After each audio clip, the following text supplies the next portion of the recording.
Good morning, Matto and Chatto.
Hello, chatto! It's Thursday, and coming up today on Building a Nation with Wisła Kraków, the Champions League continues. We've got a genuine group of death, a league phase of death, if you will. 8 games, all of which we expect to lose, and by large margins. So far, we've done better than expected, even scoring a goal so far. I found a crazy good Spanish goalkeeper I can't wait to show you. I've got some new scouting information for you as well. All that and more coming up today on Building a Nation with Wisła Kraków and fucking stirrups. He's bringing them back. Oh, 25%. Well, you know, if you put it all together. Come on. Goalkeeper number 8. I think it's actually number 11. Thank you. Sorry. Look at him go. That was solid. And I came into that one cold because I was still trying to sort out some parcel stuff in the background. Put my phone down and went, right. I like Khalifa. But this is the great thing about this stage of a save. It's so transitory. There's so many different things that can change in a heartbeat, really. And it's nice to have a few constants in there. But I have no real emotional attachment to Khalifa the way I do some of our sort of local lads, right? Or people. I have some connections to some of the other players, but not so much Khalifa. So if we do find a better goalkeeper, then it's absolutely fine. This guy's not better than him now, obviously, because he's only like 3. He's 3 years younger, but he's very cheap. Crucially, where's my button to turn the sound down? There we go. Oh, right, got to pay out. Got to pay it out. Exactly. He's our guy until I find the better guy. It's dating in a nutshell, isn't it? Right, choose prediction outcome. Yeah. Oh, the believers. Believers get paid out today. It's good times. Will he mess up the intro? No. Tremendous. True vote. No, exactly. I mean, actually, that's a good question. Because I have my own favourites in this team. But who are your favourites? Let me just get off of my big face quickly. Because we're literally on matchday screen. Like, out of this team, players that I really like. Krzyzanowski, 100%. I like him because he's a homegrown player, youngster, one of our guys. I like James because he's one of the true constants in this team that's been here since day one, match day one. And he scored some clutch goals. Gilbert, I'm not super attached to just yet, but I feel like he could be a good player. Don't know much about Stoya yet, so he's brand new. Furman, 100%. The Fur baby, the Fur man. Maybe not yet, but he's my guy. I've Rodado. I do like Rodado because, again, he and James are like the OGs, the old heads. I feel a bit bad for Grujic, honestly, because he's literally the exact same thing, and he gets a bit forgotten in many ways, but he's just a consistent... Exactly, he's a hidden hero. Absolutely. He's that guy that just... Admittedly, he is literally the reason that we conceded that first goal against Legia last stream. I was looking back as I was writing the notes for the recap, and his pass that gives the ball away for their first goal is absolute heinousness. But hey, it's not too bad. As for, I like Kuzemka. I feel like I've forgotten about him a bit this year due to the fact that he's been injured for the last 2 months, right? Hello, Quince. I'm good, my friend. Very good this morning, actually. Just one of those days where you just wake up and go, I've slept well. Let's play some Football Manager. Except I may have spent the last hour dicking about with the animated score graphics I'm making. Not as easy as I thought it was going to be. Who knew? Wróblewski, honestly, Wróblewski's one of those players that he has had that moment attached to him, but he hasn't actually done a lot outside of that. Ranjbar, I do think, could have a future here for sure. And the youngsters as well. Castillo, don't know enough about him. Safi's fine. I like Damicevic. He's the guy for me that... Actually, those of you who have been doing the same save, which of the players that you start with have you had anyone that's done really well for you that I've either got rid of or marginalized in the team somewhat, or vice versa, someone that's done really well for me that you just couldn't get anything out of? Because I do like it when people, obviously playing different tactics and stuff, just have it go completely different ways. It's nice seeing how quickly it can diverge. And I know a lot of you did actually start off with this exact save file too. Who else have we got further down? Yeah, it's really just those guys, isn't it? John Joe Shelby? Yeah, it sucks about John. I do wish we'd been able to use Fernandinho last season. Truly. It sucks that he chose to retire so quickly, because I think in the second season... Right, Omic. I thought you might say that, because he's the one player that I've not used as much as... I think, really, the reason we've not used Omic as much is because of the signing of Van den Bosch. But I think he's going to get more time this year. In fact, I think he already has played more games this year already than he did last year. I have no idea why I marginalised him so much last season, because he's a quality player, and he's young. Duda, I'm gutted we lost. We're still suffering from the loss of Duda. The next Roy Galvin. Yes, 100%. Hello, Jinjo. Thank you, my friend. I'll see you in the VODs. Yeah, Karamov, unfortunately, with the fact that he's going to be missing for such a long time this year, it's going to be tough. Hot goes, yeah, it did, didn't it? Yeah, I put this on this morning, and this used to be really, really tight on me. So I was just curious to see. It looked a bit snug. And I put this on today. And I thought, oh, if anything, it's a little big now. And that made me so damn happy. You just don't notice these things in perspective a lot of the time. Erteltaler. Oh, interesting. That's interesting that you were able to... So he was... Wow. Either I misused him, or... I think... Part of me regrets selling Erteltaler, because we didn't get a lot of money for him, and at the time he wasn't playing, but now I feel like he would have been a useful rotation option, but such is life. I do like our new boy, though. Krzyzanowski. I like Krzyzanowski. I think what it is with Krzyzanowski, weirdly, I have an expectation with him that we may end up losing him. That's the thing. But I'm also now not so bothered about that, were that to happen, because I truly believe that Adrian Dimitrijevic is capable of becoming exactly the same player that Krzyzanowski is, if not a higher ceiling, perhaps. Because so far, he's played 2 starts in the league and 1 substitute appearance, and he's already got 2 assists. The man clearly has something about... I say the man, he's 16. I think crucially as well, what's going to help with him is the second he qualifies as one of the under-22 chaps, it's going to give him even more reason to be in the team. I hope the next... In theory, it should be better, because we've actually improved our recruitment since then, which is nice. That's the thing, Stuart. Yeah, you sort of... I was sat there last night on the sofa doing that thing that you do where you pull the t-shirt away from you. And I thought, I just felt a bit fat. And then I remembered that I was wearing a small, slim fit t-shirt. And then my brain about exploded pretty much, because it's just... You still feel exactly the same. You can't shed the mindset, I suppose, is the problem. That takes longer to go. So yeah, the guys that we've signed... Furman, unfortunately, as much as we love him, isn't technically one of our own, but I'm going to claim him as our own anyway, because he came from Stahl. The youth intake guys that we've got in our team, Krzyzanowski, Kuziemko when he's fit, Wroblewski is one of those, Stasiak as well, and Dimitrijevic. The other guy we've got is Mroj, but because of the depth we have at centre-back now, he's probably not going to come through as easily. He will probably be one that might end up with some loans and stuff. More as a sort of result of just competition, really. And we've had no interest there. Ranjbar as well is another player I'm excited about. Let me just show you Ranjbar again. We haven't looked at his profile lately. And I know we can't see his development, but it's the physicals with him that lets him down. I think a lot of people have got Furman if they've got the same save file as me, and apparently he does become quite good. Thankfully, I found that out after we'd signed him, and it wasn't like, aha, sign this guy type of thing. Buy a new wardrobe. That is the problem, yeah. I'm slowly doing that now, Icarus. Obviously, this is from before, but I'm trying to build it up with like basic pieces that I can put together to make, 20, 30 outfits, and then slowly add new things to it from there. It's been a slow process.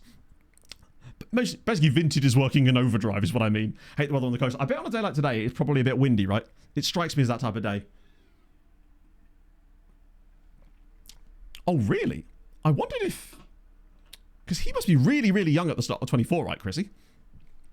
But yeah, Hassan is just my guy. Let me have a little look. One of the things I'm going to try and do in the recaps as well is to show more of the profiles of players that are existing at the club, because I feel like sometimes they get a bit lost with those. He's the kind of guy that I do wonder if maybe eventually he gets left behind and becomes more of a technical god than the physicals. I think that is his biggest sort of foible, so to speak. I mean, what's Furman looking like these days? Oh, interesting. I mean, not that it matters as he's gone from 20 to 19 determination, but it is kind of shit that he's lost that. One of his fun things about him was that he had 20 determination. It's the 17 pace.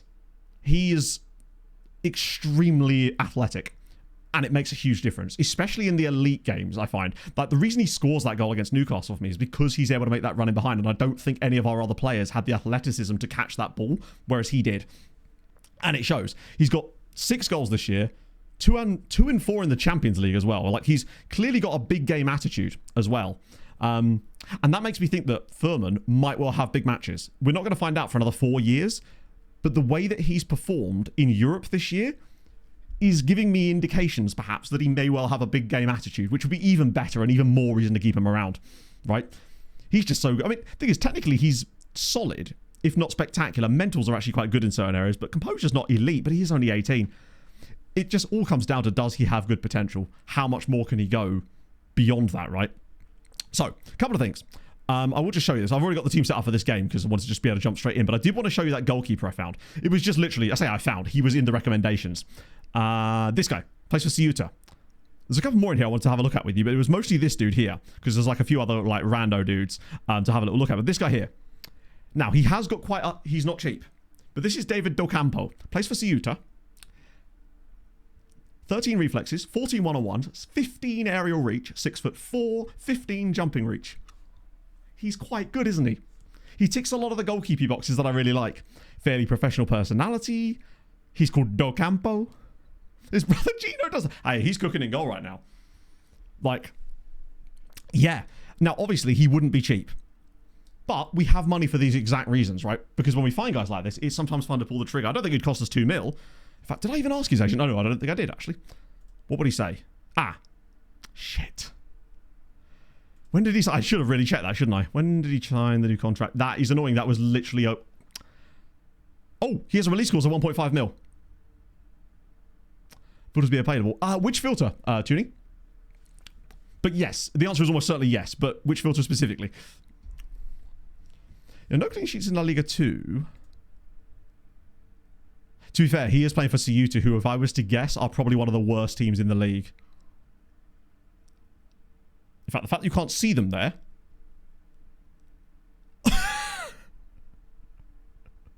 yeah, they can't score to save their lives.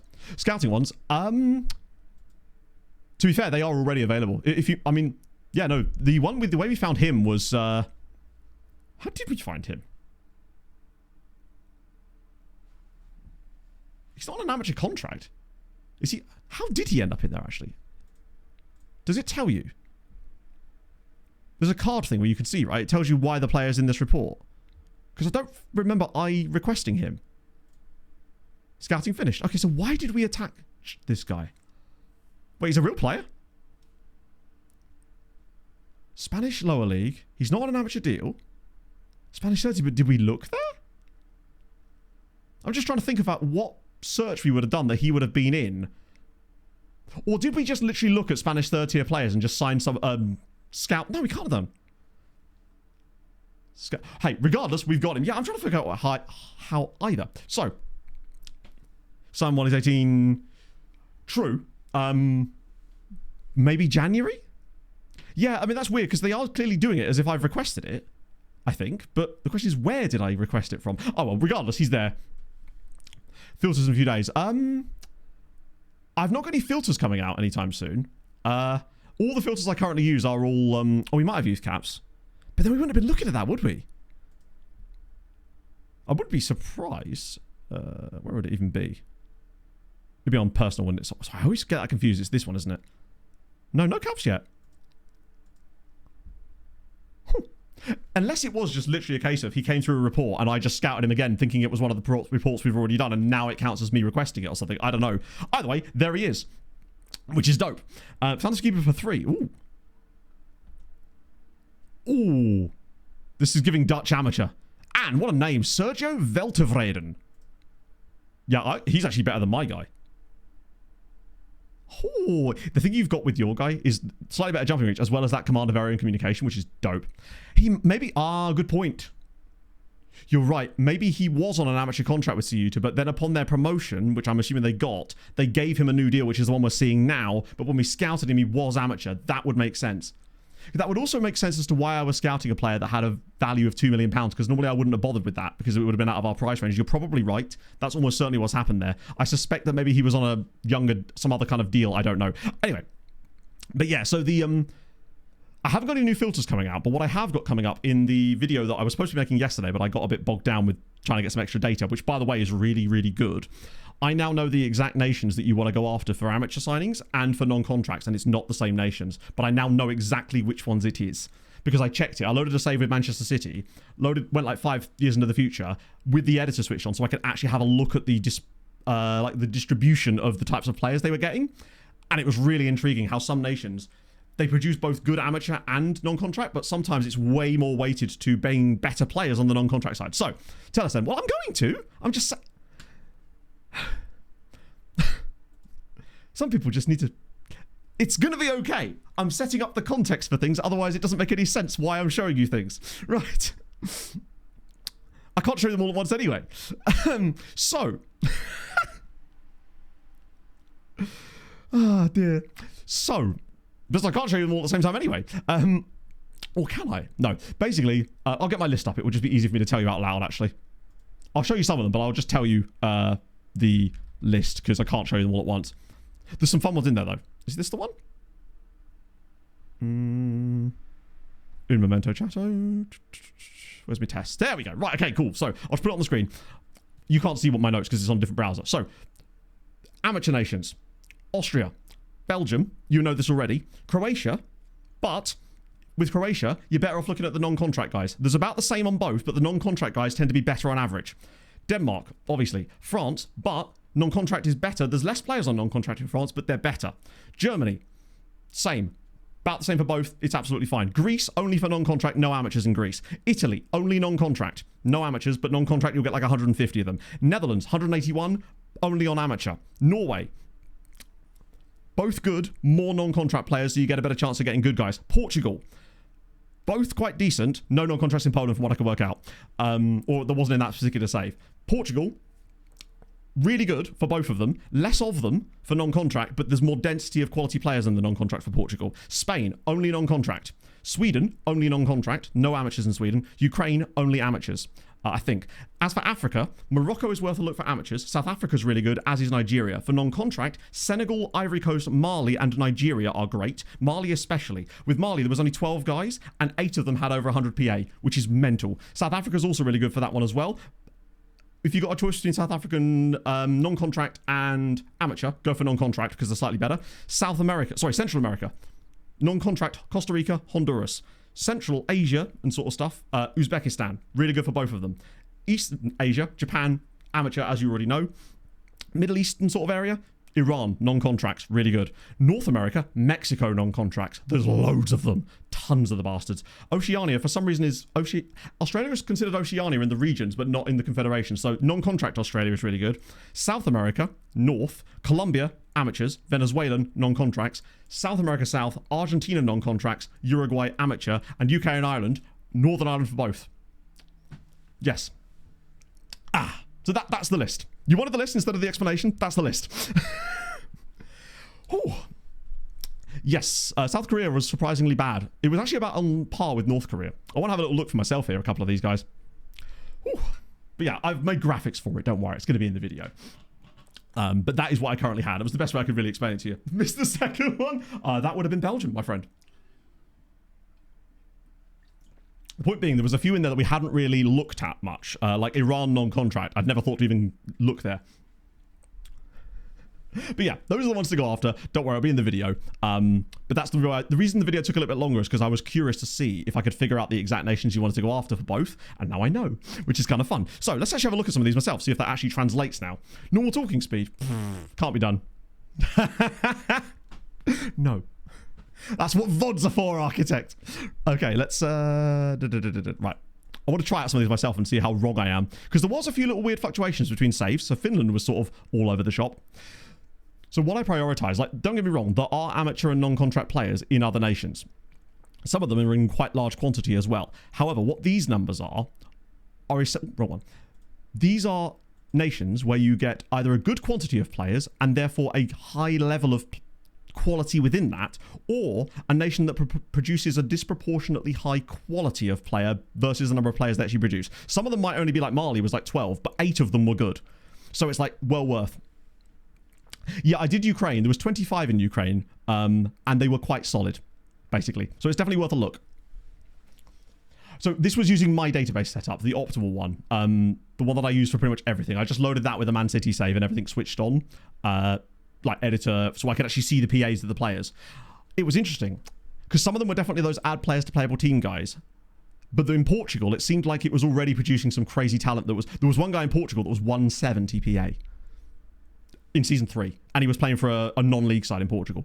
Insanity. It was really, really good. Right, let me just quickly get this set up so we can have a little gander ourselves, because I'm curious now to show you some of these things. So annoying that you can't filter both amateur and non-contract at the same time again. There's little things like that are just irksome. Let me just make sure we've got... wait, how do I want this? Oh, knowledge is at least none. That's what I'm looking for. I want to filter out guys we've already looked at, basically. Save us a bit of time. Knowledge is at most none. That should make it a little bit easier. Ooh, wrong one. Hopefully that works. Yes, nice. And then we want nation-based. Just makes it a little bit easier. And yeah, I'll take... South Africa is a great place to start with these. Oh, only the one guy on this one particularly. 25 months of fun mediocre streams. Oh, Are we going to look at some fun youth national teams, or is it a bit too min-max? Probably not. I reckon we've still got so much to find using this method this season.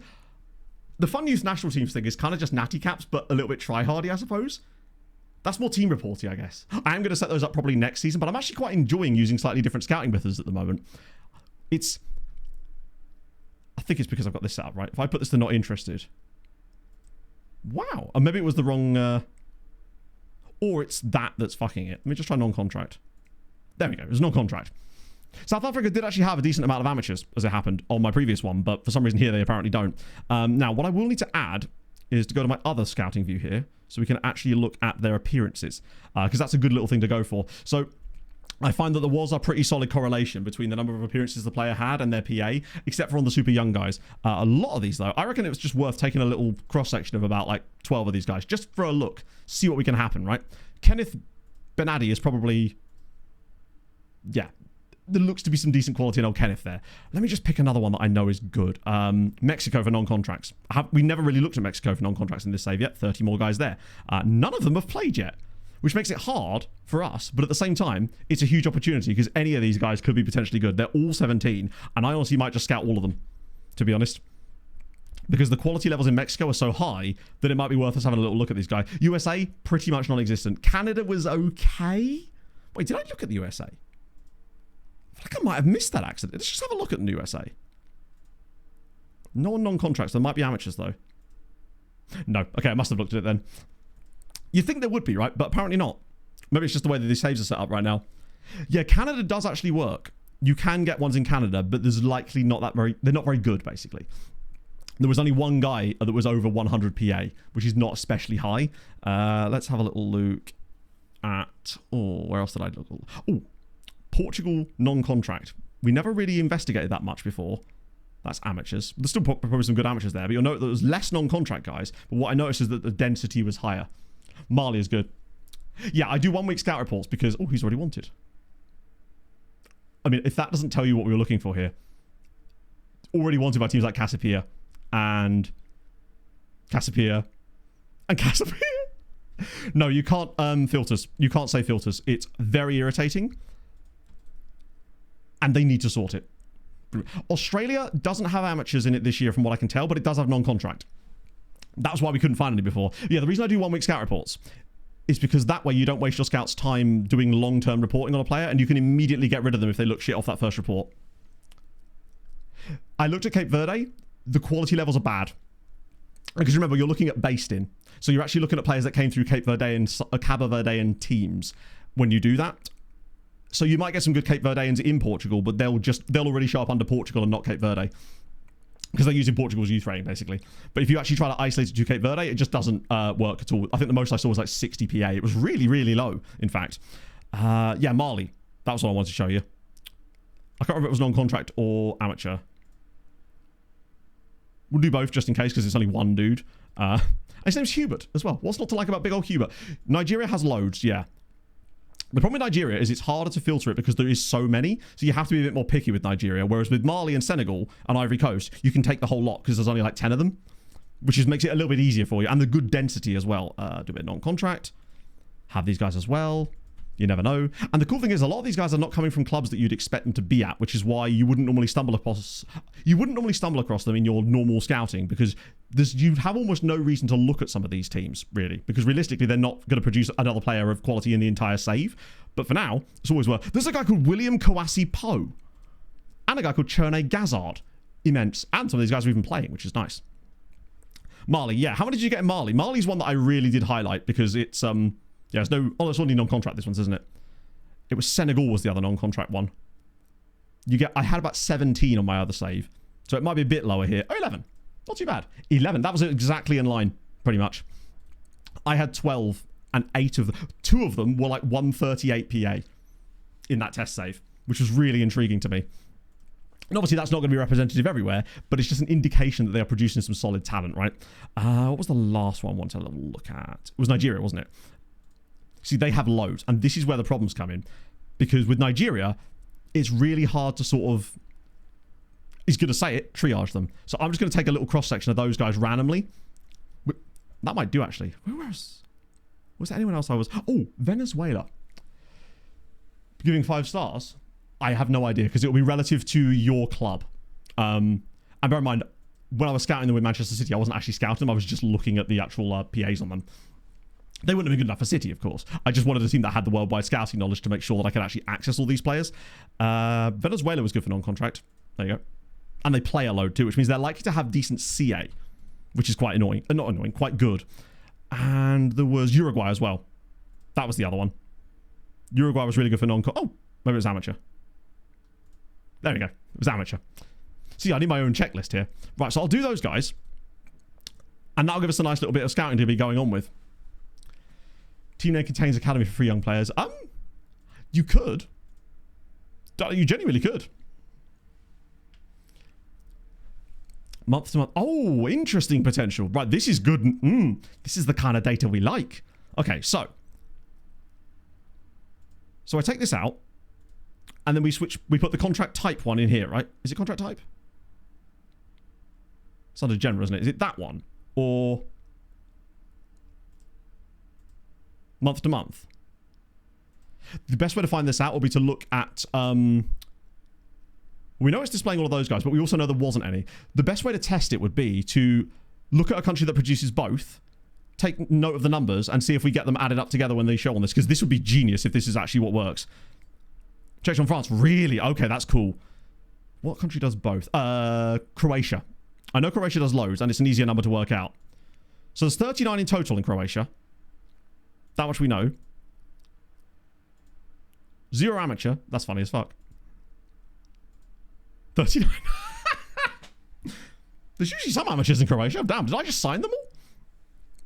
Those results. It will depend on your database setup. If you're using the same one as me, and it will depend on the season you're in, etc.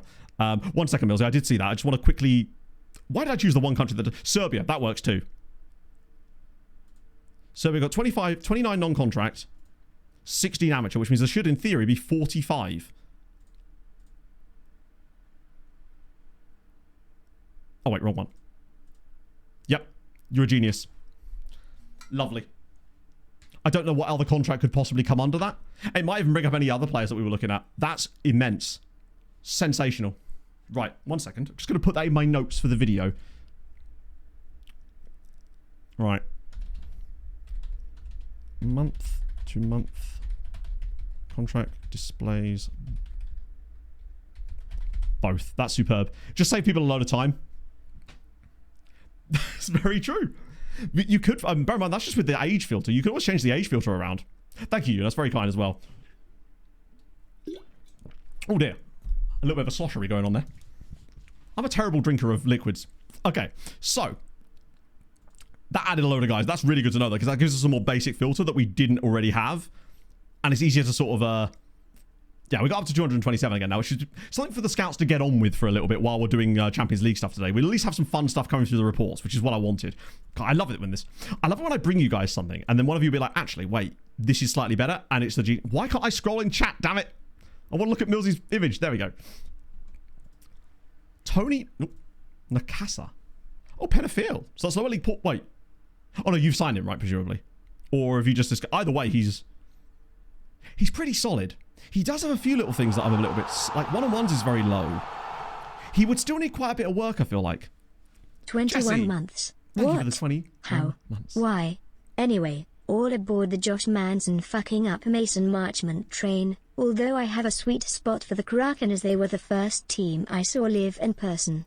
I bloody love the way that StreamNana says Kraken. Just... Also, StreamNana swore. How did that happen? You slipped through the net there. Maybe it's because you put it in quotes. She thought it was a name. Either way, it's good. We're a wagon, continually. I like how the Central is basically just the 3 best teams now. How's that work? Whoever comes third is going to be in real trouble there, is all I'm saying. What do you do with him? I mean, he's good. I would just be worried about how much he's going to... That aerial reach and his jumping reach are quite low. 8 free kicks. You're right. I'd bang him on free kicks, retrain him as an outfielder.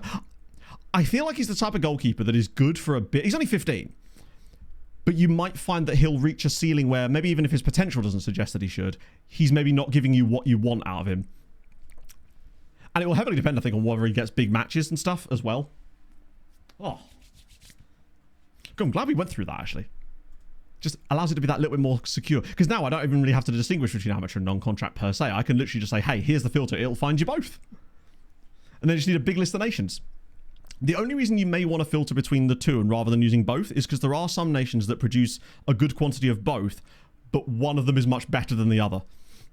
Serbia, for example, was a really good example of that. For some reason, the non-contract Serbian players were way better than the amateur ones, and I suspect it's because of the contract rules of the clubs they were at. The amateur ones are probably much worse teams, so therefore they're getting worse players. To break after this game? I guess so. I think there must be. I don't think they'd be Champions League 3 weeks in a row. I think there's a break because of international football. I think. Or we're just playing the first team squad, but I'm pretty certain we've got a break after this one because of the first international break. I hope. But it'd be nice to get Kazemka a bit of football back again. I know we came on in the last game against Monaco, which was just an absolute disaster. Pedro Pereira, thank you for the follow. A game? I know. Man's waffle for half an hour. But it was, I feel like it was good waffle. Necessary waffle. But yeah, this is the reason why the video didn't come out this morning, because I spent about 3 hours yesterday afternoon assessing all of that information. I also have news for you about Transfer Room In as well. So I did some research there too, which is again why it took a bit longer. And I have data for this one too. Basically, you know how they changed it with the latest patch, and James was rightly pointing out that it no longer comes through all on the same day anymore. It's spread through over the course of 2 weeks. So I figured out the exact process with which it drip feeds you the players. So basically, the way it works is, it's a 2-day break. Then on the first day, God made centre-backs. No, basically, oh shit, this is an easy goal, isn't it? Come on, Khalifa, this is where we need you to be big. And he just, I'm not expecting him to save these, but it would be nice if occasionally he kind of did. It feels like a lot of them do get by him, and now we're losing. This is the first team squad as well. So, transfer him in. It'll do 1 a day per requirement up until the end of the requirement. So it's not actually a 2-week window. It's as long as that requirement is still producing players. So if you set like 8 requirements, some of them will fade out sooner because there's less players that suit it, and the others will keep going. So it will sort of burn down until it reaches a point. But once that stops and there's no new after 1 day, that's when you know it's done. So if you look at a number and then you go to the next day and that number remains the same, then you'll know that it's never going to add any new players onto it. I got it down to one of the ones I set up, basically. It had like, I think the striker one went to like 17 days to get all the players in. Some of them stopped after like 9 because they were left backs or something. So that will vary upon different things in your databases and stuff. Here we go. Ah, damn it, man. Hello. Every time he touches the ball, I expect bangers. I really do. I just wish they went in a little bit more, man. I think this is against the run of play type of stuff. I get the feeling that we will be able to turn this around. Missed out. You're right. I should have put Kubizin back in the team. That's what's happened there. What I've done is I've actually used a lot of the last Champions League squad and not played some of the new boys in this game. Yeah, that's as views will be with the video as well. It's a little bit more complex than just views, so it will require a little bit of an explanation as to how you actually install them, because it is actually a proper mod that requires you to replace some game files. So I'll need to be careful about how I explain that. But it's relatively simple once you know how to do it. But that is essentially what you have to do. Yeah, I've left a few people off the bench here that I really shouldn't have done. That was stupid. Radom are actually a decent team this year, though. Maybe newly promoted, but they've actually done some stuff in the league. Yeah, the team is a bit good, isn't it? They've got Veron out of retirement. Now what? Wow, you're not a tall man, are you? Even though their striker's very large. Yes, essentially. Basically what you're doing is you're replacing a specific Unity bundle, which is the table assets bundle, and replacing that with one that Saz has created. And Saz has obviously made a how-to. I'll show you, I'll do a visual one in the video as well, but it should be, it's relatively straightforward, but if you've never done it before for any of the other mods, it will be a little bit scary at first, just because the crucial thing is that you back up the one that you replace. I have a separate folder on my computer specifically for FM mods that just has the backed up Unity files for each one I replace, so I can just swap them back over if I needed to. Oh dear. Right, that was crap. Genuinely awful. I'm going to yell at them again, and what can I even do off the bench in the second half? I just want to get my ducks in a row ready for changes when we need to make them. Who's actually done okay in this game? The biggest issue, I think, has been our midfield pairing. In fact, pretty much the entire front line. The back line's done okay. It's just the front players. In fact, I might get James off at half-time. We'll make some more changes in a bit, but we need something, and it probably is going to be attacking for the second half, because why not, right? Stasiak, I don't think I want to bring on Stasiak, because the quality level isn't there, and that's not going to make us better, even if Gilbert's not playing well. I think the most of the reason is that Gilbert's not as good in this role as he is in that role. James is starting to no longer be as useful as he was. We are missing Dele Alli. Using any of the mods. The mod that I'm using is the Saz's one, plus Reshade as well, but that's about it. Reshade is just for a visual thing, and that's not even technically a mod, it's just a thing you run in the background, which is why it's so useful, because I can just literally toggle it on and off, and like that, and then change the settings on the fly, which is really nice. Oh, he could have slipped him through there. Wait, you might still do. Please. Oh my god, how are we not taking advantage of that? When he goes around the goalkeeper, he's just got to shoot. I know it's a tight angle, but lordy lord.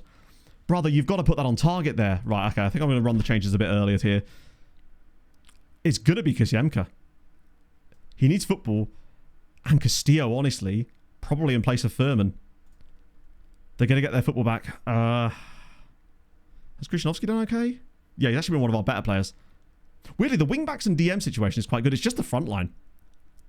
Pretty much everyone from here forward has been the problem today. Maybe, actually, you might be right. It might well be Stasiak, actually. Just because we don't have any other options. At least he can play both roles. Everybody else is kind of just not the issue. The reshade option. I just downloaded the reshade one off the website, and then when I was installing it, there was a load of different options you could tick for like different, like, I guess they were like packs or something. Ben just told me to tick all of those, so I have everything downloaded, I guess. I think that might be the difference. Chris, 32. Thank you for the 32 Hope months. you're well, Goat. Have a fantastic Christmas and New Year's. Big up the Bodies X.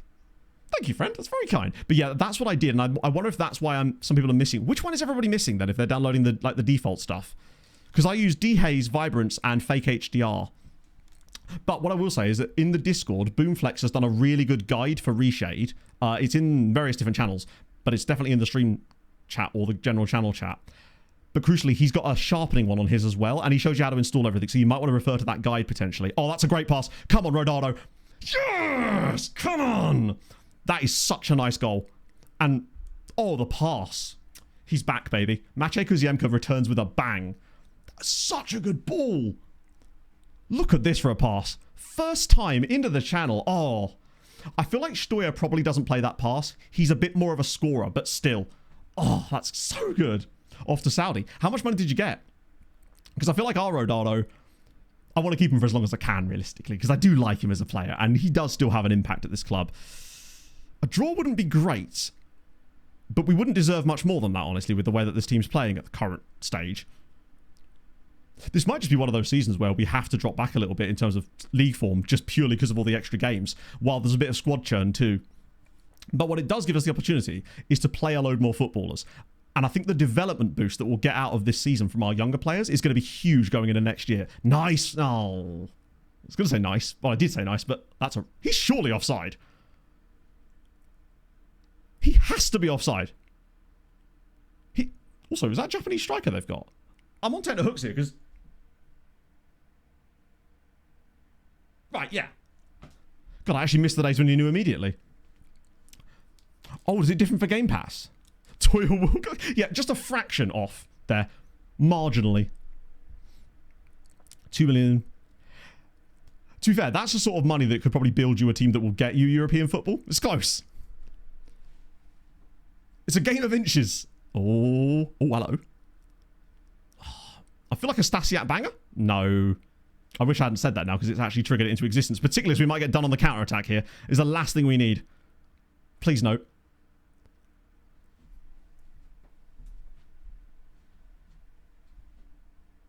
Okay, that is not good. We've conceded a 92nd minute winner. In fairness, I don't even think that's on Khalifa. That's our defending from before then. Like, he probably should be getting that, but that is a bad performance. It's not even it's a deserved defeat too, really. They've been better than us in this game. They've had more chances. They've deserved the win. Aye. Yeah, the left back was way up the pitch, which is fine, but he didn't seem to track back very fast there, which was very odd. But honestly, even then, they should have been able to deal with that better than they were. What we shouldn't have done is given the ball away on the edge of their area the way that we did. That was a bad effort from Stasiak. He shouldn't be shooting from there. It's concerning, because he's basically the one that's cost us that. I mean, he's not, but him giving the ball away with that random shot has not helped. We're still 5th in the league, yeah. It's not the end of the world. It's just... Actually, it just really isn't, is it? Because no one else can... Much like the extra class in real life, nobody can buy a win, including last year's second place side, Lechia. It's just how... What he's on, I don't know. You have to ask him. If you're looking for supremely better streamers. Yeah, they've gone top. They're newly promoted as well. That was crap. Part of that is on me, though, for having a slightly weakened lineup, because I forgot that we had players out of the squad because of Champions League. But I'm pretty certain now... Yeah, we've got European qualifiers now, so that means it is time to reset the team a little bit, which is good, because now we can get some scheduled friendlies in here and get this team cooking again. Just in time for a little run of... we get to play Rook next. That'll be a nice palate cleanser, because they've lost every game you can under the sun. So 19th of September to the 10th of October is our matches. We'll just find out when those actually are. Oh, it's the big breaks, isn't it? Yeah, Polish League is genuinely crazy. It's... I kind of like how our league is mimicking the real-life Polish League in a way. 3 easy games coming up. Yeah, all 3 of them I'd say are pretty winnable. So, John, the Spotify link has to go inside the channel point reward. So when you actually click it, it'll give you a little box, and that's where you put it. And then it will trigger it through the bot that way. Hope that makes sense. Let's see. Or you can just type it out in the box from like the name and stuff. That will usually do it as well. It's just Spotify can be a bit weird with it. So I want Saturday. No worries, man. Thank you for joining us. Who do you want to play? Small teams, foreign. That's small, is it? Oh, it's Al Hilal United. Actually, that's going to cost us money. Screw it. We like spending money. It's what we do. Polish Cup. Yeah, we should get our draw for... I think it's after the international break. We start seeing stuff to do with that. So I put one there. I put one there. We just need essentially some friendlies against some poor teams that we can club about a little bit. And then, in theory, build a bit of momentum back up again, going into those games which are must win. Obviously, Real Madrid after that is going to be an absolute clobbering on our end. And that's okay. Right, that's a song request. That is a lookup. Gabriel Veron. Yeah, let's see if he actually is that guy. Ooh, look at that. It looks worse than it is because 2 of those are Champions League games. We actually had 1 2 in a row in the league before that. We have to look at it properly. Or can you? I can never remember if it will let you click players off the screen. No, it doesn't for some reason, does it? But I probably could click on him there. It's Gabriel Veron, formerly of Porto. Yes, you're absolutely right. Who they've signed for free. You love to see it. Transfer retention. Oh, hang on, I remember now. If you go to recruitment budgets, click on your transfer budget. I think it shows up as a little percentage in the bottom of the graph. I think. I've forgotten as well, but chat made me check last stream. So yeah, he's had several loans back to Brazil. He's a decent signing for them, I'd say. I'm loving some of the transfers we're seeing out of the other Polish sides. They are kind of chefing a little bit now. It's delicious. So yeah, I think you find it by going to recruitment budgets, then clicking the graph, and then yes, it appears underneath the graph on that screen. It's way too hidden. Don't know why. It's odd choice there.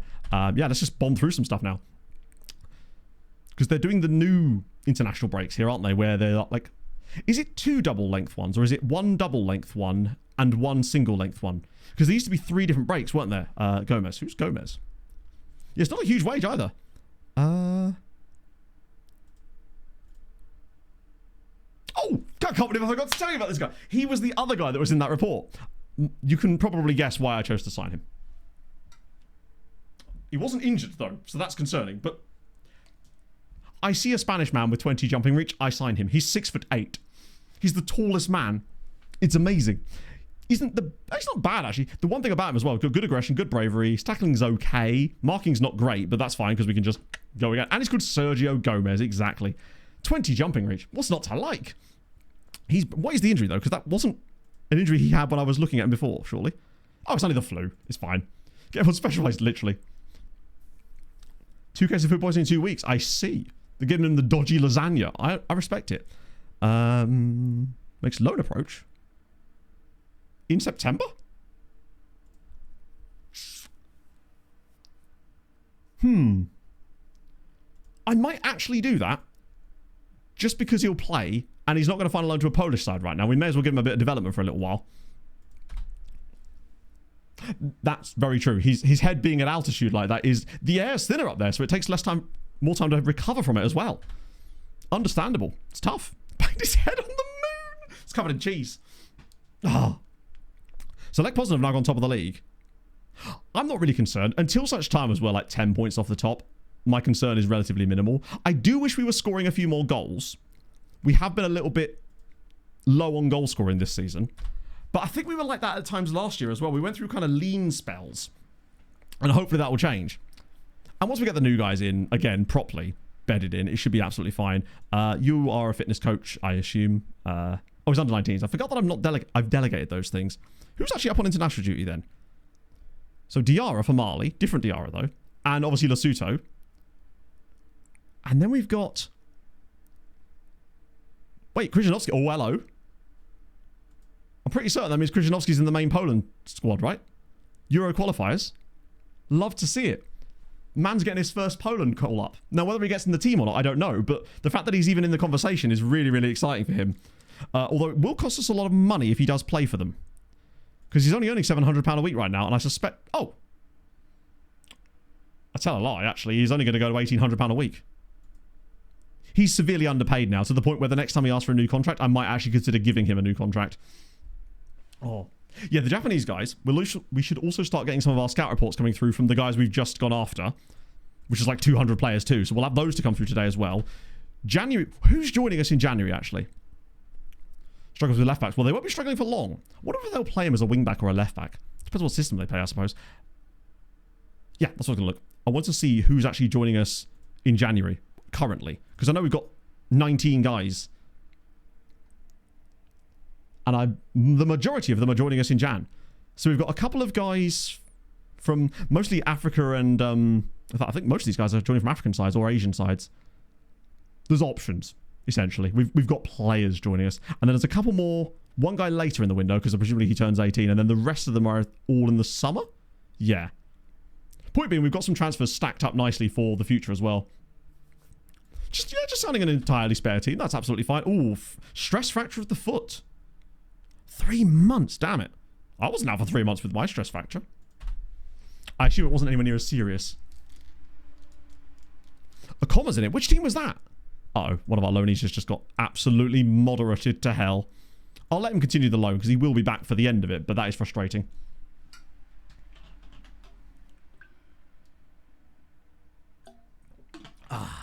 Al Hilal, strong shooters for Tonali. I'm finally seeing things. Finally. Oh, actually, Mubarak's trial's finished. I just want to see what his wage demands are like now. Okay, yeah, never mind. I wondered if he was just going to drop them having been on trial with us for a little while. Turns out, no. Man is still determined to play himself into early retirement. What do? Sometimes I bring them back, but it will depend because the way I look at it is if they're out on loan, there is a chance that they can play. But if they come back, the likelihood is that I rarely ever... What I normally do is I expect them to do the full season, and then they usually end up coming back at the end of the season anyway, because the team won't want them and the player won't want to go back. So it's one of those issues that sort of sorts itself out. And whilst you could micromanage it...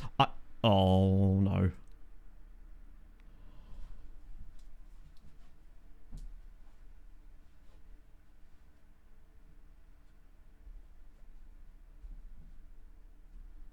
Okay, that actually is really bad. Furman's broke his ankle. In the friendly against Al Hilal United. New enemies of the world, Al Hilal United. Who are you and how can I bankrupt your entire football club? Not even the real Al Hilal. Some Timu Al Hilal. Hello, Magic Ped. You join us at a moment where Furman's just broken his ankle in a friendly. Right, well, we've got to do specialist. So it's September now.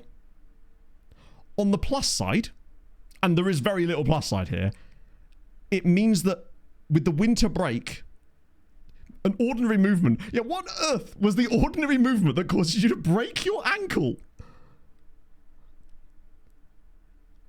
I reckon it was pogoing, but he considers it normal because he's an excellent pogoist. Can tell you how his players are trying. Well, thankfully we've got Diarra, and Castillo's at least fit again.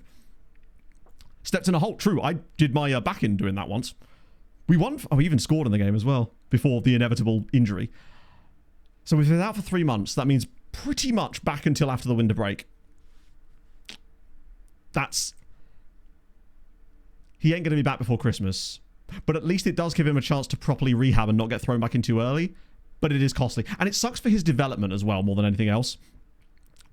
Champions League fixture injury. Disappointment. I'm actually going to respond to this. Hand as best we can. It's true. Should be enough made it. Wow. Cheers, Justinia.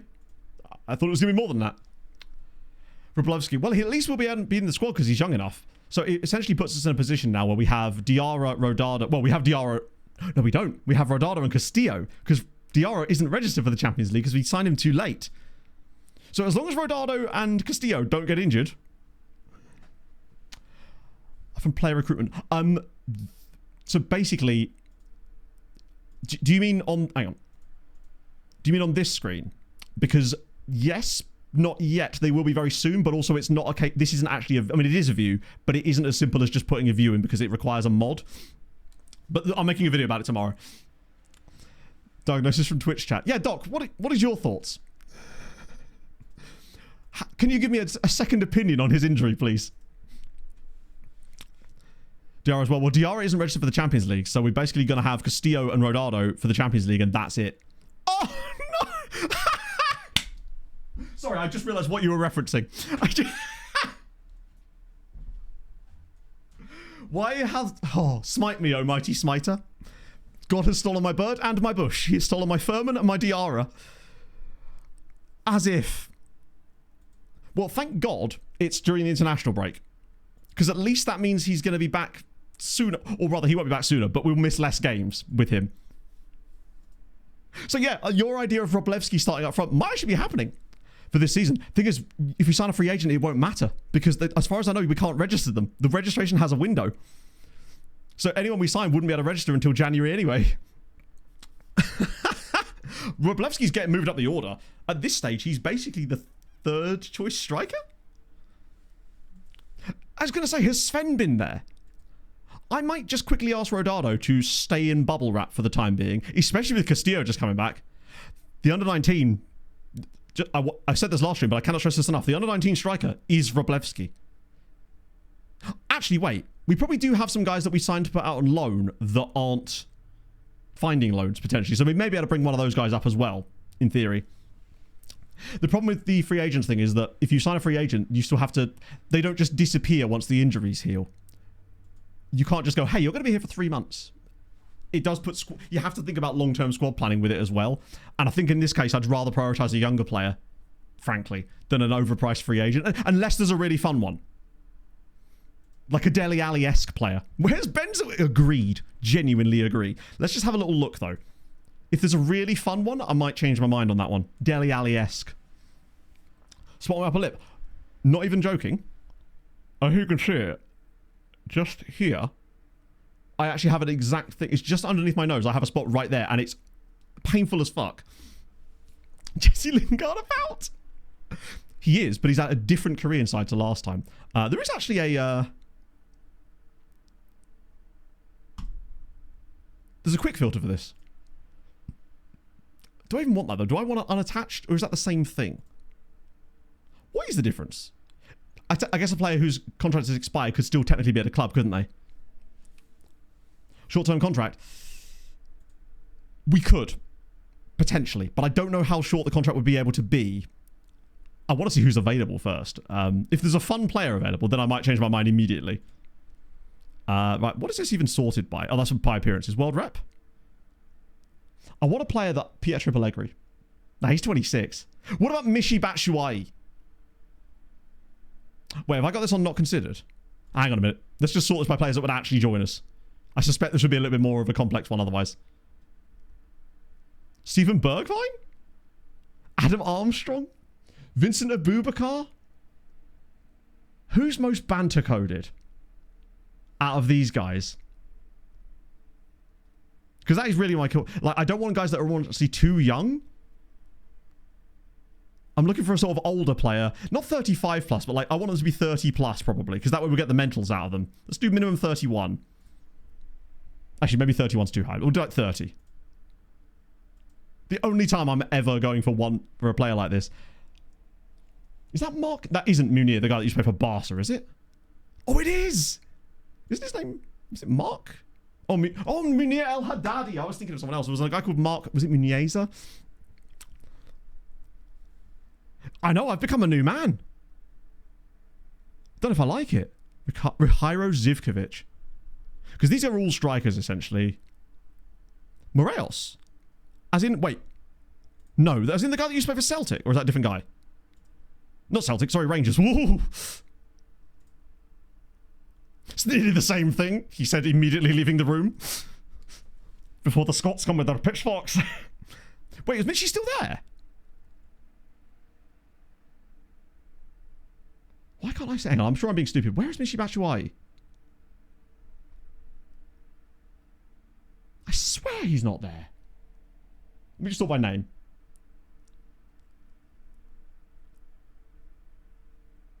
Oh, he is there.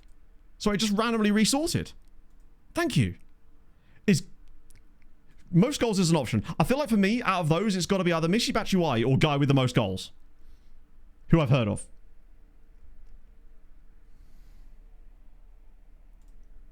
Okay, there's something quite funny about Paul Mullen as well. Paul Mullen or Michy Batshuayi. Let's see what they want in wages. Fringe player. Okay, Paul. What does that mean for you, though? Can I do you a shorter contract than that? Okay, I can only do 9 months. He doesn't have caps for Wales, does he? Wait, is he even Welsh? No, he's English. To be fair, I'm already going to get the thumbnail for this season's already sorted because we signed Dele Alli. I needn't worry about that. Remove the extension. Yes, that's a very good point, actually. Obviously, I'll cap clause him out the wazoo. This isn't me actually signing him. This is just me seeing what he could, like, ascertain. So if he'd do, like, 3 grand or 2.8k... Okay, that's probably a bit too much. Paul! That's not how this... Right, okay. I should have... Right. Paul Mullen is off the table. Locking that shit in. Because he would play 5 games, because that's the whole reason we're signing him. Okay, Batshuayi it is. A lot of goals that Mullen's got, though. How many goals has Batshuayi got? Apparently not as many as I thought he did.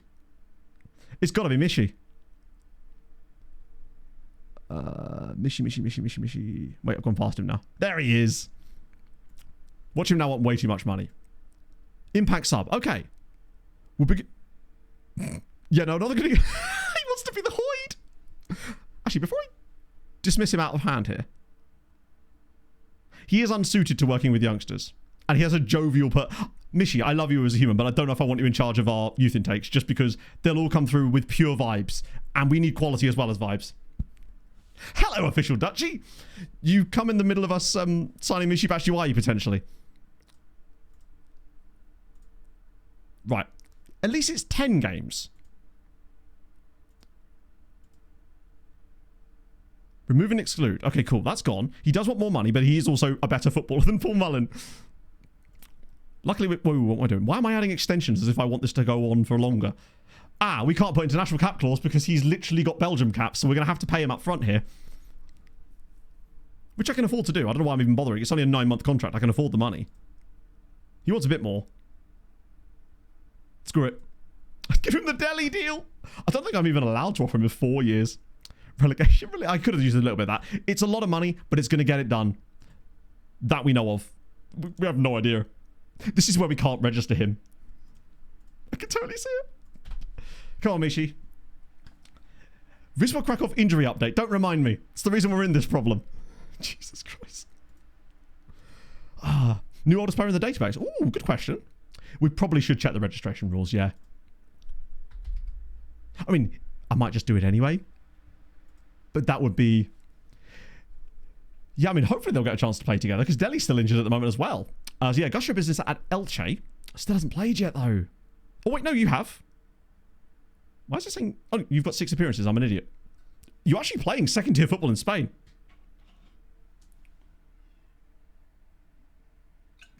Yeah, we really haven't got any injuries in our backline. I can't think of the last time we had an injury to any of our DMs, DCs, or wingbacks, or even goalkeeper. It's really just midfield and forward that we're getting all of our injuries. Just can't score. Yeah, it's just... To be fair, Elche might not be doing that well.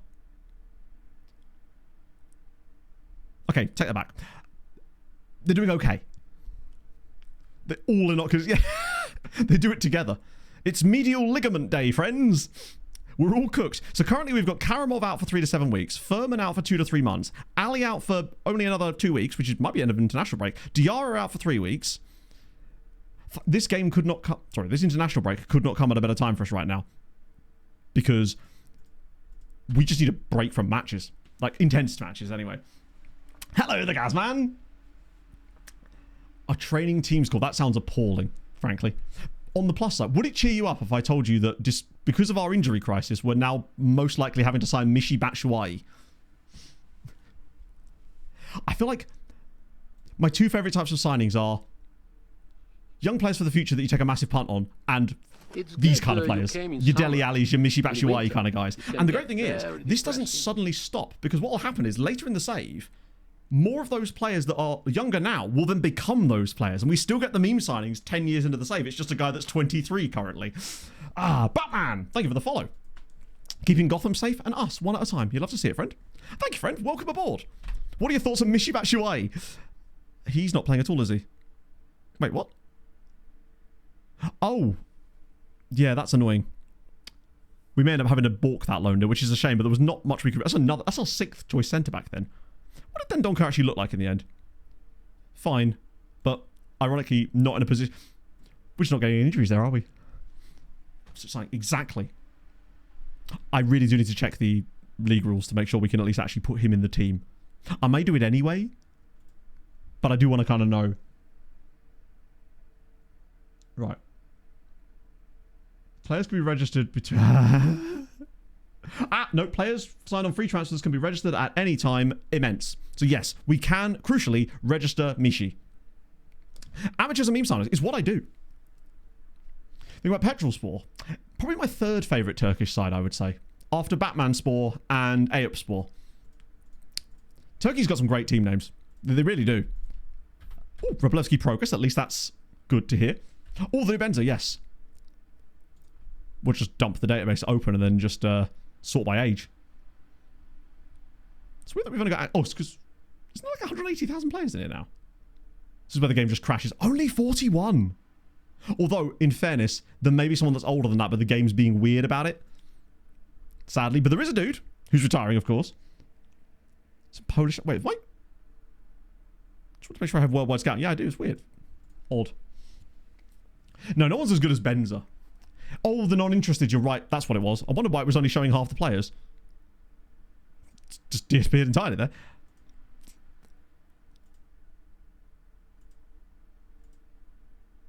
That's more like it. The oldest man in the database, apparently, is a Nepalese fella. Love that for him. Nice. Same club. Oh, are they? So together, you could argue that their combined forces, because they are one team, could actually be even more. Right, Batshuayi's in. We still have £4.5 million. Our wage budget is perfectly intact. And he's not on so much money that it's going to break our wage budget. He's only here for 9 months. It's a shame we couldn't offer him a 6-month contract, but it's literally a defender getting injured. Okay, so Michy's in. I'm going to waste money on a Polish course for him, because obviously he needs that. It's very important. 9 months of Polish is going to teach him a lot. Right, let's get him registered as well, crucially. Where are we, Michy? Wow, is he really this far down? No, he's not. What am I talking about? There he is. Loads of room for Michy. Max of 1 players. Oh, interesting. So I think So I can only do it once, I think. Maybe. I don't know. Maybe it's only I can do 1 at a time. I don't know. Either way, Michy is in, crucially. Yeah, we got Michal Batshuayi and Dewisław Aui taking over Poland. Big fan of Dewisław. Oh, here we go.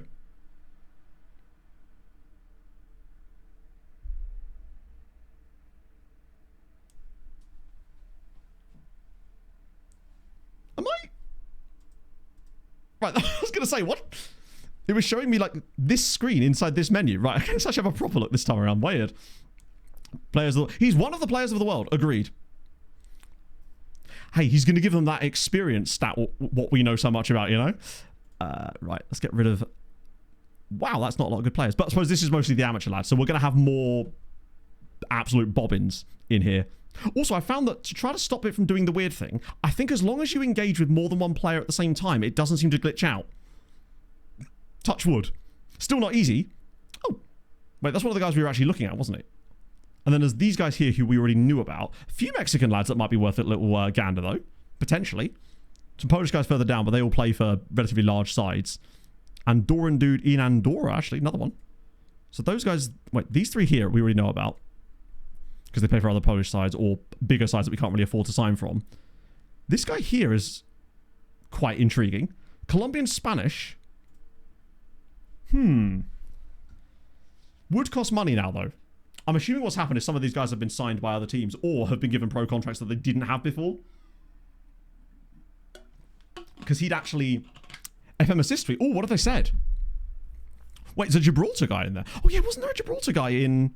Oh, this was the dude, wasn't it? We wanted more info. Oh, this is a no-brainer. He was from Natty Caps, perhaps, right? We have to sign him, surely. Particularly before he gets more caps. Yeah. Has to be done. Oh, is it like a road map? Transferring out. I haven't noticed anything new on that yet. Let's have a little look. Right. Oh, it's a full-on post. We post in friend. Oh, my God. Kyle's written us a blog. Oh, that's actually okay. Right. Just make sure I can get this on the screen so you can see it all at the same time. There we go. Following the release of our latest update on December 15th, we want to continue to outline things. We anticipate resuming updates in the middle of January. It makes sense that they should take time off over Christmas. Completely understandable. Plan releases approximately every 2 to 3 weeks, although we have already made significant progress with performance, polish, and quality of life, which I agree. Strong across all platforms. We recognise that some player issues persist. 100%.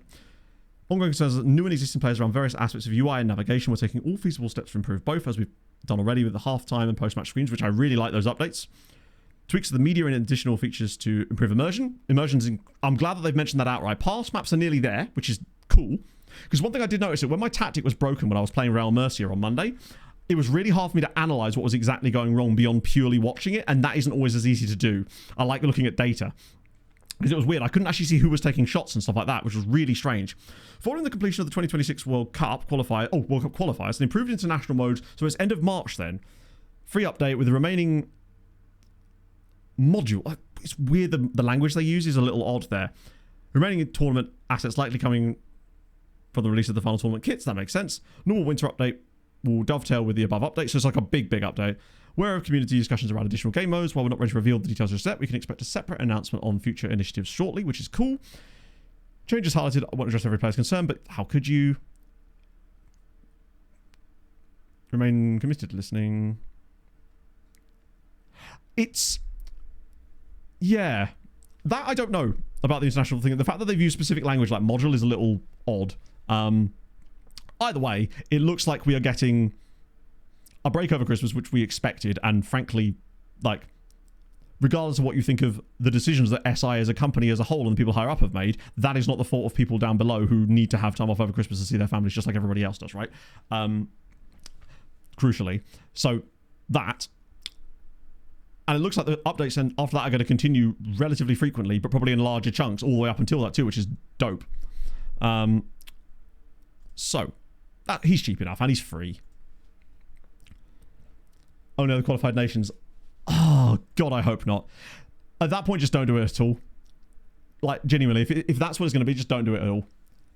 Because to me, international management is the ability to manage an international team, not the ability to manage a very small subset of them. Would they squeeze an update out? I'm guessing no, although technically they didn't say either way, really, did they? At some point, they are going to have to switch to FN27, absolutely. And I'm sure they've got separate teams working on that stuff as well. You could be right, Dak.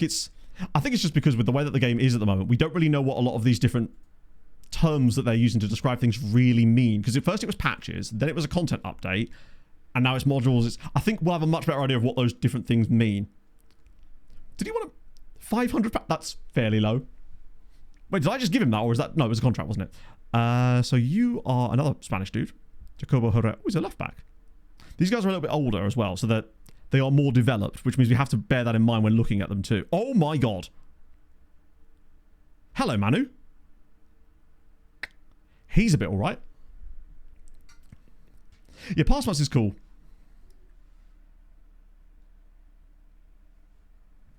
I wonder if the reason they're saying modular is because some of the elements of the way that Unity is designed makes it more modular. I have no idea. Yeah, true. Fixing 26 is still, in a weird way, developing 27. I think it just means that people can't expect as big a jump as perhaps they would get. Then again, some of the jumps between FM cycles have not exactly been large. I think you'd be surprised. He is a bit centre-backy, isn't he? He's the epitome of what we were talking about on last stream, about those right-backs that come through that are centre-backs. He's literally a centre-back, you're right. Jumps well, fast-ish, stamina's great, tackling is insane, heading is amazing, he's 6'3". He's so good. Please tell me you'll sign for us. Oh. Breakthrough prospect is fine. Higher wage I'm actually okay with because he is way good.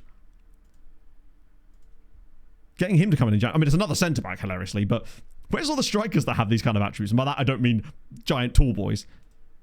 115k. Oh, well, that's even below his release clause. They're using for the Basque flag. I think, isn't it pays Basque that it usually says by the Basque flag? Or something. Yeah. I think that's what it's actually called in the Basque language. I might be wrong about that. But he looks really good. That's the goalkeeper we're already looking at. Another Mexican, guys. With these guys, as much as the fact that they're free, there's really no reason at this stage not to scout them further and find out more information on them. Because then we can make a better decision about which ones we actually want. And I think that kind of pretty much applies to everyone except that dude there who I want to have another look at as well.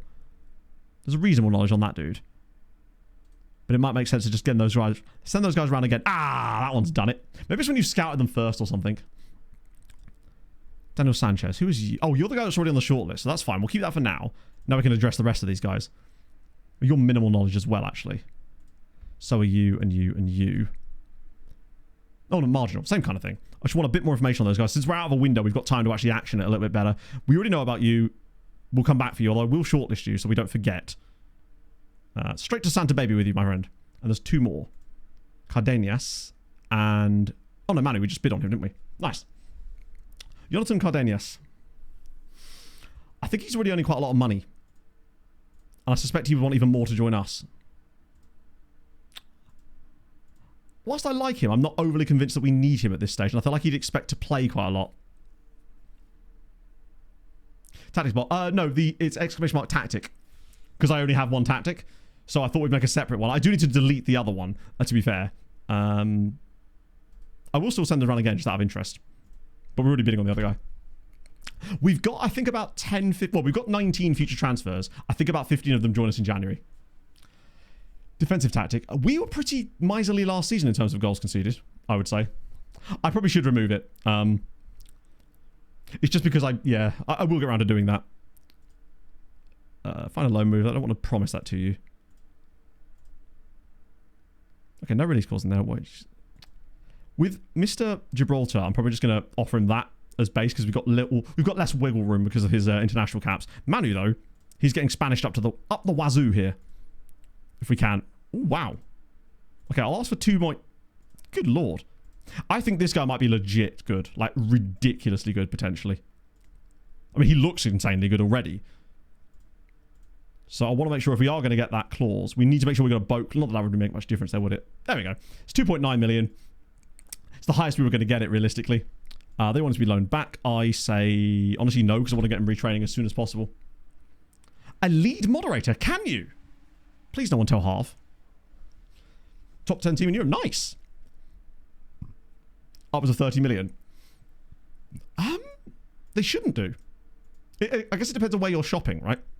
Because you can still find plenty of players that would be considered insanely good quality players that are in the top leagues, because they're actually not that different to what you were essentially doing before.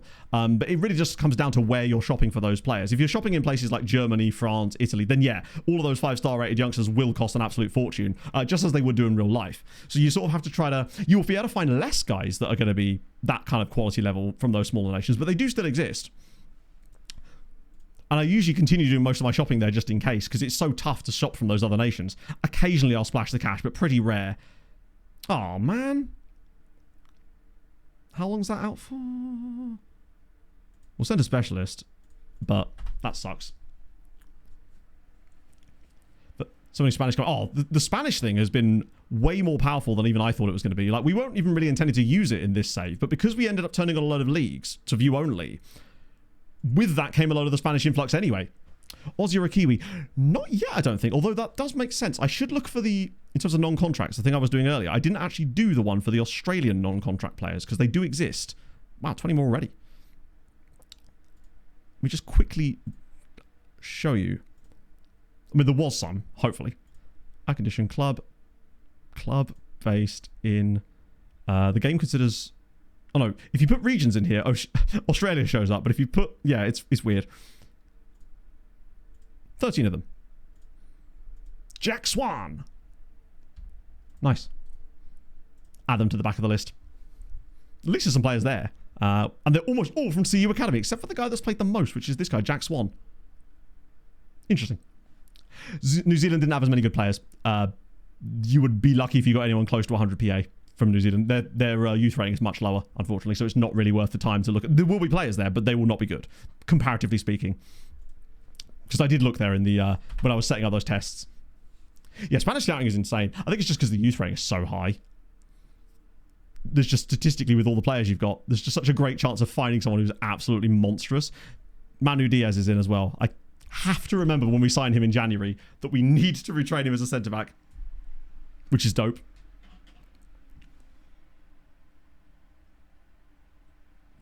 Now we're just getting a constant stream of players turning professional, which is totally fine by me because it means that there's just more guys for the loan farm in January.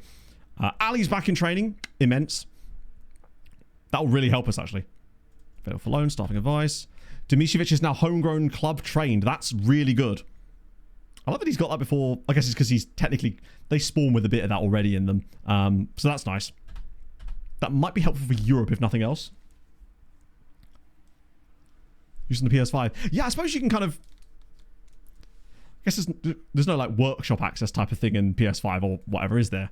They really do need to have some element of allowing people to make stuff like that, because it feels like the console players, not at a disadvantage per se, but they get a worse experience because they don't have access to this kind of stuff. But I don't really know what people would really, how they could do anything about that at this stage. Karol Stasiak is developing, like, look at his value. Ah, he shoots from distance, right. That's why him doing that is actually what cost us that game. I think with Karol, what am I training him right now? Yeah. I need to remove that PPM. Wait, how do we do that? Is it in here? Nice. We've got to get rid of that. Because the last thing we need is someone shooting from distance. What is his long shots? 6. Yeah. That's the thing that's massively holding him back as a player, I think. For the time being, at least. We'll get rid of that, and then we can focus on moulding him into the player we want. 10 league limit. Yeah, that too, actually. Isn't there also a limit? Yeah, you could remove traits. You've always been able to. If anything, it's actually arguably easier to do in 26. That was a much easier process than it was in 25. Or 24. I don't know about 25. I actually dread to think how difficult that would have been in 25. Centre specialist. Again, got a lot of injuries for the low knees now. Yeah, Dele Alli's allowed to, because eventually he will get a banger. That I can assure you. And Furman shouldn't really be doing it, but he does sometimes. And they do go in. Well, the one time it went in. He's earned himself a... Jesus Christ. He's earned himself a little bit of leeway on the shooting from distance just due to that alone. Right. It's the 10th of October. We played that friendly there. I think we probably don't want a friendly midweek, just in case. Like, having a week between games, it's probably good to just have a bit of rest for the players at this point. Scores their only shot on target. I think a lot of that comes down to the way that a lot of human players set up their tactics. Hang on, what? Groot? Okay. Let me just try and do this slowly. Groothuis. There's Groothausen, but I don't think we got Groothuis height, or... It's not looking like it. No. The closest I can get is Groothausen, sadly. Does it mean something fun in Dutch? But yeah, exactly. What I mean is that human players tend to set up their teams in quite an aggressive attacking way. And what that often does is that it means you often have a lot of shots, but the game has to sort of balance things out a little bit. So I find that you sometimes get like low quality chances from that. And often the way that players build themselves tactics as well is that there's certain defensive things where you have to be able to concede goals sometimes. So it is likely to be...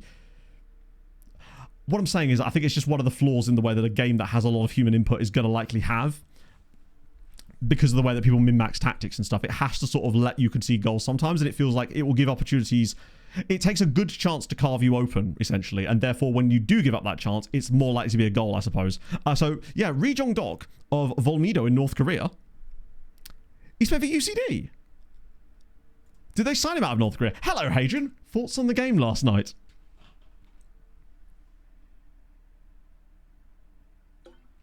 I would say we'd scout, but how's our scout getting in there? I guess we're going to find out. Poor sod.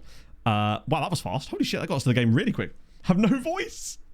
Yeah, literally, the second that Lecomte, who was really bad a lot of the time in that game, made that save in stoppage time, I turned to Pog and I said, I guarantee they score from this corner. And it was almost identical to the one we considered against Palace. Bad times. Right, now let me actually sort this out properly, because we've got a game in between. So this is not a rest people game, but it is a bring people back into the team type of chap. So it's a Ali's back, Kubizin is back, which is nice. We'll obviously sort the bench out properly in a minute. Michy Batshuayi is in. Oh yeah, if you just joined us, Michy Batshuayi plays for us now. Just I drop that absolute bombshell there for you. Let's. Yes, Rosowski. Well, no, he doesn't need to start. He's not. He's a sort of rotation option, which is fine. He'll rotate into the next game. Onway doesn't start. Karamov is injured. Diarra's injured still. Furman's injured. James is losing his usefulness, unfortunately. Rodado and Batshuayi. Stoya. Because Zemka, I think, deserves a start, though. Where is he? Right at the top. We could do with another right back at some point. I think that's about as strong as our team gets right now. Dimitrovic is on the bench, yeah. And he now counts as one of the under-22s because he's gained that trained in nation thing, which is really, really crucial. Because it means we've now got 3 of the guys that count for that. No, technically 4, actually, if you count Kuziemka. Actually 5. Damn, look at us go. Right, now we clear the bench and then re-pick it properly so we get rid of some of the fluff. That'll get some of the better guys back. Whoa, that was bad. Right, now who's out here that doesn't deserve to be? Furman shouldn't be there. Ranjbar should be on the bench. My assistant hates him. Obviously, Dimitrovic will come back in as well. We don't really need a keeper on the bench anymore. And now that we've got the under-22 guys, we don't need that either. Eduardo's injured at the moment, so he really doesn't need to be on the bench either. There we go. All those guys are injured or not really good enough right now. Safi's knackered. There we go. Nice. Brand new brand new midfield 3 for this game. I say brand new. Batshuayi's in. Yeah, the goalie will get injured, but hey, if it happens, it happens, right? It's always worth that extra spot. The clear something is really useful. Ooh. Let me guess. Yeah. I know for a fact that my mother has got some of these, and I am seeing her on Saturday, and it's going to be a blessed time. 1, because I get to see my family, and 2, because these things. Oh, yeah. Oh, speaking of sponsors, actually, chat, I signed a sponsorship contract yesterday. So we are bringing on a new stream sponsor in January for a 3-month little ditty on the channel. What foot is Mishi out of interest? Oh, that's perfect. Argues with officials, can't wait. It's going to be brilliant. Yeah, exactly. A little ditty. Not that kind. Crucially, not that kind. It's, to the surprise of nobody, it's holy. I've been trying this stuff out for a little while, and we're going to get something together, and that'll be with us for 3 months starting in January. Not as in the way that it was with Pickup. It's more of a background thing, basically, so that we stuff on stream occasionally. Very rarely, though. It'll mostly be like logos here and there, panels, discounts and stuff like that. And yeah, stuff like that. And also some interesting integrations with them within this save, which is going to be quite funny. Just wait until we play against some of the other energy drink sponsored teams, is all I'll say. We've got some fun stuff planned. So yeah. Holy player of the season. Mate, genuinely, they are actually up for doing exactly things like that, yeah. Having a proper like integrated way to support the save. So that's pretty sick. Also, since we're talking about sponsors, right now, this stream, though, is brought to you by Full-Time Prints. These bad boys, baby. They're just so good. I still haven't got anything to hang the damn things on yet, which is annoying because I'm standing right in front of this thing. But they do make the perfect Christmas gift. And you can still, in theory, I think, even though the time is running out, get one in time for Christmas for you or for your loved one. So that's the back, in case you're wondering. Lots of different options. And they come with these frames as well. This isn't like a, this is so sick. So yeah, exclamation mark full-time. You can get, I think it's 10% discount using code SYC off of any print. And they're so, and it's Mike's company. And he takes a lot of care when he puts these packages together. I saw his office. Got to be delicate with these damn things. They're lovely. A Dulux sponsor? I'd only do a Dulux sponsor if I could get the dog. Yes, they do, Almaz, but it changes depending on what one you have highlighted. So on your tactics screen, I think, anyway, if you've got it combined, then it shows you like a combined star rating. And I think if you select in possession, it will show you them based on in possession, and then if the outer one and vice versa. I don't know what it does when you show both, but I think that's how it works currently. As far as I know. Housey Goalkeeper kits was their sponsor. I didn't know, but that sounds kind of cool, actually. Do tell. Pick up where you left off, lads. Oh, no, we don't want to pick up where we left off. We lost the last game. No! I've already resigned us to defeat before we've even started. Rip. Remind me actually after this game, Almaz, and I'll have a little look myself, because I'm not sure about that. You've made me question it, so I want to find out a proper answer. An Old English Sheepdog, mate. I've always wanted an Old English Sheepdog, and I wanted to call him Balthazar. But it's probably like third dog in the queue of dogs we want to buy or get home. Because Pog obviously wants her corgi, and I'd really like to get a Clumber Spaniel called Gary. Yeah, we were having a look at those ones, Tooney. We're pretty pleased with what they're saying, honestly. Free browser extension as a sponsor. No, because they were doing some dodgy stuff. Very cool.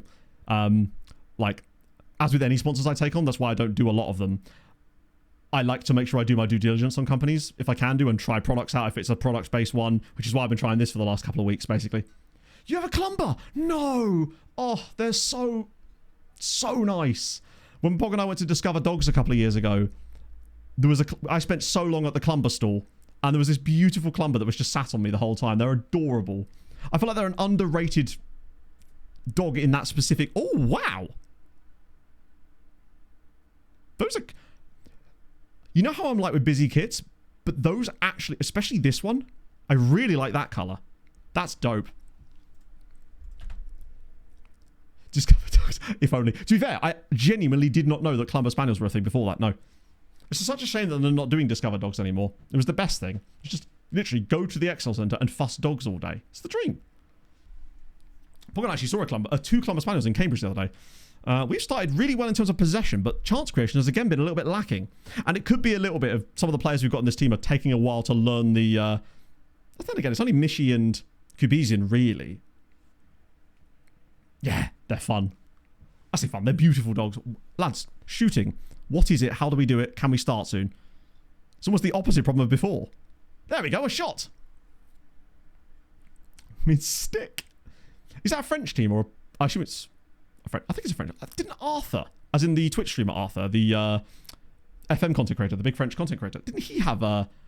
I swear he had a whole... a thing with a team. I thought that might have been Pau, actually. Oh, here we go. Come on, Eliano. Let's make it one... Oh, God, look at the rain here. This is about the most vicious I've actually seen the rain so far. Oh, blocked. They're getting very condensed here. I wonder if they're setting up more aggressive, more defensively against us now because we've got higher rep. Really? Ease off tackles. What sort of specs has it got?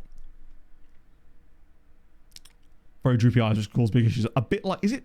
what is that dog? Is it Bloodhounds? They've got the really sort of droopy faces as well. Yeah, right now it's... Oh my God, you're right. It wasn't raining on him. It's absolutely twatting it down. Yeah, I forget which team that Arthur has... he does a lot of content with. Like, he has a really close relationship with them. I see them on Instagram sometimes.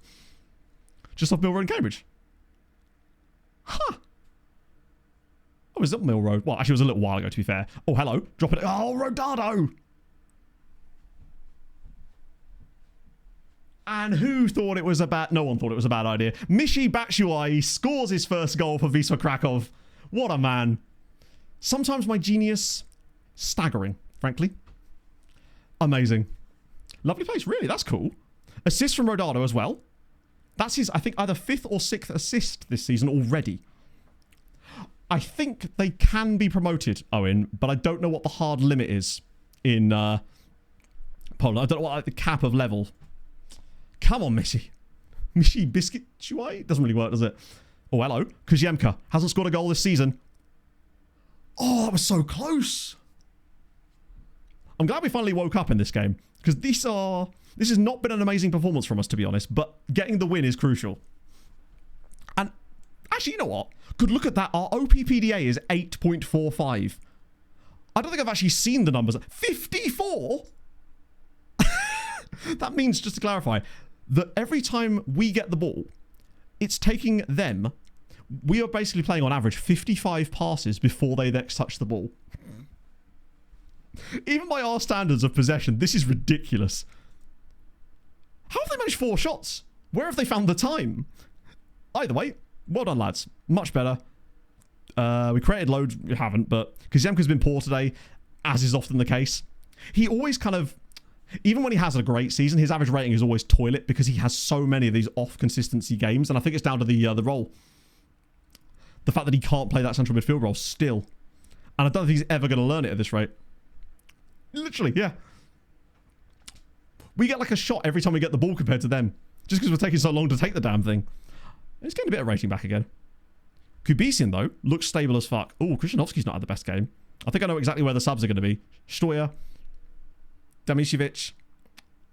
The defenders look okay, particularly when it's 1-0. Yeah, Carroll will definitely get a lot more game time when he shed that PPM. Oh, no. Please, not like this. We already had this exact situation against Corona.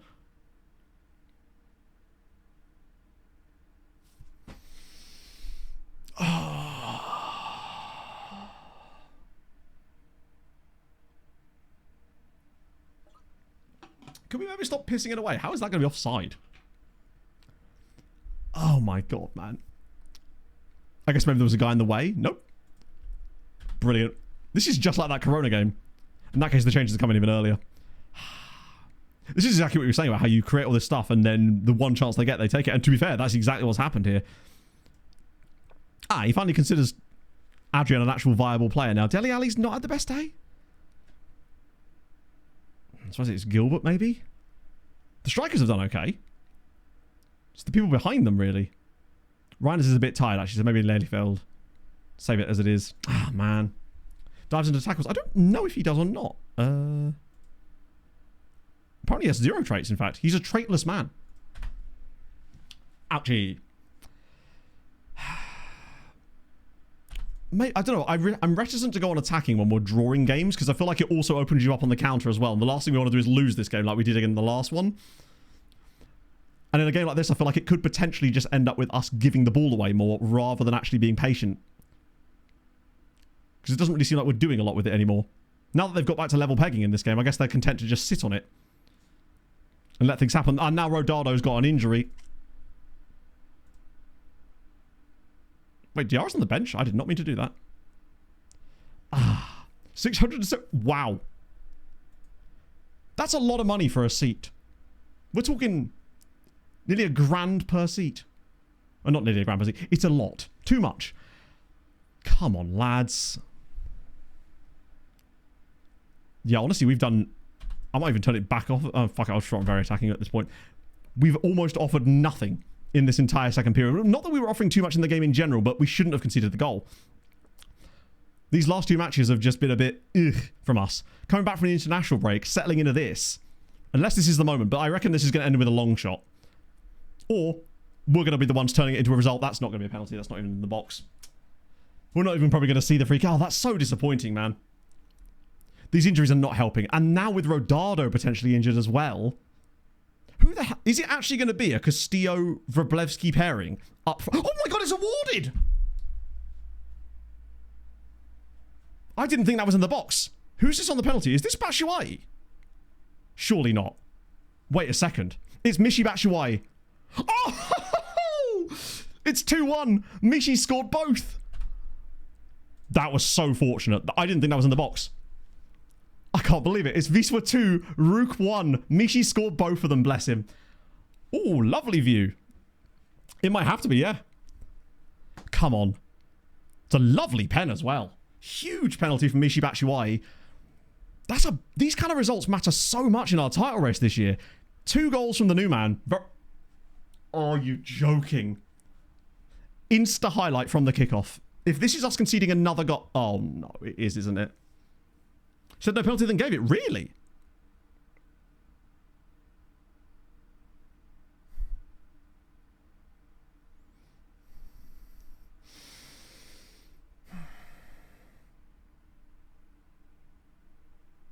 Cool. Fucking spectacular. 30 seconds we had the lead. Did that look offside to you? Must have just been where we played the pass.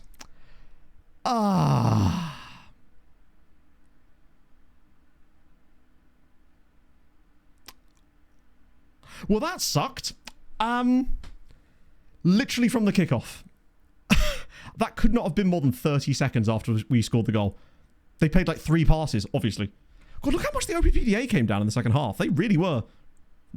We only lost 2% possession. And yet they halved it. Fair. That sucks. We should have won that game easily. Oh my god, I can't believe that just happened. Batshit behaviour. Wow, what has happened to us this season? I mean, I'm not complaining. I mean, I am complaining, but also at the same time, it feels kind of realistic. It's just, my god.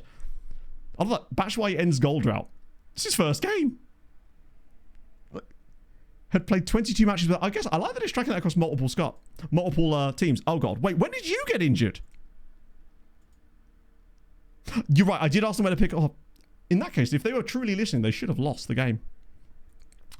Goalie responded in disinterest. Yeah, he's starting to get on my tatty cakes, is our goalie now. I've noticed his performances this season have really dropped. Oh, sure, yeah, 3 more injuries. That's fine, too. Are we going to get cooked this season, just on injuries alone? Tight calf, it's fine. I think you're on loan, aren't you? No, you're not.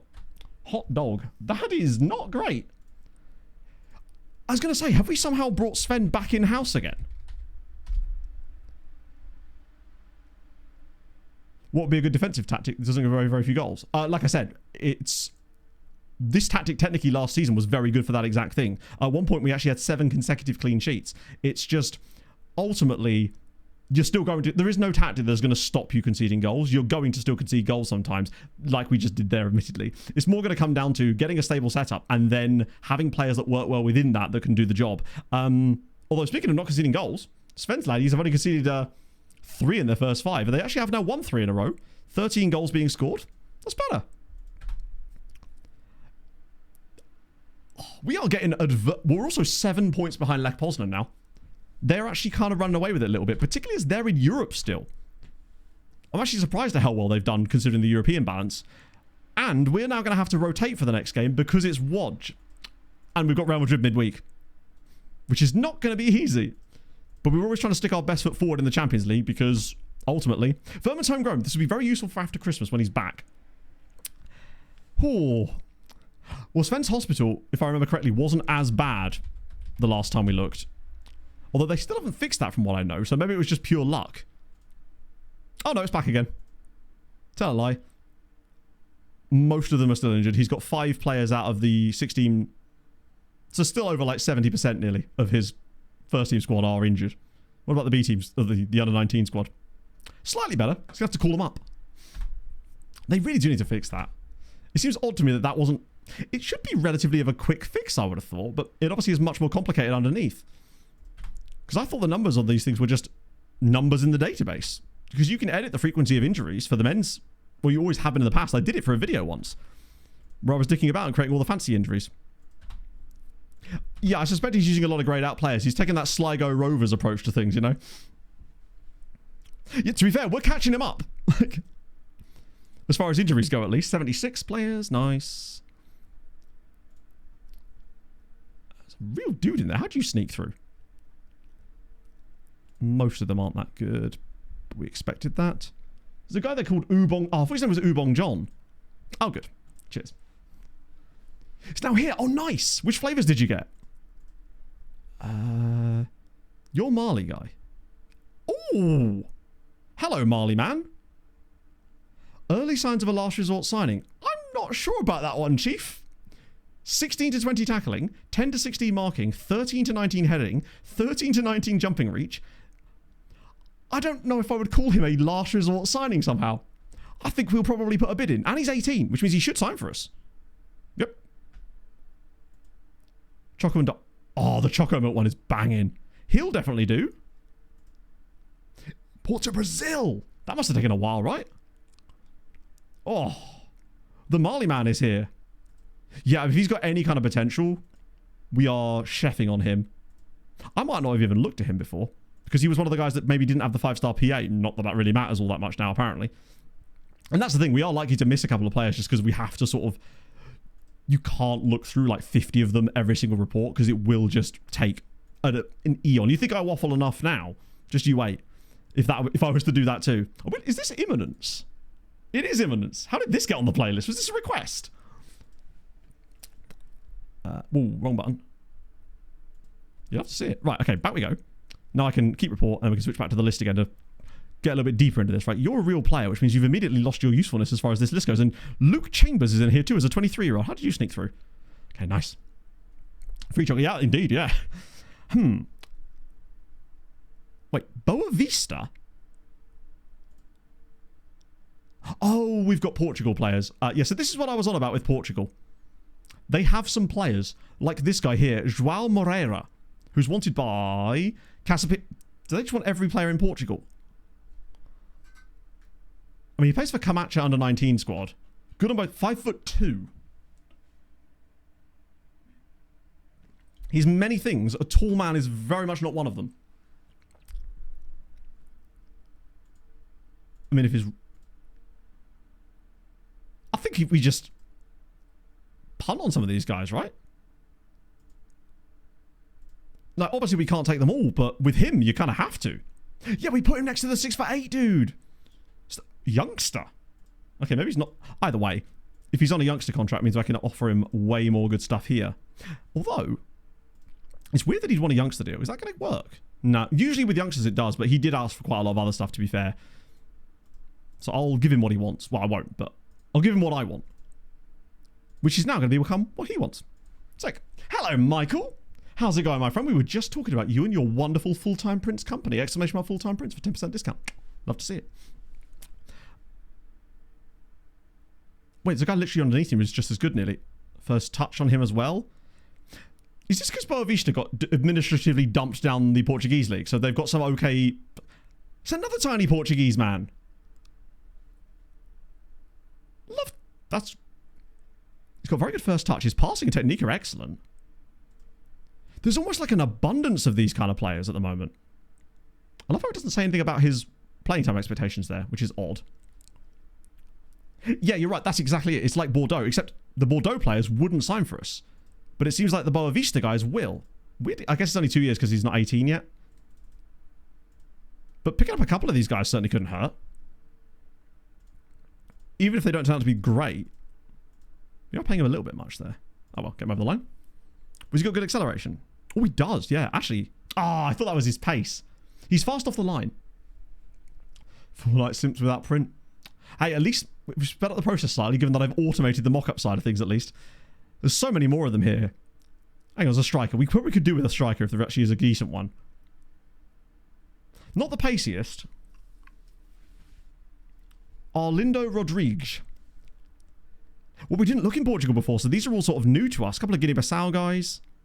Is there anyone with, like, less PA but really good... Sorry, less CA but really high potential PA? Though the problem with them, a lot of them, is we just don't know enough about half of them. Maybe it'd be better with these guys to literally just send them around for another look. Like, maybe that's our new approach. With these kind of players, we'll look at the very best ones, pick a couple out there, go for them straight away, and then with these guys, with the rest, just send them around again until we get more information. Because then some of them will drop off the list from being bad, and some of them will stick around. So this guy we know a bit more about. Ooh, man. He's very slow, and he would cost money as well. And he's got international caps, which would make him harder. I might pass on him for the time being. I just need to figure out some way of speeding it up a little bit. That way we can actually look at players who are fully scouted a bit easier. When we're in the transfer window, it's more pressure to actually just pick them up there and then. But now it's less of an issue because we've got more time. And because a lot of these guys, I suspect, probably won't look as good once they're fully scouted, or at least more scouted. I just really want to be able to see their attributes, like their actual attributes, more than anything else. Hubert Traore, we've looked at him once already, and he was going to be sent around again. So if he didn't get fully scouted, we'll just send him around again. No, Dele Alli, not again!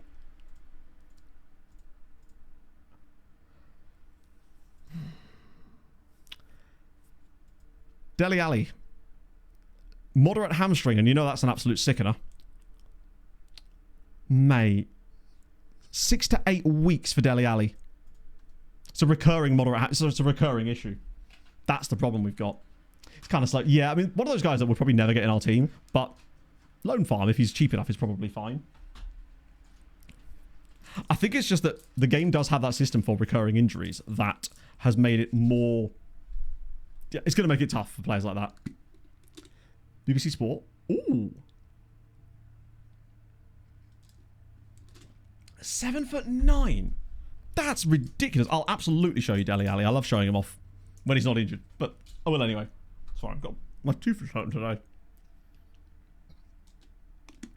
It's rare that I get that tooth pain, but today it's come back for some reason. Did Turnip Vinegar win Player of the Week? I guess something good's happened today then. Oh dear. McKinnon win the Hart. What about the Art Ross? I don't know if he will win the Hart. McDavid is probably cooking at the moment. But at the same time, I think that the problem with McDavid has is that Edmonton don't seem good enough to be consistent enough to get him points. Like, he'll obviously keep scoring because he's McDavid. But it seems to me like they'll have spells where he won't be able to score just because they're not providing him anything. Although I know he gets a lot of points just from assists. But he and Draisaitl can't do it all by themselves all the time. You loan Safi? We can't loan Safi, no. Well, we're not in a window, so we can't loan anybody yet. Other than random guys to Spain, apparently. Oh, I was going to look at Dele Alli, wasn't I? My apologies. There he is. Like, his attributes are actually really solid. For the level we're playing at, his attributes... Bear in mind, he was picked up out of this Belgian third tier as an amateur. And Mac will win the highest of McKinnon, David. I reckon he might win the Rocket Richard as well. His goal scoring this season has been way above. And I reckon the reason for that is because... Natchez. Now that Natchez is here and they've learned to play together better, when Nate is actually able to take more shots, which has really, really helped.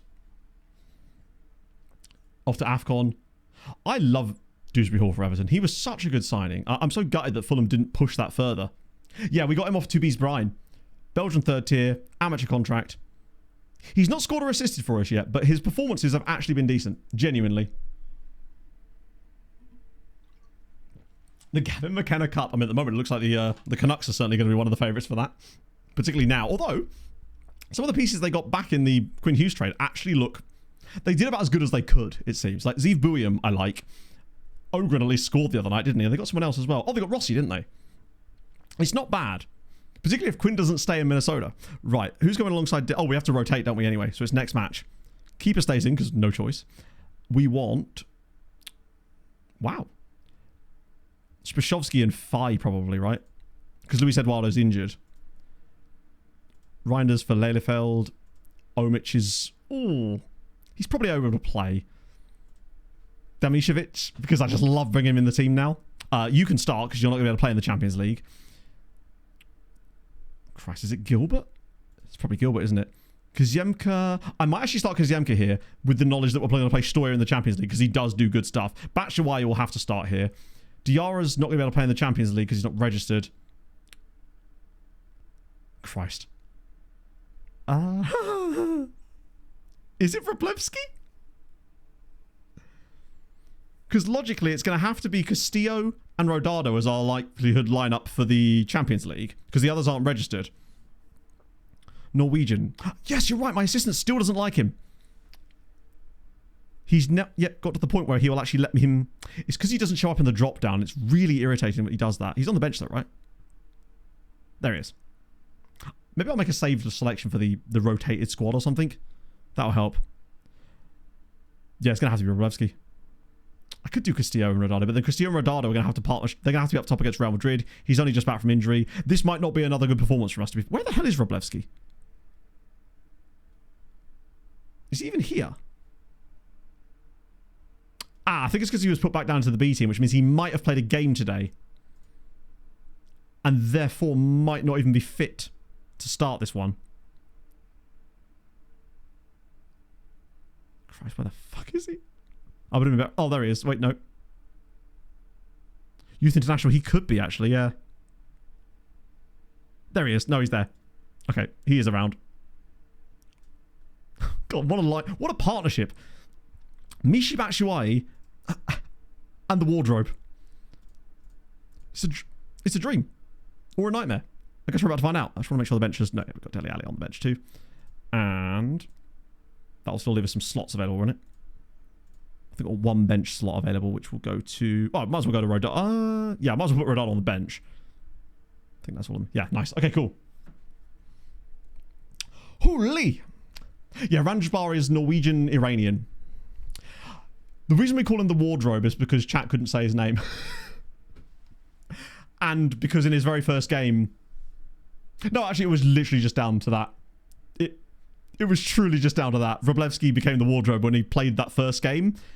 The only game that he's ever done anything for us was on his very first appearance for us. At the first game of last season, we had no strikers eligible for the club except for him and Rodado. So he had to start because we just sold our other striker. And the new guy hadn't joined us yet. He got 2 assists and a goal on his debut, and he's not scored a goal or got an assist since then. It's been 15 months. But genuinely, sometimes due to all the injuries we've got and the weird squad selection stuff, sometimes still have to play him. I'm concerned that we are not going to win this game either. Like, Piast Gliwice are not a bad side. We could be in trouble here. And Innocent Benza, of course. Oh, so they've got their own alley. Because realistically, how far could we possibly fall behind and still actually make up the ground? And, you know, I know we could rotate in the Real Madrid game, but I feel like when you're playing Real Madrid at home, you've got to put your best foot forward and go for it. I thought that was already in. Yeah, we had the youngest goal scorer in Ekstraklasa history and the oldest goal scorer in Ekstraklasa history in the same season. 15 years old and 54 years old. 39 years between them. That's wild. Okay, I was going to say it was decent defending, but actually, turns out it wasn't. It was a psych. I really don't like the way that they let them walk Sin off the wing like that. That's the exact same way that we conceded against whoever it was in the last game, Rook. Lelyvel just let Sanka tie him in knots, walk all the way in under no pressure. It's a good finish, but that right there seems to be the goal that we concede, which is good because it gives us a blueprint of what to change. 54, yes. His name was Innocent Benza. He, in real life, is an elected official in Zimbabwe and a college professor. You know about left wing back? Well, that was our right wing back that was doing that. Our left wing back is Krzyżanowski. But you're right. I think the right wing back spot is an area where we are definitely weaker now because Lelyveld and Reinders is okay. Oh my lord, we have not turned up at all today here, have we? It's just been a bit of a mess of a season domestically for us. We're suffering from second season syndrome as a title contender, which I actually don't hate. It makes it a bit more realistic rather than us just immediately running away with things the second we get any kind of success. If we were to have a struggling season now and it didn't cost us... Wow, that's just a nice goal. They're just not dealing with it at all. It's 2-0 to Piast Gliwice. The rain is pouring down. Forcing the opponent wide. I believe so because we play a back three. And I generally find that works quite well. And it wouldn't have suddenly started happening. I suspect what it is just because the quality personnel in that right back spot is causing us all sorts of issues because I don't think they're good enough to do the job anymore. God, they've absolutely clubbed us in this first half here. Truly dominant. Doesn't help that we haven't really got a proper out ball with Wróblewski or Batshuayi. Nobody really is doing it. And we've got to put it on attacking at this point. There's no point in just sitting back. I'm going to encourage them. Probably should be berating at this stage. But I think a right back is definitely on the shopping list for January. I know, the rain has been even worse than normal in the last couple of games here, to be fair. The thing that we've conceded, like in this game, we've actually conceded a lot of chances because Yemka has tipped over the crossbar. In the last couple of matches, like, we've conceded goals, but they've been out of nothing in games we've done quite well in. Today has not been that. They've been much better than us, thoroughly deserve the lead right now, and we're offering absolutely nothing. Is a right back. Yeah, I don't know if he's going to be good enough to start for us straight away, but he can't be any worse than what we currently have, right? The other issue is because of the rotation setup here, we can make some subs to try to claw this back, but we don't want to bring on too many first teamers because then that sort of defeats the point of resting them in the first place. Sometimes you just got to kind of take your medicine, I think, and today seems like one of those types of days.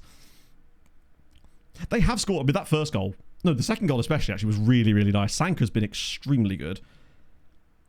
Ranchpar's actually held his own in this game. He's the one player that's putting in a solid performance for us, which is really, really pleasant to see from him. It's nice to know he's capable of it, even when the rest of the team is a disaster all around him. And Dimitrovic hasn't been awful either. He has got a booking so far, but those are the two, ironically, two of the youngest players in the team right now. Oh, no. Ooh. Yeah, the scheduling has not helped, but that's why you slowly build the strength in depth over time. Oh, here we go. Oh, that's the wrong pass, but never mind. It's the wardrobe. No! Oh, he nearly pulled the hinges off it. That was the chance. See, Thurman buries those. The ball's just broken to him perfectly there. He has to bury that chance. Just bottom corner. He's anxious now. I might have to bring someone else on for a little bit. Even if it's Diarra. Oh, what a chance. We get Gilbert in for QB's in. I'm going to get Reinders on for a little bit. Just to give us something down that right-hand side, to be honest. And maybe Stoyer for like 25 minutes or something. That was his moment. Yeah, or square it to his teammate. But I think in that situation, you do have to go for it. But he's just got to be slotting that home in the middle. You know, sensible, drive it home. But he's just not got that level of composure or finishing ability yet. Or probably will never have it. Right, Dimicevic, Mr. of the assist this year. It's Ranjbar. It's Omic. Oh, please, somebody have a shot on the end. Oh, I think the chance has gone. Yeah. We wasted our chance there. We overplayed it a little bit on that occasion. Ay, ay, ay. Slightly better. Chances are at least starting to happen for us now as the game wears on, but I don't trust them to put them away. Ranjbar's been very good today. He's never going to win man of the match, but he's going to win my personal man of the match from our team at least, as he's the one player that's been consistent in this match. Van Dama's not done badly, I suppose, off the bench, but that's mostly bench rating. Ranjbar's been on the whole 90 so far. We've not deserved anything from this game. 154 second team players out alone. My God. Yeah, the rondos is just... You're going to have to hire a separate training ground just to do the rondos in.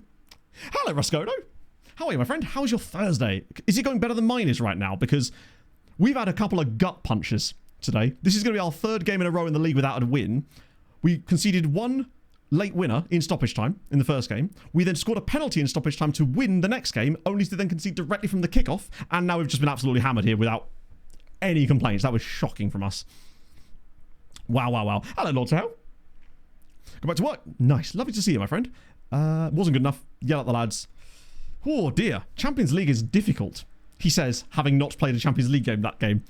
But it's fine. Nice, easy game next, though. We'll bounce back against Real Madrid. Yeah, now we are officially 11 points off the top. I think we have a game in hand on them, probably. We do at least have a game in hand on Lech Poznan. How have they managed to play an extra game? Where did they do that?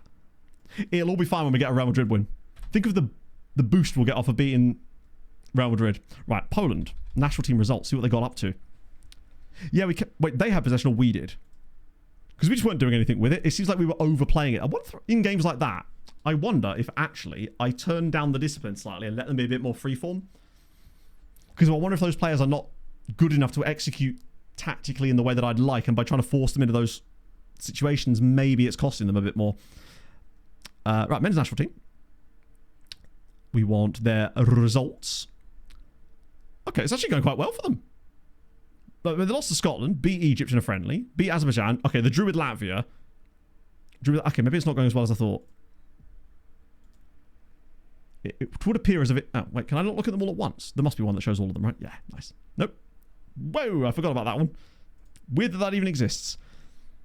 Greece, Northern... England are third. England are third in a group with Northern Ireland, Greece and Slovenia.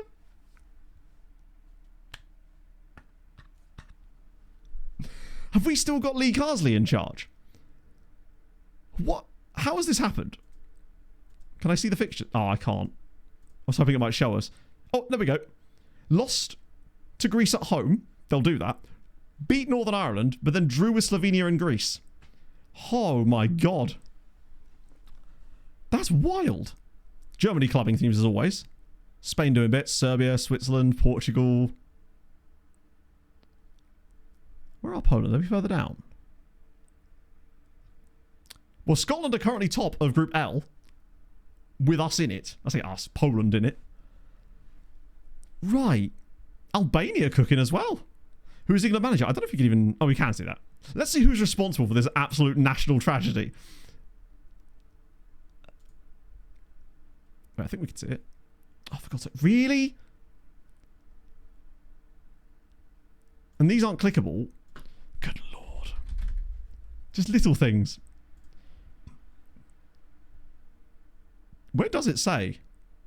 Wait, it doesn't tell you who's national team manager anymore. Does it actually not? Oh, man.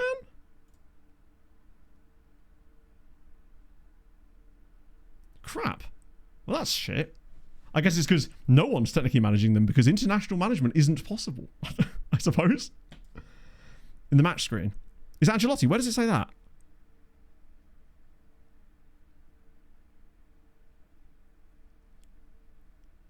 England men's national team staff. Oh, okay, cool. Oh yeah. Oh yeah, it's literally written right there. Yeah, so it does say it. Nice. Sorry, so much information on the screen, you just never know where to look. There we go. Okay, cool. So it does show you. Okay, sick. Does that mean we can actually do this again now? At least we've got this ability back again. To finally look through the national teams one after the other to see who managers are. That's finally something. Right. I'm glad we got that information though. Osman Bukhari. You know if there's a train coming anytime soon? It's not something I've tried to look up yet. Soon. So now I know where it is. It's one of those things where, because I'm so used to it being in the same exact spot the entire time, the fact that it's Carlo Ancelotti is incredibly funny. Give him the eyebrow, mate. Jesus. Ruby Dovey. Great name. I nearly read that as Ruby Doobie. Thank you for the follow. I appreciate that, my friend. That's very kind of you. Osman Bukhari at Austin FC. Ghanaian international. No, not striker. Right-sided winger. He's continental, man. Like the tyres. And with that kind of pace, he's going to be burning through tyres damn quickly. Not scoring a lot of goals. Getting a... Oh no, I was going to say loads of assists, but that is not a 9, that is a 0. Decent amount of player of the match awards, but his ratings are at least solid. Pay 4 million for him. Yeah, I don't think he's going to be coming to Poland anytime soon, not on those wages anyway. I think even the big boys in Poland outside of us can't pay that kind of wage just yet. There you are. Everyone leaving for Xmas. There is related to the word penis. You're probably right, honestly. There's not enough dicks. We do have a Jeremy Cock that we could rely on potentially. You're still not playing at all. You've really had that one loan spell in Poland of all things. Wait, in real life they bought him? Oh wow, that's kind of sick. Just cutting about in December making moves. That's quite a big amount of money. Oh wait, no, because Vidjev have got shitloads of cash, don't they? They're the ones that are absolutely loaded. And they're showing off in this save as well, going after players they have no right to be going after. Vanja Mojsic, oh no, wait. Benfica B. At the very least, you're in Benfica B. So you're actually getting game time, just not in the top flight. But that's the second tier of Portugal. An assist. It's progress. We will take that at this stage, just to see some kind of progress from you. We needed that. For oh, gosh. That loan spell's probably going to get completely done, isn't it? But that's okay. Right, Real Madrid time. What could possibly go wrong against them? Unhappy with him? It's not my problem. I thought that was yet another injury. I mean, it is, but not someone that useful. That's 6 this season, yeah. That's all this year. So it seems like they've finally gone, right, you're good enough for the B team. It's shin splints. You hate to see it. We'll leave to physio, though. Continue the loan. He'll be all right after Christmas. Sanfo's it. Ooh, Sanfo was the Mali guy, though, wasn't he? We should get a little bit more information about him once I've confirmed this, correct? Because he looks ridiculously good. Even if he's on the lower end of some of those things that we could see in the Rangers, he looked crazy good. Which he basically is, but that's okay. For free, 15 jumping reach, 6'1", 16 tackling, 12 marking, 13 heading. He has all the temp poles and some other solid mentals. Can cross the foot. He's very much a centre-back, though. At least he could cross, actually. He might be a centre-back come... wing. And would I want to play him as a wing-back? Probably not. Either way, I like him a lot. And for free, absolute no-brainer. We love to see it. Ikbekeme is facing an uncertain future. Oh, is he going to kick off because of the lack of football? Wait.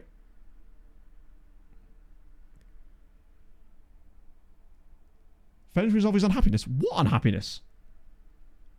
Is this one of these ones where the game just doesn't alert you to the fact that they're unhappy and then you get the news report come through that says, yeah, the thing is his tackling was promised to be between 16 and 20, so I was like, come on, give me 20. It did not, in fact, give us 20, sadly. Still, that's pretty good, though. Champions League fever. Stabile showing good Stabile is a very good footballer. I'm really glad we signed him, actually.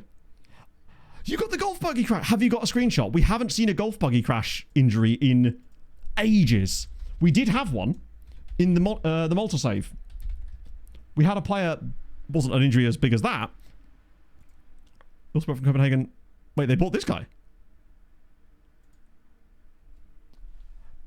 Bad update. Wait, hang on, sorry. With relation to what? Forgive me, I'm a little bit off kilter here. How's the dream going? Quince, it's not going well, I'll tell you. We've not actually won a game yet, sadly. This guy. That's an interesting choice. I guess obviously he's 3 years younger. So I can't see any of his like actual attributes anymore. How much did they buy him for? Are they just looking for like experience then? Oh yeah, so this might be some of you might be brand new to this particular concept in FM. There is a specific set of extreme. I mean, may not even be in 26, although I'm guessing they actually are. There is a set of extremely rare injuries that you can get in FM, but the injury itself isn't rare. It's just a normal injury, but it's the cause of the injury. They're like a whole separate thing, and there's no way of actually seeing it in the editor or anything like that. It's all hard-coded. And you can have things like an injury, for example, in this case, in a golf buggy accident. We had a guy called, I think his name was something Karty. We changed his name to Mario Kart, because obviously, when he had a golf buggy accident in the last save. Grind, thank you for the follow. So that can happen. Fell out of a loft. That was another one we had, yeah. So we had a player whose name was, ironically, Morten Gams Pedersen. In the Irish save, he injured his back falling out of a loft. And the game actually tells you that in the text. It's really, really rare. Another one we've seen is the freak domestic accident one, which I'll leave you to decide what the hell that could mean. But yeah. I don't know. Have you guys ever seen any of the other ones? Because there is so many of them. Oh, you're leaving. Speaking of Mike Richards, I was thinking about players that would be like existing players at clubs we support that would be good pundits. And I'm convinced that Alex Iwobi one day will be a really interesting football pundit when he retires. It looks like you're off. Which, in a way, I suspect it's because it's a quest for football rather than it's because you think you're too good for it. You do have a lot of hair. It's very high. It's modelled after me, it would seem. Oh, don't get me wrong. They are immensely rare. I've seen the golf buggy one in the Malta save. We saw the falling out of a loft one. And remember, I have a lot of players, so there's a slightly larger pool of it to happen in, I guess. There's a big list of them. There used to be. We found it in like 2020. Someone in chat, I forget who it was, might have been Wassa, had a list from a Pastebin account that showed you all of what they actually are. And there's some crazy stuff in there. Describing the Batty run. Exactly, Chase. It was exactly that video was what we won again in the Youth League. Was exactly what made me think that. It's when he because I think he'd actually be trying to present. When he's just being himself, he's already incredibly interesting, and he has a way with words too, which I find he's quite a vivid, descriptive like way of speaking. It's the bit with Batty was like blood of Jesus. It's absolutely incredible. But yes, that video is one of my favourite things from the last week. It's just that alone. Right, did I not next match it? Oh no, I did. It's just they can't play, can they? Because all the guys that are in the squad from that previous one are all injured or suspended. Help me! So Kubijan's out. Dele Alli's out. Batshuayi's out. Were you in the squad originally? Diarra can't play. Spasovsky can't play. Right. This leaves us with options. And not a lot of them either. Wait, what? Hang on a second. Hang on a moment. Just make sure I've got those guys selected and sorted. Okay. So it's these players here that we have to put in the team. Bandama has to come in. I was going to start Stoyer instead of Kuzemka for this one. It's going to be Rodado and probably Castillo through the middle. Who the hell plays at right side with him? Ranjbar? James? Is it James? I think I'd rather... Oh, Ranjbar's too tired. It might have to be James. Yeah, he is, but Ranjbar wouldn't get through even half an hour at that kind of fitness levels. Like, he played the full 90 in the last game, so realistically, he can't... Stasiak, he's just not good enough yet. And Stasiak's more of this type of player rather than the channel kind of guy. And he still shoots from distance all the time, which is a pain in the arse. He'll get on the bench, and he'll almost certainly come off the bench in this game because we've got no other choice because of the amount of players we've not got available to us. That's probably it, yeah. Yes, there was. It was called a serious viral infection. That was what the game used to call it when a player had cancer. I had a player... I think the players could get the injury as well, but it wasn't the same thing, if that makes sense. I had a player on my Red Star save whose name was Peshnik. Probably still plays. He's a real player, I think. But he got it during the save. It wasn't like a pre-programmed thing. Yeah, this lineup is not spectacular, but it's really the best we can do. Ultimately, we're playing Real Madrid. Like, we were going to struggle no matter what anyway. Oh, dear. Every injury is an excuse. There you go. Love to see it. Was it actually called that? Oh, wow. Yeah, I think they changed the name of it then because it never used to be called that. This was in like 2015? Yeah, FM15 was what this save was. Imagine. Enter the poor run of form. Oh, yeah, just say that against Real Madrid. That's fine. I'm kind of curious to see what this Real Madrid lineup's going to look like. I like that we get to, and it's not raining, we get to welcome Real Madrid to a non-rainy Kraków. What's their lineup looking like then? Mbappe, Bellingham, Arda Güler, hey, Rodrigo, Camavinga, Valverde, Carreras, who I didn't see the rest of them. Is that Dean Howson? It's fine, we're 34th. The only way is up. We're above Dortmund and Porto, baby. I love that he's even there. He's going to score several goals against us, isn't he? Downside to 26. Champions League music stops playing when you start the match. I miss conceding a goal while the music was still playing. It's one of my favourite vibes. Who else have they got? So they've got Militao. Trent is obviously at right back. Wait, is he just called Trent now? Has he got Trent on his shirt? I genuinely don't know this. Has he actually got Trent on his shirt at Real Madrid? And Courtois in goal. So they've barely done anything signings-wise. Hello, Ruby. How's it going, friend? I'm doing well. Personally, I'm doing well. Team, less so. We haven't actually won a game yet today on stream, and I don't suspect that's going to change today against Real Madrid, given that if we concede less than 5, that's a good result in my book. Right, well, that's a good start. First chance of the game, Valverde. They are Real Madrid. They've got higher quality players. They're going to be better in these things, but you just need that little bit of quality sometimes, defensively or from the goalkeeper. I think this does deflect past him, in fairness. Yeah, no, I can't really blame the goalie for that one. Coming to before, I don't know. We could look at their in and out of possession system and see if they actually are doing that, because he feels like the exact type of player that should be, right? So in possession, they're doing that. So the only thing that's happening is out of possession, Arda Güler is moving up into being like a... Weirdly, that's just straight up centre forward, which is very odd. And this is the splitting centre forward. So yeah, Trent is remaining exactly where he is. In fact, their only difference really is that their wingers are moving back and Arda Güler is moving forward. In the league, I think 18 points at the moment. We are already 12 points off the top though, because Lech Poznan are having a bit of a lovely old time. Despite European issues, we have had a lot of injuries this season. And it doesn't help that for the Champions League, some of the players that we'd signed were signed after the registration window for the Champions League is shut due to the way that the Polish transfer window works. Whoa! Aggression much? Also, this feels like a highlight where we might actually get a chance against them here. Krzyzanowski taking him on. He's going all the way through. Oh no! Imagine Rodado equalises against Real Madrid. What a guy! Any wonder kids? Probably not, no. I mean, bear in mind, we're only in Season 3 and we are managing Wisła Kraków, so no. And even, well, certainly no real-life wonder kids. Oh, no. Actually, I'll tell you what. No. We do have Dele Alli and Michy Batshuayi. Those are wonder kids in my heart. Neither of which are in the team right now, because Dele's injured again and Michy Batshuayi is not registerable. Look at the pressure we're putting up. Wait a minute. Oh my god, he's through. No!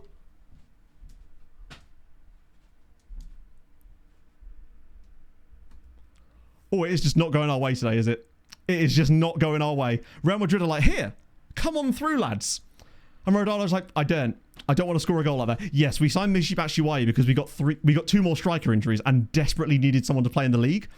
So we just had a look at who was available on a free and was fun. And Michy was the man. And crucially, he did score twice on his debut. Including what we thought was going to be the winner, if it wasn't for the fact that we conceded 30 seconds later. Rodado must be a Real Madrid fan, yeah. Now we'll concede off of this. Oh, maybe not. It's still only 1-0. The thing is, we've actually had 2 quality chances. Rodado had that one, and he also had the one that he got blocked. We should be level in this game. We're actually playing better than Real Madrid in this match so far.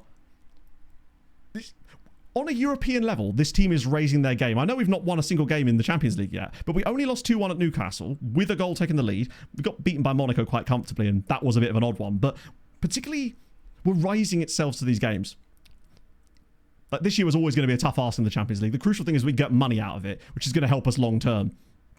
And let's be honest, as things stand right now, it's unlikely we'll be playing in the Champions League next year anyway, because we'll probably have to get into a Champions League spot to actually do that. And the way things are going in the league for us, that seems a little bit far-fetched as now it's 2-0, because Valverde's just taken up that same spot again.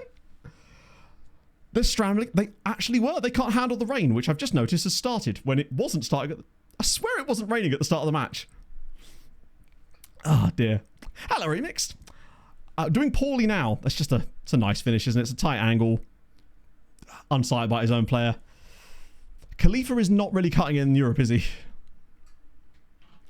It seems to... I mean, to be fair, it is Poland. I suspect it is quite a rainy place. I'm looking forward to playing a game in the snow, potentially, in the Champions League in, like, January, February kind of time. Because we don't have any league games in that window, but we do have Champions League. So if we get a home game in there, there's a chance we could get proper big snow, which would be kind of sick. They're just better than us, aren't they?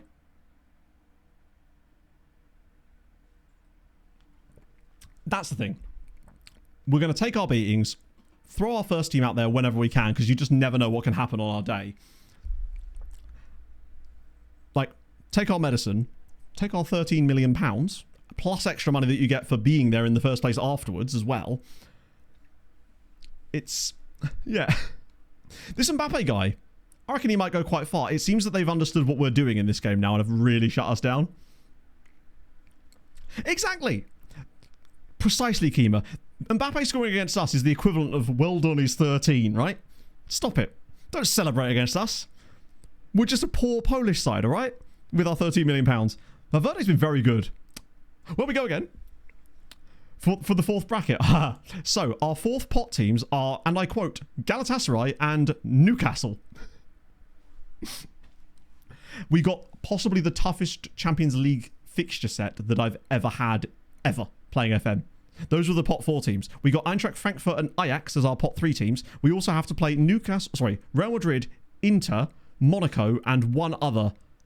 Wasn't it Ajax? It was either, I think Ajax were pot 3 or pot 4. I can't remember which way around. Either way, it's heinous. Our most winnable game is probably Galatasaray at home, and that is by no means an easy match in any way. There's one other team we've got. Is it Tottenham? Yeah. Actually, I'll tell you what. Maybe we'll get something from Tottenham. Who knows? Oh, here we go again. Oh, sliding through. What is that for a pass? I think every pot sounds like pot 1 when you're us right now. Yeah, the last game is against Galatasaray, I think, and that's the one where we might have a chance of getting something. Krzyzanowski. Rodano! Yes! Come on! He scored 3 times in the Champions League. Come on. I think Galatasaray might be beatable. It depends on what state we're in when we come into the game. This is a nice goal, actually. Like, great little pass from Gilbert. The Real Madrid players just stood there. This is a first-time cross as well. Yeah, look at that. First time on the volley. Do we do it? Do we go attacking? Like, goal difference is not going to make much difference to us at this point because we're not going to get out of the league phase anyway. We might as well try and throw bodies forward and see if we can grab ourselves an insane comeback. No, we didn't get Man United for once. I feel like I always play against Man United. Castillo's been poor. Stroyer's been poor. But I think... Do you know what? Why keep them on longer than I need to? Oh, good lord, that's why. Luckily, we've got options here at least. All of whom are already in the team, apart from Kuziemka. James has been appalling. It's probably a Ranjbar move, isn't it? Even if he's tired, he could at least do, like, 30 minutes for us, perhaps. Stasniak, I don't really want to bring him on, because Bandama's done well, actually. How is Krzyzanowski? He's looking okay. There's just no real options off the bench, is there? We couldn't even field a full bench because of the squad. That's going to have to do. The rest of them are all defensive players that don't really make us any better going forward. I might bring Dimitrovic on for a little bit. In a bit, just to give Krzyzanowski a rest. Maybe it's an adopted one, Lord Justinian. Never said it had to be a blood relative. It could just be an adopted son. It would be good if we could defend a set piece maybe against Real Madrid. He's going to bang this, isn't he? Oh, what an effort. Honestly, a 3-1 defeat at home against Real Madrid in a game where arguably we've been not anywhere near as good as them, but we've not been anywhere near as outclassed as I was expecting. I'd actually take a 3-1 defeat, particularly if we could grab one more little chance. Because honestly, we should have had 2 goals today. That chance Rodado had, he has to be burying that. Go on, Reinders. What a pass. Oh, drop. Square it. No! Mache, what are you doing? You melon. It doesn't matter. It's 3-2. Vandenbals. We're not cooked yet, my friends. Wisła 2, Real Madrid 3. I take back everything I said, Mache. It was the right decision after all. The fact that he doesn't square the ball there for a tap-in is wild. He does have a habit of doing that, but ultimately, it didn't matter. Come on. Lovely finish from Vandenbals. Keeper unsighted. Here we go. 3-2. Game on. I've never had a stunning game either. Wimbledon series? No way! God, that was what? 20... Was that FM 15 or FM 16? That was a long time ago. Welcome in, friend. How are you though? How's life been treating you since then? Hopefully good. Welcome back. I still waffle just as much as I did then. I just do it in 4-hour chunks instead now. Uh-oh. Hey, Trent's in the midfield now. They've moved him to DM. Oh, that's a really nice goal when they inevitably score it. That's such a nice bit of play. I can't even be mad. We did have brothers in a save, but they weren't from us. Norgeland had a set of brothers in, I think, my MTK save. One was really good and one was absolute bobbins. It was a lovely... This is a beautiful goal. It's the kind of goals we normally score, actually. I can't help but feel like the defender there probably should be getting a toe on that. I'd like to see some more relation options. I want to manage a family tree like you get in CK. That's what I'm looking for here. I'm amazed at how decent our production in this game has been considering it's Real Madrid. If we could have just been a bit tighter defensively, I get the feeling we might end up losing this like 6-2 in the end, which would be kind of harsh considering. But I guess that's the goalkeeper, I think, is... I'm getting more and more uncertain about the keeper. They've actually got a guy pretending to be injured as well. Cool. Valverde has a hat-trick against us. Yeah, I'm surprised he didn't just slide in. Very to get Semenyo. Wait, what? Is Semenyo leaving? You know if there's a train. He's a great footballer. I absolutely love Antoine Semenyo. Kaworu Nagisa, thank you for the follow. Was that Mbappe down injured? Perfect. Oh, sorry, bro. I genuinely thought there was a transfer room. I was like, damn, okay. I'll be in for that. More than 10 years ago. Yeah, it would have been... I guess Wimbledon was the second series, so that would have been October 2015? So just over 10 years ago, yeah. Yeah, well, we've got the Spanish guy maybe coming in, but I think we want to up our search there a little bit more perhaps for January. Oh, hello. This game is an absolute wild one. Krzyzanowski's through. It's 5-3. I mean, if we're going to lose, but it's a fun-ass game, nevertheless. 65 is very cheap. Fantastic, I don't think he has. Trent is definitely at fault for that one. He's literally backed it straight to Krzyzanowski. It should be 5-4. You're absolutely right. There's no way any team should have anywhere near as many goals. This game has only had like a combined 3 XG, and yet we've already had 8 goals. Castillo's been heinous. Still got 12 minutes. This is not done yet. Does he do it? Do you know, I think he does. I think he's breaking his own rules, hitting it with very attacking. We've got 10 more minutes. Have a few shots, right? Let's go. We've scored 3 times against Real Madrid. The local fans will at least have been able to witness something fantastic. Wait a minute. Oh, hang on a minute. It's Castillo. He's been trash all day. Come on. There's bodies in the box for him if he wants it. Oh, it's going to be a long-range strike, isn't it? He's going to belt this. Oh my God, that was going in. Van Baus, that was actually heading on target. Well, it was on target. It's a shame that he did that. Yes, that is Tiani Reinders' brother. Genuinely. Our right-sided wing-back. He plays for a different national team, but it is his actual brother. It's part of the reason we signed him, to be honest. Do you know what? 5-3 defeat at home against Real Madrid in an absolute barn burner of a game. There was this moment here where but look at the start of this game. We could have been 2-0 up in here, genuinely. Well, not 2-0 up. 2-1 up. We gave it a bloody good go. These are the kind of quality performances that, even though we lost, are going to see us win points later finish. No, he's Indonesian. Clear-cut chances is kind of a bit of a... I don't know why this even still exists as a stat. It's somewhat meaningless. I forget what the game actually... What has to be met for it to be a clear-cut chance. Ultimately, they were the better side and they deserve to win, but it's the fact that we're even able to compete a little bit in these types of games and get goals is really exciting. Neither goalkeeper had a day you'd want to remember in any way, but I'm still proud of the lads. They did so well. Rodada continues to score in Europe. Who got the other goal? Van den Bosch as well. First ever goal in Europe for him, for sure. It might be an XG thing, I don't know, because we did have probably the 2 highest quality chances in the game. Rodado's shot in the first couple of minutes, and then the one that he hit the post with when he didn't go around the goalkeeper. How's the Champions League stage actually looking? Still above Genk? Where are Galatasaray out of interest? They've actually done okay so far. They've beaten someone and everything. Who have they played? So they've beaten Real Betis. They've drawn against Revenge Zvezda, though. I still think we can maybe take them, but it's not going to be easy in any way. Hello? FM?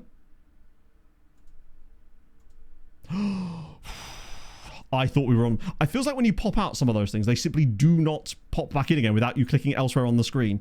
And I've never tried to load one of them on that menu before. I thought we were about to be in a world of trouble there. God, he's a little bit good, isn't he? 34 caps for Turkey at the age of 22. Argues with... Wow, he's got a lot of different... He's a bit insane. It's only second, not first. Exactly. It should be a nice, easy stroll in the park for us. Nothing is happening. I find very attacking is not something I really like to use. I like to sort of cap out at attacking because what it really means is risks. And I feel like with very attacking, the risks the players take that they wouldn't do with attacking is basically long shots and giving the ball away most of the time. So for me, it truly is last resort.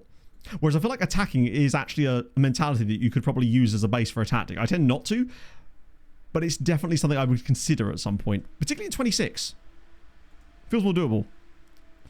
Mbappe's still playing for Real Madrid. We did see that Saka was wanted by Manchester City for an insane amount of money, but then he signed a new deal at Arsenal. 23 at this point. He's 22 in game. But remember, we're only halfway through season 3, so I guess he may be a late birthday that year, potentially. Is that a cup game? Oh, God, we've actually got a cup game midweek there as well. And we didn't even know who we'd drawn because, as usual, the game does tell you. It just buries it. So we're playing against Rook, which is fun. Jamal Lawrence. What a guy. We had Jamal Lawrence, didn't we? Or was that... No. Was that Jamie Lawrence? We definitely had a guy called that. So do we have to... No, we don't have to rotate here because we've got a cup game midweek. So it's going to have to be as full strength as possible in this game. But we can bring back some of the guys that missed the Champions League match at least. Also, our under-19 team got relegated, didn't they? Yeah, they did. Good God, Brookbet's one is a bit tasty, isn't it? Went to Vissel Kobe is dope. There was a year in FM, I can't remember which one it was, when I had a load of players in my save in general that had played for my club. I think it was actually the original Polonia. I know it was. It was the original Polonia save. The original Building a Nation in Poland, because it was Mateusz Wygawa. A load of them randomly went to Korean and Japanese clubs when they retired. The new FM post, we had a look at the forum post where they talk about, I say the roadmap, but, you know, the sort of plans going forward a little bit earlier. Which was, honestly, pretty content with that, to be fair. Right, who's coming back in other than literally loads of you? Because now we can establish a first team squad again for a little bit. Diarra probably will come in for this one. Oh no, well, he's probably his fit again now actually. Kubizian straight back in instead of James. I'll get them in and I'll sort the bench out in a minute. The rest of the team's probably okay actually. Is there anyone else that normally comes into this lineup? Oh, Bandama doesn't normally start, does he? Who normally starts in the midfield instead of Bandama? Oh, Dele Alli. Wow, Ranjbar still isn't fresh enough to start. Does he have low... Yeah, he does have low natural fitness and low stamina. That's going to be what's really costing him, I think. Because it means that we can't use him as often as we'd like to. Even in the rotation, he seems to be struggling to get back to fitness. Krzyżanowski probably does need a rest here. So does Reinders, actually. This is not ideal. Karamov's nearly back fit, which is something. Japanese right back. We don't have him yet. He doesn't join us till January. Believe me, I'd love to. As far as I know, he's not in until January. Batshuayi. Yeah, that'll do. God, we're missing Furman so bad. Let me just pick restrictions, see if that sorts this out a little bit. Reinders, I do want Reinders on the bench at least. Stasniak, yeah, he probably should be on there as well. Oh, wait. Oh, that's Staniak. Sorry, that was Mikovaj. That'll do. What I do want to have a look, though, is to dip into the under 19. I want to just see who's knocking about in our lower squads that maybe is ready for a first team call-up if they're not out on loan. Why is Omich still in here? He's in the first team. It's weird that he always shows up in here for some reason. Is that just because the filter's a bit weird? That's really strange. Was Bandama wanted? Okay, interesting. Ooh. So there's a few guys that might be quite decent CA here, actually. Przemysław Kaminski, who's a right wing back on the... Wow! Przemysław, you've got... When did you get so good? Ah, he was one of the guys... he was the other guy from Stahl. Right, okay, you're to the first team immediately. Hello, future of Polish right backery. His tackling's not great, but he's got the pace. I like you. Then there's also... Motulka, he's the left-sided guy. So he doesn't have a purpose really yet in our first team. He's pretty decent. And then there's, of course... Oh, he's also a right back. I think I prefer the Polish fella. This guy's got better tackling, but Polish guy's more athletic. But either way, they're both quite... Wow, these guys are developing down here. This was the other one, wasn't it? Oh, he's left back. He's apparently getting worse. Oh, so we did get one of these guys in, but he was a left-sided player, not a right-sided player. The right-sided guy joins us in Jan, I think. Another Polish guy. That's Novak. He's the guy we signed from Odra Opole. Worst case scenario, he's a backup striker. Okay. Andre Luis. Oh, he's a left back. In name only. We're not even looking for left backs, are we? There's definitely some quality in here, though. Now, obviously, I don't want to move a load of them up to the first team, only for them to not play and then have to bring them back down again. But it's certainly worth keeping an eye on some of these guys. What about you, Espen? Unfortunately... Oh, he's a goalie. I think the Spanish guy will be better. Japanese guy isn't too bad, but he'd still be behind Krzyzanowski and probably Dimitrovic, or on the same kind of level. What about Drago? Ah, he's the centre-back that can't tackle, isn't he? And we were trying to retrain him to be a wing-back. Is that Elias Perez? Because he was quite good too, if I recall. This guy here. Jesus, his value is decent. It's because he was a winger again. There is definitely a lot of players down here, at the very least.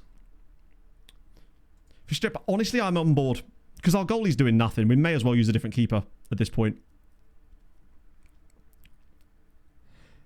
The problem is if you make them available for the second team, then most of the time they're not available for the first team. So it might as well...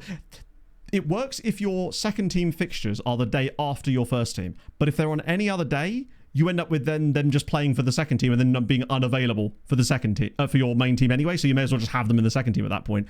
That's the issue with it. Otherwise, you've got to decide every single match day to do it, and that's just something I'm never going to remember to do. There was a league I'd managed in once where they were always the day after the main match, and it was perfect because you could just have them all set available for it and it would work every time. But the second the game's on the same day, they're all then available for that team instead. And it's like, ah. Right, I like the guys we brought up because I want to start one of them, honestly. Wait, they don't have to be registered, do they? Pace really good. And pace has always been like a massive thing in FM, but yeah. Why are they not showing up? They shouldn't have to be registered, do they? They're too young to need to be registered, I would have thought. Unless they're already involved in another game that day already, and it's too late to maybe bring them up to the main squad, perhaps. I'm guessing that's likely what's happening here.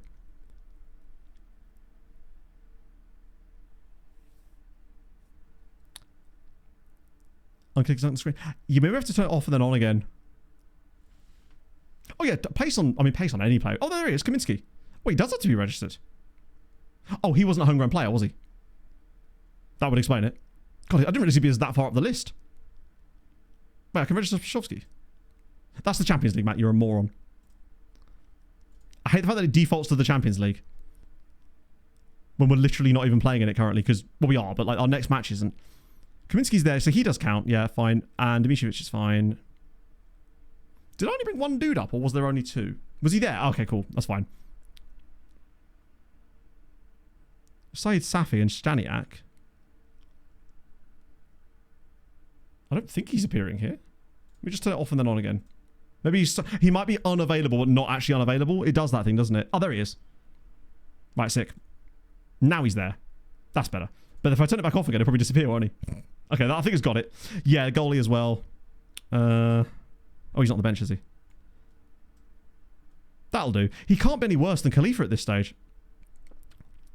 I think the game doesn't like it when you move stuff around on match day because I've noticed that it will keep like unregistered on here even if the player is registered. It's very frustrating.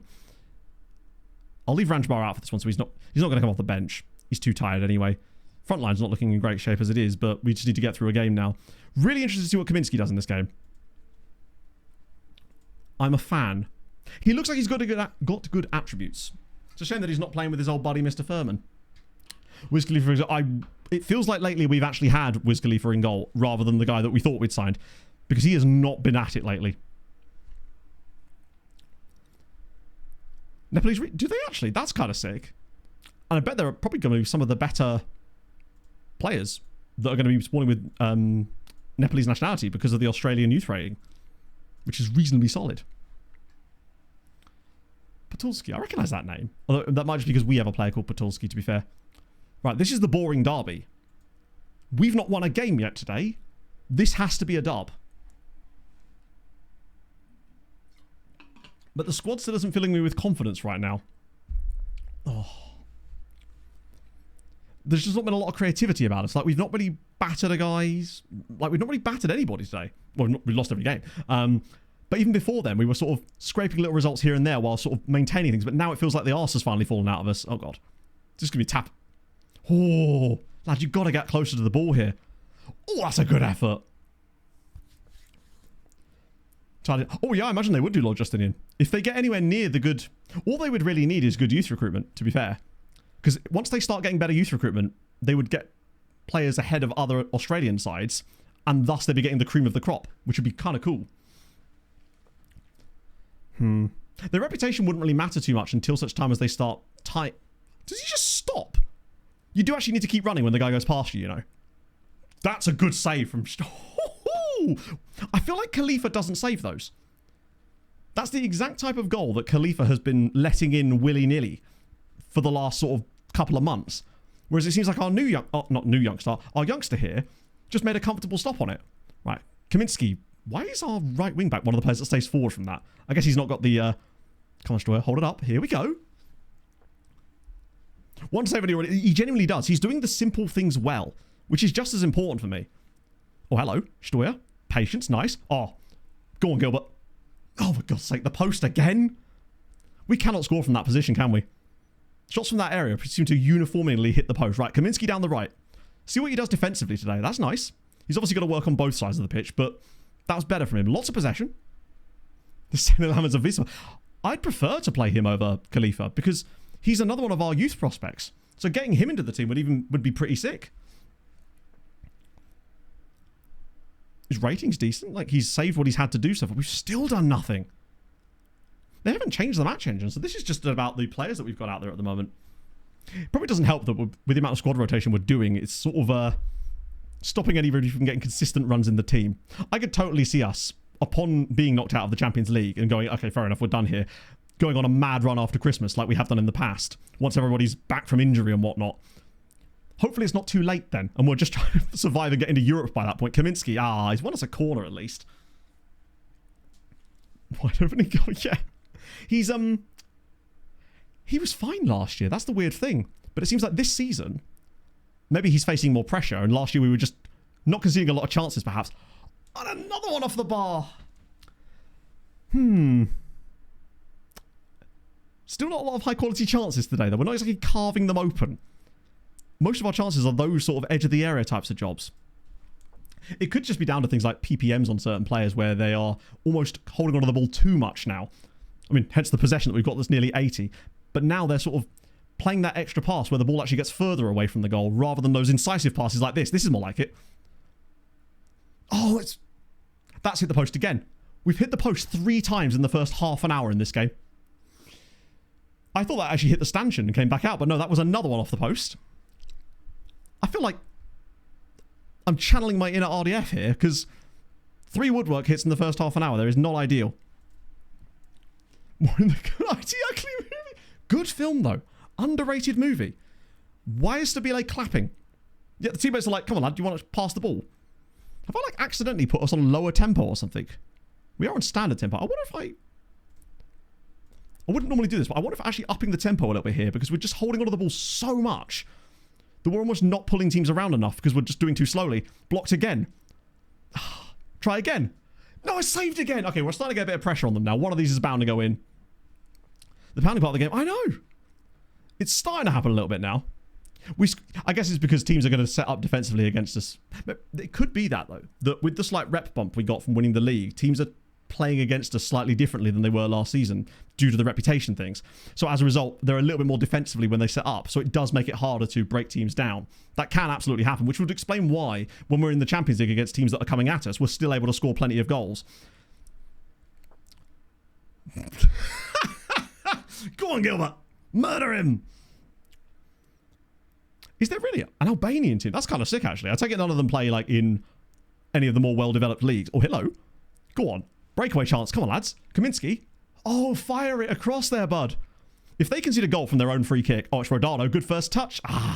Overplayed it again. Dimicevic drives it inside. Rodano's in the post again. 4 times we've hit the post in the first half here. Rodano has hit the post by himself twice. We actually look quite good in this game. Creatively. Oh, here we go. Nice. Stoya.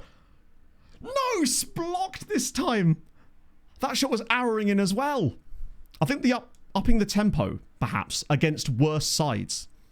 I'm wondering if playing a higher tempo game in the league might work for us, because we're getting a lot of the ball, but not doing as much with it because we're not moving it as fast.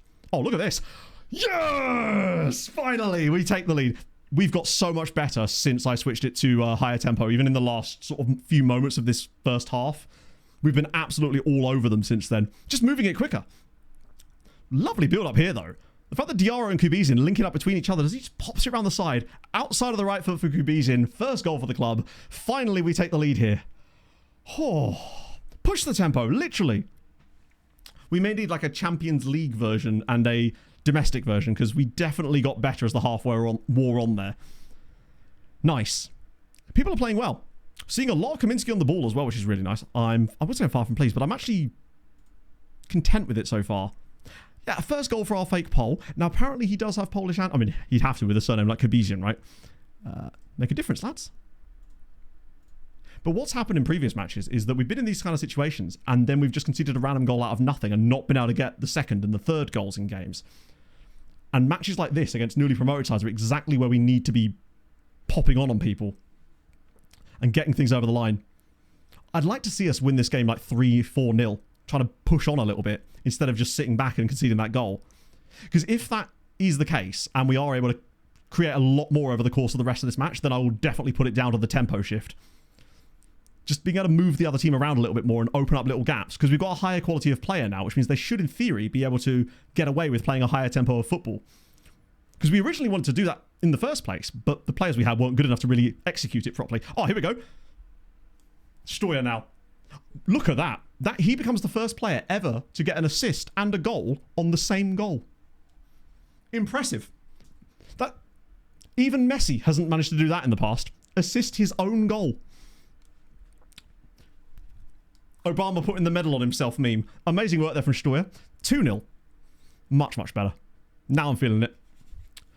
Irish shooters. Interesting. One thing I did notice when I was looking at the amateur and non-contract players is how the quality level of like the Republic of Ireland players was just not really there compared to the non-contract and amateur status players in the Northern Irish leagues. But it might just be to do with the contracts. And that there's players at a higher level that are on those contracts in Northern Ireland, thus they're getting better players because the teams are higher up the pyramid. It is a problem, but there's nothing we can do about it. We wouldn't have been able to sign him without that clause. And even if we only have him for a shorter period of time, then we do. We get 5 million out of NFL. Not really, no. I say not really, not at all. Complacent. Sorry, lad. I used to watch the Super Bowl and stuff back in the day, but after a while I just realised I just didn't particularly enjoy the sport and had to stop pretending that I did. Not stop pretending, but stop trying to, because I just was just not my thing. I think of the American sports, it's probably the one I enjoy watching the least. Not really even sure why. I think it's just because it is so stop-starty. And that just doesn't really compute with the way that I have, the way I like watching sport, I guess. Castillo maybe for Diarra. Just throw some bodies on for a little wee bit. Could have brought more. Actually, I'm going to bring Mishi on as well, just to give Rodado a little bit of a rest. Now that we've got a 2-goal lead, things should be a little bit more, a little bit less sus. It's a bit less tight. I know, but like actually, I might make. You know, I hate making 5 subs, but he is. Yeah, you're right. And we've got. Oh, I was going to say we have Spashowski, but apparently we don't have Spashowski. In British, I think there have been some, right?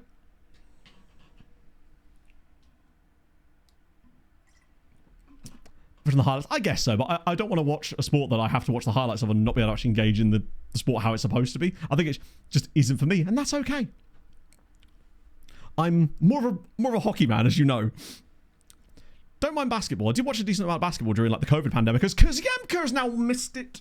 He does get into that position a lot, and I feel like Stoya isn't always in that exact spot as often. We've been training to play CM for the past 2 years, Andy. So yes. Unfortunately, it doesn't make any difference. He's never going to learn it. Well, I mean, he might well learn it eventually, but thus far, he's still never managed to learn it. He got like a certain level of competency with it, but since then has not really improved on it at all, despite how often we play him there out of possession. I like a bit of basketball.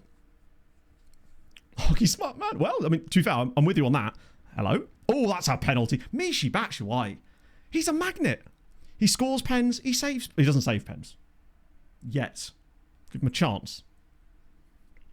Because there was that guy, was it Reece Zammit? Something, Reece Zammit? That went to the NFL for a bit, basically. Get it on ESPN. It's probably on the Ocho, isn't it? Right. Of course, he takes the pens too. This would actually be Mishi's third goal if he scores this. Since God, I love the way he takes a penalty. He's easily the best penalty taker we've had in this save. He properly twats it into the side net. We're 3-0 up now. This is more like it. Albeit from the spot, but it definitely has made a difference with the style of play, I'd say. That little up in tempo for league games. We could probably even go higher. I suspect what it's meant is that we've lost a bit of possession, but ultimately, who cares, right? If it means that we're tearing teams apart a little bit more now. She's not even dropped off that much. That's more like it, though. Much, much better from the lads. And a 3-0 win, crucially. Still trying to get the rules. Yeah, I kind of gave up on it eventually. It was like a yearly thing. I'd always stay up and watch the Super Bowl, and I'd be watching it like... After a while, I figured that I'd watch it enough and go, yeah, actually, I'm enjoying this. And I just wasn't, so I just don't anymore. I realised it was like a massive thing, but, you know, there's a lot of massive things that I don't enjoy, I suppose. Like me. Old me, anyway. It's a very FM signing, and it's worked out very, very well for us so far. I mean, admittedly, 2 penalties.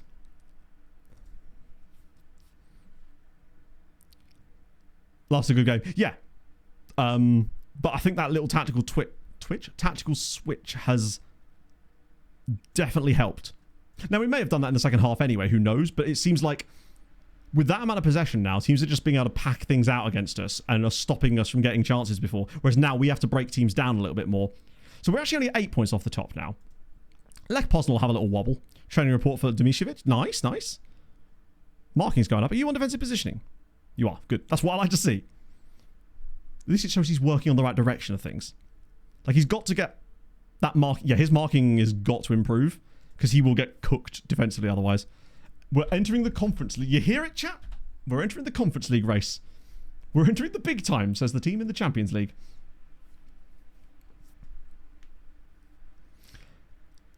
Best football song? I don't know. One of my favourite football songs by a country mile is the song of IFK Göteborg, which is called Naquine Poseidon, which is an absolute banger. If you haven't heard it, there's some wonderful videos on YouTube. I would very much encourage you to check that out because it's a genuine monster track. And it's one of those songs that not only is good, but it sounds good when a crowd sings it, which is a big distinction sometimes. Batshuayi and Pogot, well, maybe that's where he goes after us.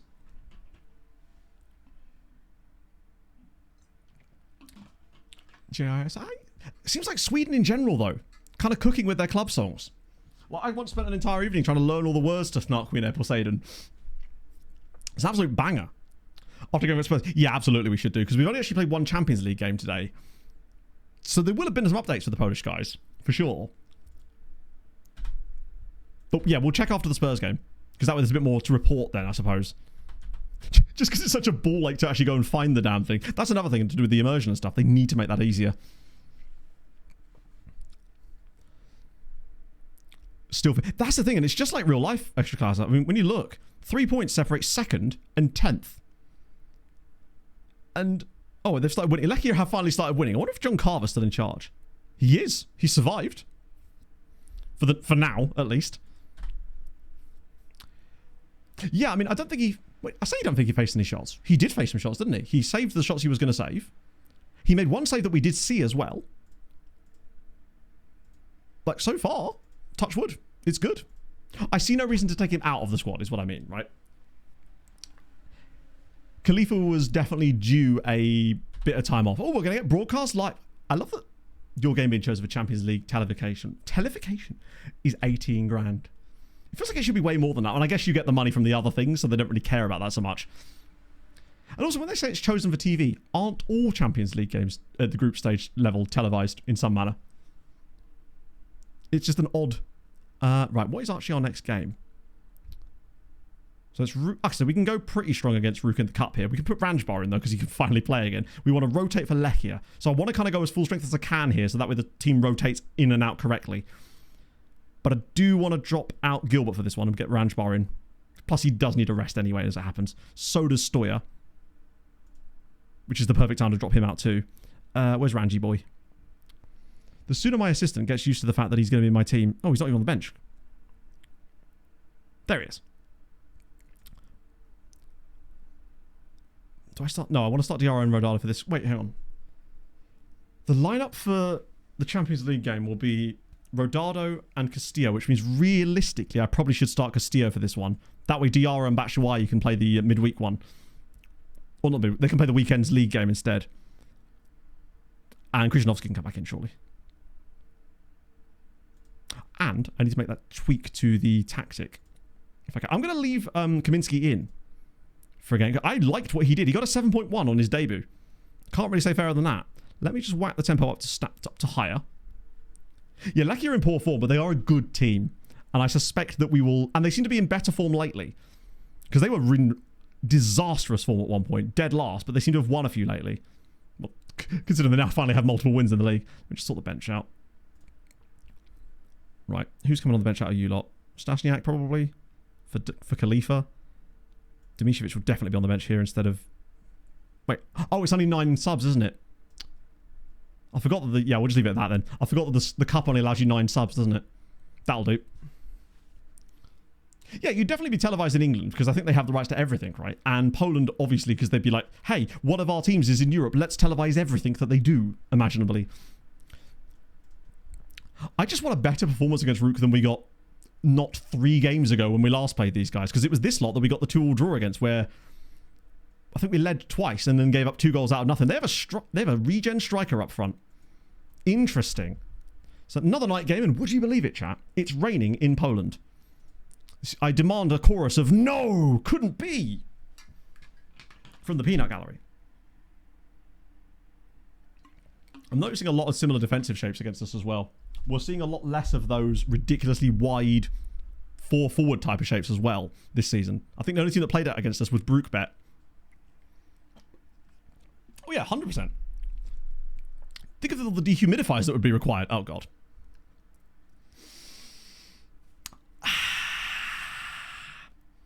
They scored that exact goal against us before.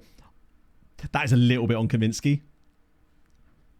Like, he basically wins the ball here, and then... Oh, that was Kubizin. Where's Kaminsky then? Was he cut inside? I was inside.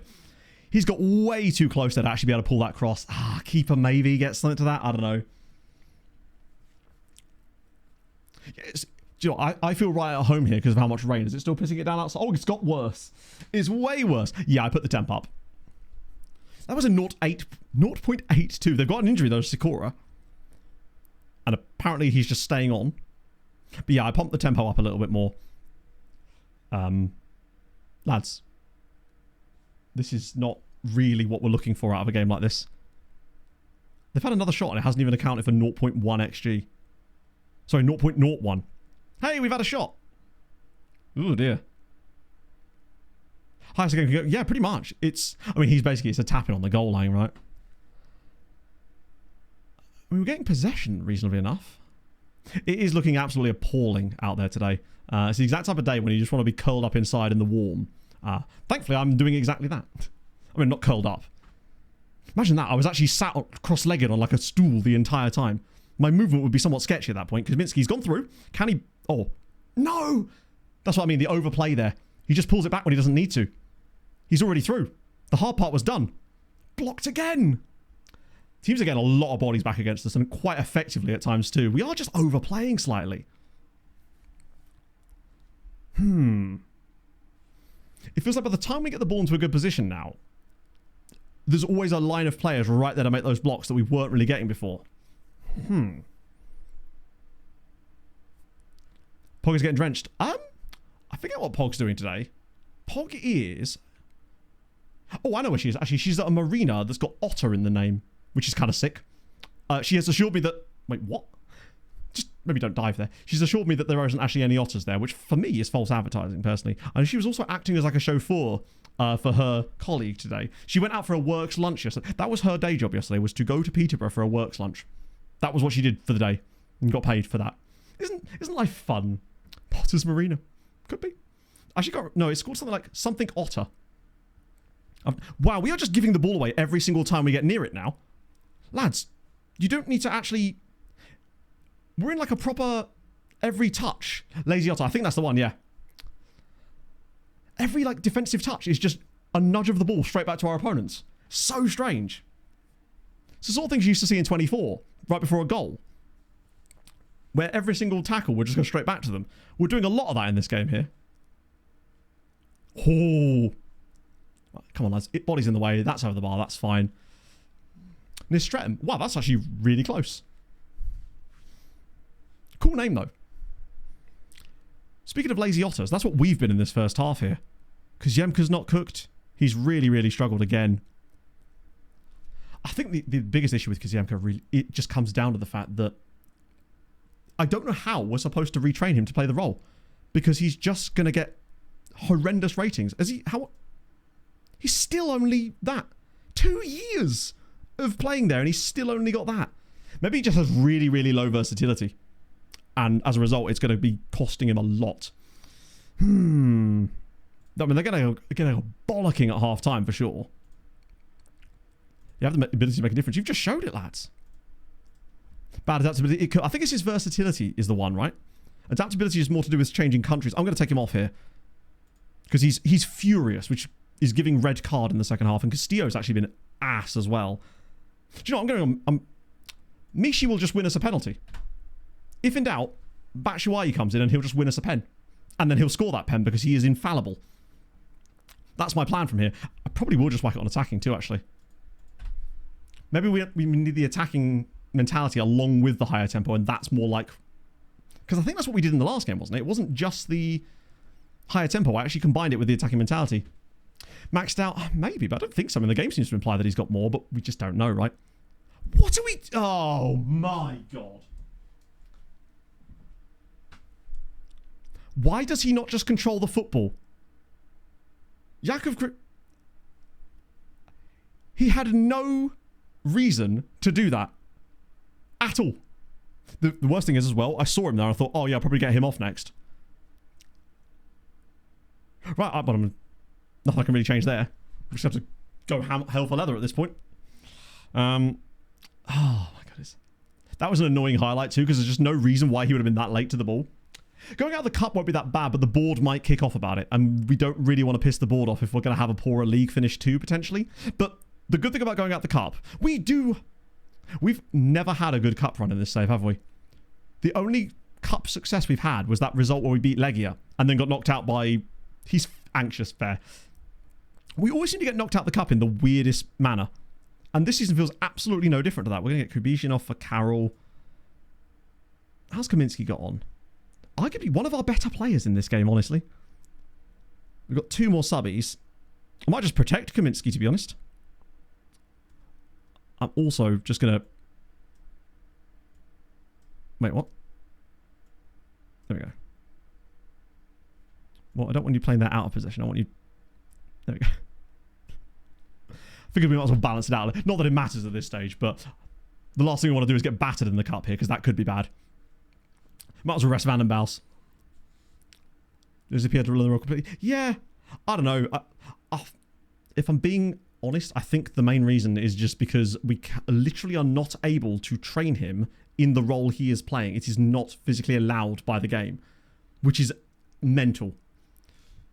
So I feel like until such time as they fix that, he's never going to be able to learn the role because we actually aren't able to train him in it, which is really silly. Yeah, we're getting cooked now. Wow. What a waste of first team players. Like, legitimately. This is the kind of game where Stabile's still been quite good somehow. Dreadful. It is weird, though, because it feels like even last season, this team here you're seeing, even on the pitch, is probably better than the team we had last year, and yet they would have absolutely rinsed through this no problem. I guess the red card has pretty much cooked us here. Rodalo's been shocking. Stoya hasn't done anything off the bench. Ranchbar's been good. Again, though. He seems to be consistent. If nothing else, Ranchbar always seems to be able to give you like a solid performance, if nothing spectacular. That's a really nice goal in the end. Hello, Benny. I'm not doing so great, my friend. As we're about to go out the cup with a red card here and an absolutely trash performance. Birdie Burgess, thank you for the follow. Great name. We've actually only won 1 game today. Ay, ay, ay. But it's fine. We'll have Champions League again soon. I'm sure it'll be a nice, easy, gets a lovely little cross here. Kaminsky does kind of get a little bit done at the back post by that, but we've just not even turned up here. Maybe they're just taking the cup way more seriously than we are. I just hope the board don't kick off. They probably will. Krakovia, I wonder how Krakovia are getting on in the second tier. That was absolutely woeful from us. Just starting, yeah. Just the first game of the stream. All I did was waffle for 3 hours, to be fair. That's what I do. Valstein and Goldrake. Yeah, he's not actually scored since the first match of the season. And by that, I mean the Super Cup. And I think one thing you could do to help us out here, bud, would be getting rid of this absolute monstrosity of a mustache. He's far too good for that level of not very good play. His attributes are far too good. Maybe he just needs to get the match fitness up a little bit. But his training rating... Wait, that's 6.3. Oh. It was bright green, so I just assumed it was better than that. Maybe train better too. Krzyzanowski's reached his yellow cards limit. I mean, he got... Oh, shit, he gets banned for the... That's funny. Because he got an automatic one-match ban after collecting 2 yellows. I mean, he got them in the same game. I didn't realise that counted like that. So we're going to be missing him this weekend anyway, which is actually fine, because I would have rested him against Lechia because we've got Spurs away midweek. But, I mean, Lechia, that's not an easy game. They may be shit in the league right now, but they are not that bad of a team by any means. And then after that is Pogon. Christ. At least if we're going to lose a game, it being in the cup, I want to see what the boards say about that, actually. Club Vision. Oh, this is the Super Cup. Reach the latter stages. So, yeah, they're not happy with the cup. But we only want... Yeah, that should be okay. They only want us to finish top half in the league. So we should be able to meet all their other requirements. We're not going to finish bottom half this season. Although, there is a part in the back of my head that's like, oh, God, what if we don't get into Europe next year? I think we will. But I don't think we're going to win the league if things... Like, our goal difference is 2. And I'd be willing to bet that on the real league table, we're probably about right. Maybe slightly below where we should be. Yeah, okay, we're ever so slightly below. But points-wise, we're pretty much bang on. We're conceding a little bit more than we should be. Which makes sense.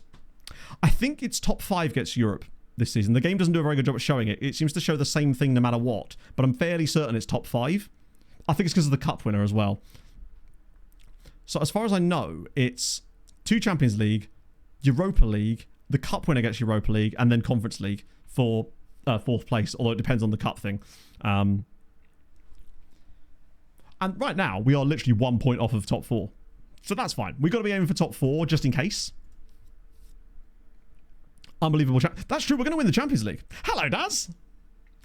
How's it going? Not great, to be honest. We've only won 1 game today in any competition. And yet still are only 1 point off of the top 4 in the league. Because the Polish league refuses to... nobody wants to win it except for Lech Poznan, apparently. Everybody else is just not asked. Wait, 81 players and... Wow, that was a load of crap players. I guess we are scouting some more far afield this time around. At least it's with 15. Now, who do I want to look at? Oh, so it's going to have to be you, isn't it? Another goalkeeper. That doesn't look amazing. Venezuela, though. Yeah, we just need to win all our Champions League games. And then problem solved. Oh, that guy had a cool name. You're a real player, so you can get out of here.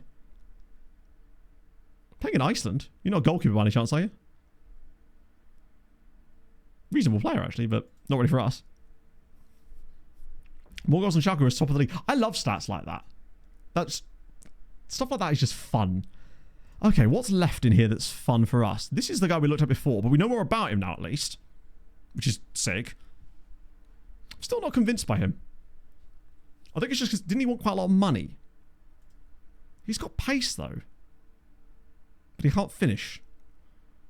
And since our strikers don't drop into midfield, I'm not sure how useful he'd really be. That being said, Australian guy, though.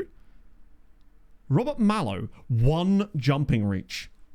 Now we're talking. And he's injured as well. With flu, which is going to make him even shorter if life has taught me anything. He shoots with power, but not very high. What's the agent saying? Fuck it. I mean, he's free and his contract is minuscule. It would make no sense not to sign him at that point. As a youngster, I can probably just give him that, and there we're good to go. Yeah, CU Academy did actually have some guys this time around, which was nice. In fact, you can see some of them in here. A couple more, in fact. There's a Bosnian dude here too. So we know about you. Carmona's Venezuelan, but wow, it drops off so fast. Ah, wait, this guy was at the top of the list. I was sorting by the wrong thing. He's probably better. In fact, he is emphatically better. Harun Hodzic. Hey, you can drop back into CM. Hopefully he wants about the same. Nice. Have a couple of Aussies. Solid Lord Farquaad hair going on here on Harun. We'll call him Harun Hodzic Farquaad. If nothing else, if it doesn't work out here, he can just lead Dulot. That'll be fine, right? Oh no, of course he's breakthrough prospect, isn't he? Would he declare for Bosnia? Maybe. Even if he does, £480. That just means I'll get a longer deal out of him. It means walking, even better. What's his pace like? I'll tell you what, I think he might be running more than walking at this rate. Is pulled in matches? I really hope so now that you've said that. Oh, hello. Unsure on you. Hang on. Which ones have we got more knowledge of? Extensive. Oh, it's already him. Reasonable. You're reasonable as well, but you're expensive as all balls. You're all minimal. So you I've decided no on. You two we've both approached. You I'm not sure on. OFM! You I'm going to send around again because I want more information. You are a goalkeeper though. I didn't actually do anything with you, did I? There we go. And the rest of these guys I'll send around a second time so we can get more information. Not that any of them look especially standout, but you never know. The guy plays for... One of them came from Walidan Tais in Senegal. That is not a team I'm familiar with. And his name's Abdoulaye Dicko. Dicko could be good. So these guys are from Belgian amateurs, but a newer version that we've been doing. Basically, yesterday I spent like 3 hours going through meticulously trying to figure out exactly which nations produced the best non-contract and amateur teams, amateur players basically. And Australia is really good for non-contract guys. That's what we were discovering. So that's why you're seeing some really eclectic ones in here. Senegal, Ivory Coast, Nigeria, but especially Senegal, Ivory Coast and Mali are great for non-contract as well. Like really, really good. Yeah, pretty much using the month-to-month thing, which is so much better. Oh, there we go. Perfect. See, we're justifying our existence just by having that alone. It's superb. We're definitely going to need a squad review, I think, in January, just to figure out who needs to go in which team. Still work. Most of the players you're going to find using this are probably going to be capped around the very highest ones are going to be about 140. So you're probably not going to win the Champions League with the guys you find doing this, but it's the exact type of players that's going to build you that bedrock that will get you to the point to be able to win it potentially. So it gets you to it gets you a seat at the table, I suppose. Right. This is a next match job. We're finally starting to get some, although, oh, it's because they don't appear on combined.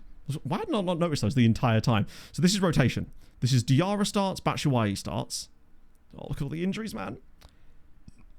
Kazemka, I'm actually going to let Kazemka start this one. We're going to start Stoyan for the midweek one. Ranjbar will start here, even though he's tired. And Kubizin will also start, because again, they're both not going to play the next game. Van den Bosch won't start here. Kaminsky won't start, because I'm actually going to rest him, because I'm going to start him against Tottenham. We want Spashovsky and Fai. Krishnovsky's suspended, of course, so he's going to have to come out as well. Which means Dimicevic will come in, which is fine. I would have rested him anyway. Sick.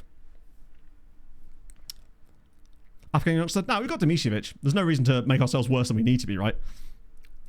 We have a perfectly capable...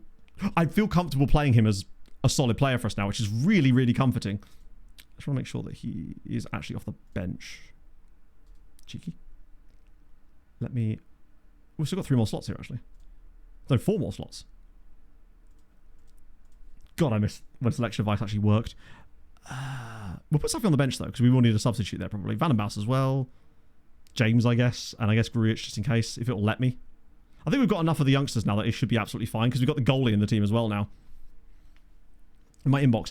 I really don't know how to stop that from happening, cracks. The game shouldn't be doing that. The only thing I can think of is that you need to turn off the... Just make sure I've got that. Yeah.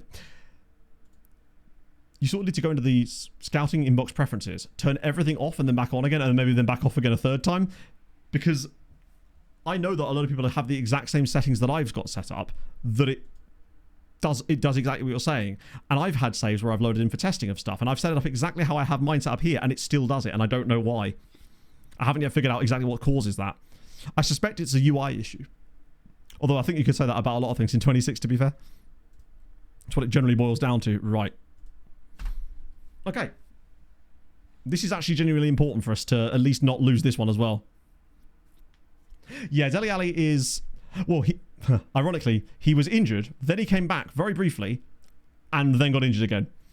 He got a moderate injury, which is sadly going to keep him out till likely close to the winter break now, unfortunately. Which is a real shame. Moonlight Night. Yes, you've got to be humming the Witch Doctor, otherwise it will not work. This stadium is not exactly full of beans, or people for that matter, is it? For a team that came second last season, you'd think that they'd get a few more fans in here, although I'm guessing it's because they're doing quite poorly this season, so perhaps the fans are not exactly wanting to turn up to this one. They've already had some shots to start with, Christ. We need to see something out of the lads in this game. Like Lecky are I'd like to think that as a better team, they're likely to come at us a bit more, so it should, hopefully, allow for a few more gaps. I want a nice little 6.8 performance, 6.9 from Ranjbar again. Dimitrovic maybe to get an assist. That's a great pass. Oh, square it, square it, square it. He's done it again! This man is single-handedly saving our league season. Michy Batshuayi scores another goal. It's a great pass from Ranjbar. Look at that into the channel. And Diarra actually looked for the... He didn't try and shoot. Squares it across for Michy. Does the defender. It's 1-0. Beautiful start to the game from us. Absolutely wonderful. Oh, thank God for that. You're right. He probably should have got a longer deal. How old is Michy Batshuayi in this now? What, 35? No, he can't be as old as that. 34. Still, right place, right time. He knows where to be. Like, I think he might have actually turned 34 since he signed for us. But he just knows what spots to get in. He may not be the most athletic striker anymore, but he doesn't need that anymore. He's got... Diarra can do the running for him. That's the great thing. He just needs to make sure he's in the right place to finish the chance. He doesn't have to worry about creating it. Worst training rating. That's probably because he's not showing up to training. He doesn't need to train. He's Michy Batshuayi. He's here as a personality hire. And so far, it's working. Remarkably, it is actually working. And he's Belgian, which means we can technically put him under the Belgian amateur signings because he was free and therefore amateur in many ways. Right, lads, can you push out, please? Don't foul him. That's good. Uh-oh. Oh. He's doing a Ledley King. Exactly. He's saving all of his energy for the match days, and it's working thus far, although we're not playing especially well here. I mean, we're winning, which is crucial, I suppose. Wait, we're on positive? Oh yeah, we're always on positive, aren't we? I was like, what? It was not that... That was not what I had changed. I'm actually wondering if, now that we're winning, if I want to slow it down to a positive... slow the tempo down a little bit more. Try and get a bit more control of the game back a little bit. Because we don't need to tear them open as much now. We just need to allow them to come onto us and then get the chances ourselves. Although we're going to concede anyway, because apparently that's just what we do. Cool. To be fair, that's been deserved. They've not especially been excellent in this game. That chance we had was not against the run of play, but it wasn't great. Back we go. This free kick does us occasionally. We conceded one in the last stream like that too, except they at least marked them a little bit better this time. Ah, keeper, man. It's right at, not right at you. He probably should be spurning that one. They've had a lot of shots in this game. Not a huge, like, quality of shot, but a large quantity, and it's weird that we're even conceding that many. Oh, look at that. Batshuayi on the control again. Let's build it up. 2-1 at half-time. Oh, my God. Our passing has just ceased to exist over the course of today's stream. Is this just going to be one of these ones where I just have to restart the game after stream and we'll be absolutely fine after that? Because the passing is so wayward and has been up pretty much all day, even against Real Madrid to an extent, but you can kind of understand it in that game. Really, that was it. That was the highlight. Wow. Shocking. Controlled the ball a lot. Just not really doing anything. It's weird because no one's doing especially poorly either. What if Omic is... I don't know. Weird. Team meeting. How can we make this worse? Team meeting, I say. Right. Far from pleased with what I saw with this. I genuinely am. Seem demotivated. Buddy, you got to be better than that. We're just letting them have too many chances. He looks stressed. I don't want you to be stressed, but I'm not able to actually talk to you about that. I might go attacking in the second half. Trying to get a bit more aggro, but you're just letting too many points slip away in these types of moments. I mean, ironically, last season we'd have probably, given all things, considered a 1-1 draw away at Lechia probably a good result given that they were the second place team. But the way they are this year, I think they'd be the ones happy with a point, not us. Just seems like the creativity has gone out of the team somehow. Was Duda really that much of an important player for us? Because I'm starting to think that he was more important than I'd given him credit for, and I liked him a lot as a player. But since his departure, we've just lost a lot of creative force in that midfield.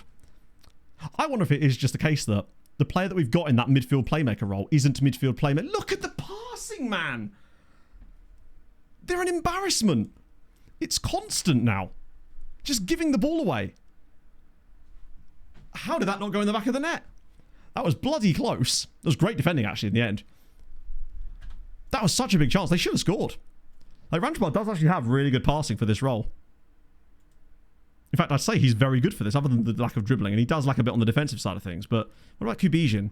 Is it because he's not getting forward enough? But honestly, he's probably quite good there too. And Ranjbar certainly wouldn't be better. Right. A draw would be a miracle, yeah. I suppose with the rotated side, it wouldn't be the worst result in the world. Maybe I'm undervaluing the quality there. Gonna get Reinders on in the midfield for a bit. Just to save some legs. Oh, Christ. Kizemka's not been good, but he's not been horrendous either. Diarra's done okay. Batshuayi's focused. If I could get Castillo on for a little bit. Dimitrovic has been actually really good. Wait, why is Ranjbar wing back now? Oh, because Reinders was there, wasn't he? Let me get Kaminsky on for a bit. Do I want to do that actually if he's nervous? Screw it. Fuck it. I'm actually replacing them both. I feel like this game can be won by us. We've ridden our luck way too much in this game.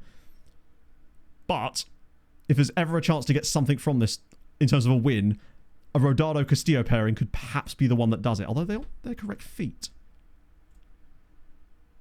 Right foot. No, they're not. Right, we'll just get these two switched over.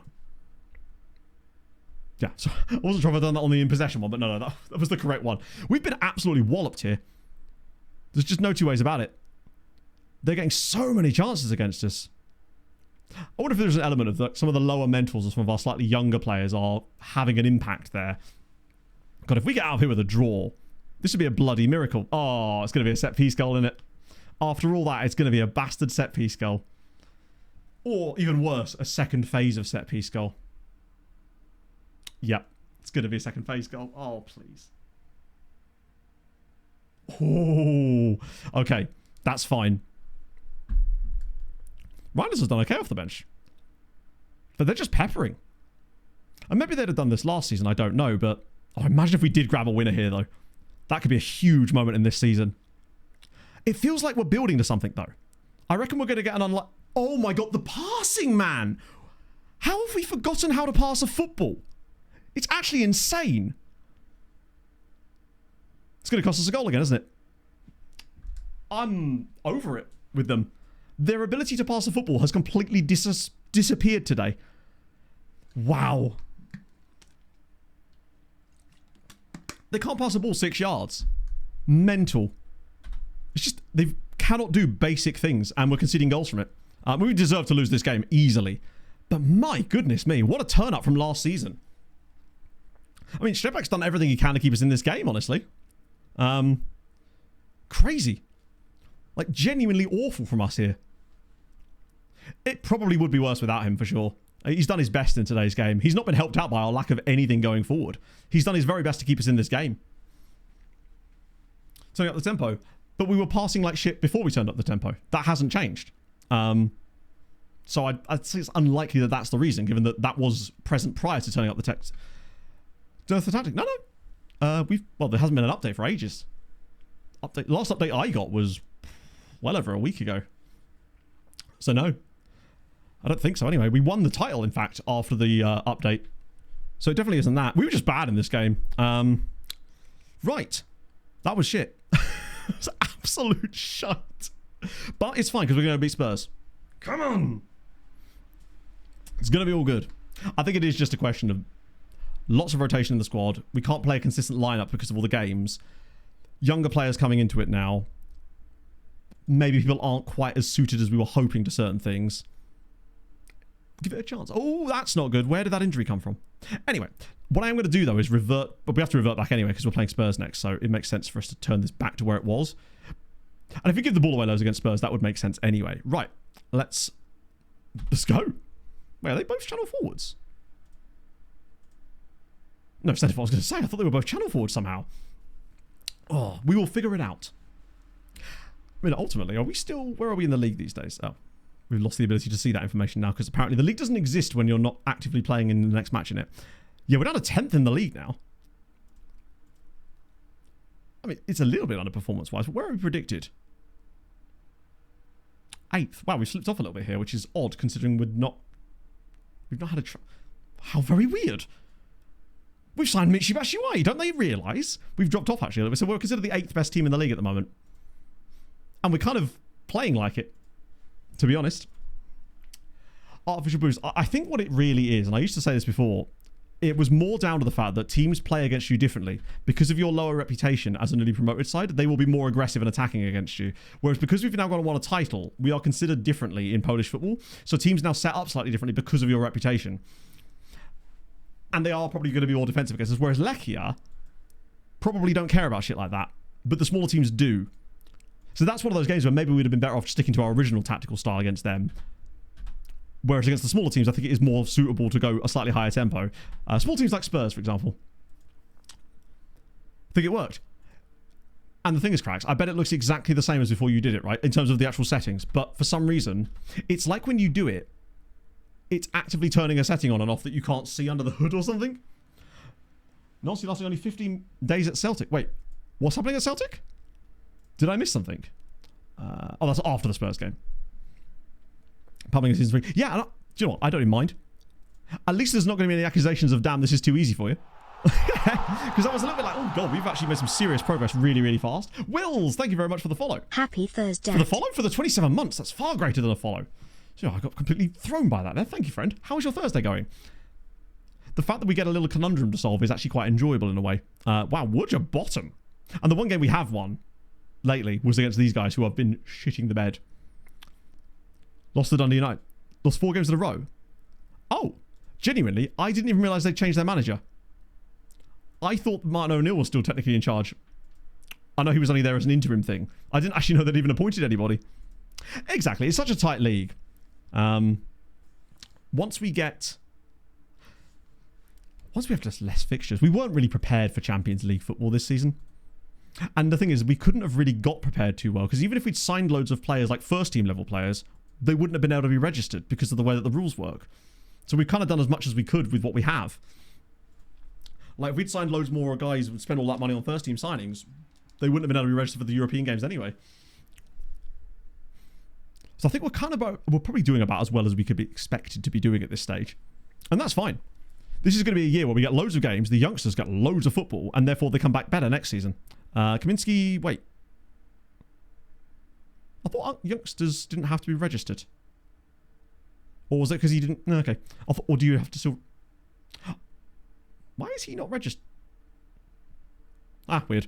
I could have sworn he was young enough to be registered, not have to worry about registration. Or has he not been here long? Oh, no, he's not homegrown, is he? He was a signing we made. I forgot he wasn't a youth prospect.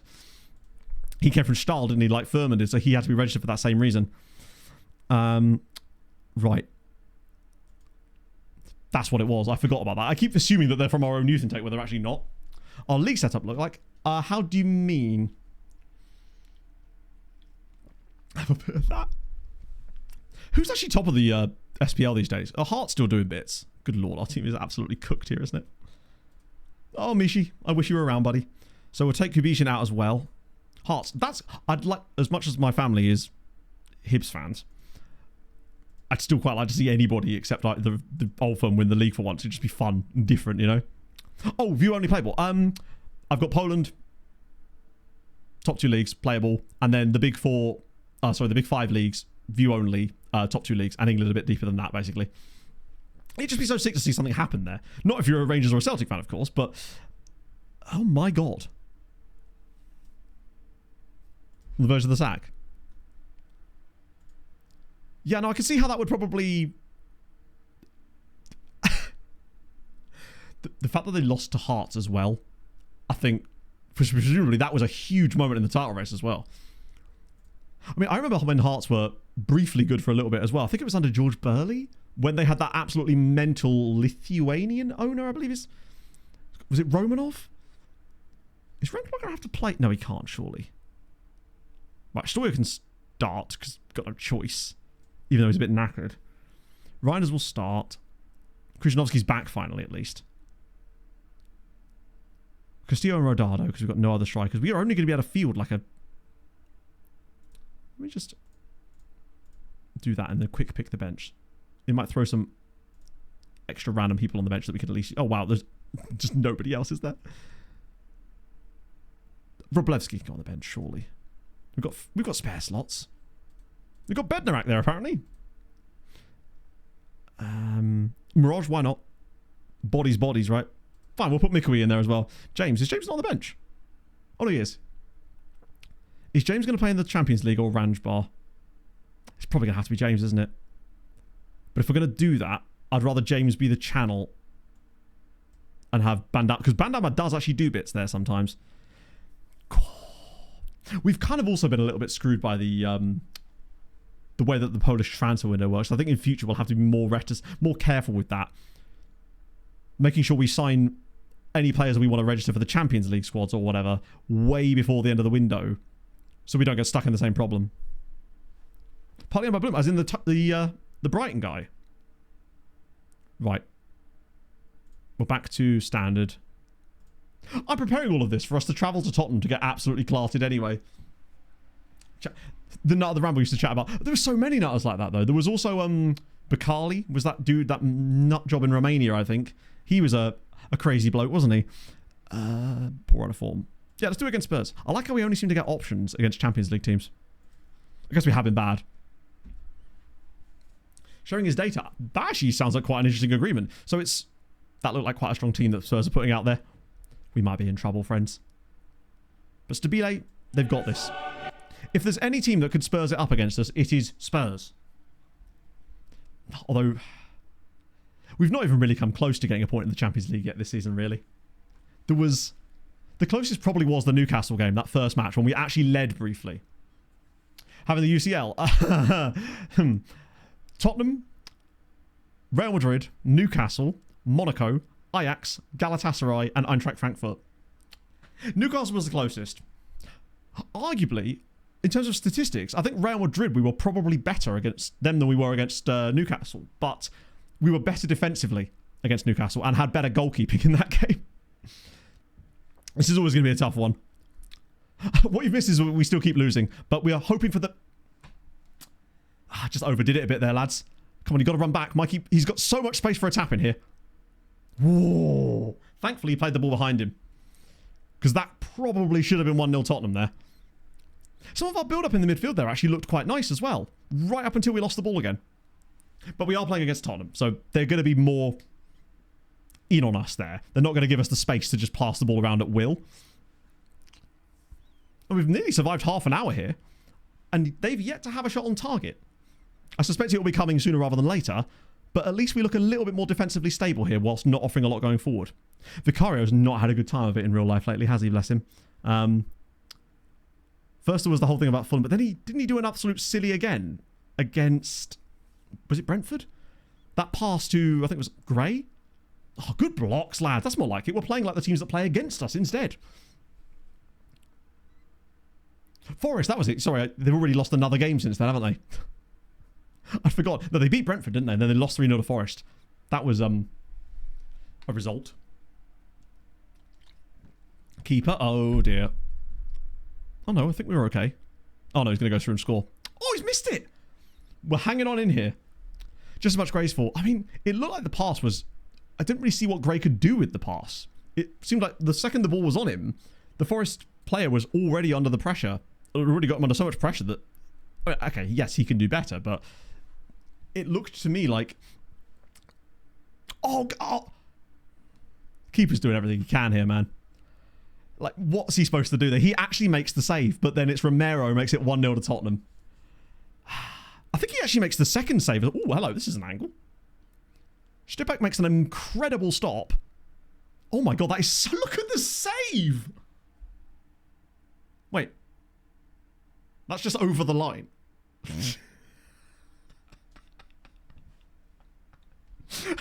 I mean, it doesn't, ultimately it doesn't matter because it's gone in anyway, but that very much was over the line.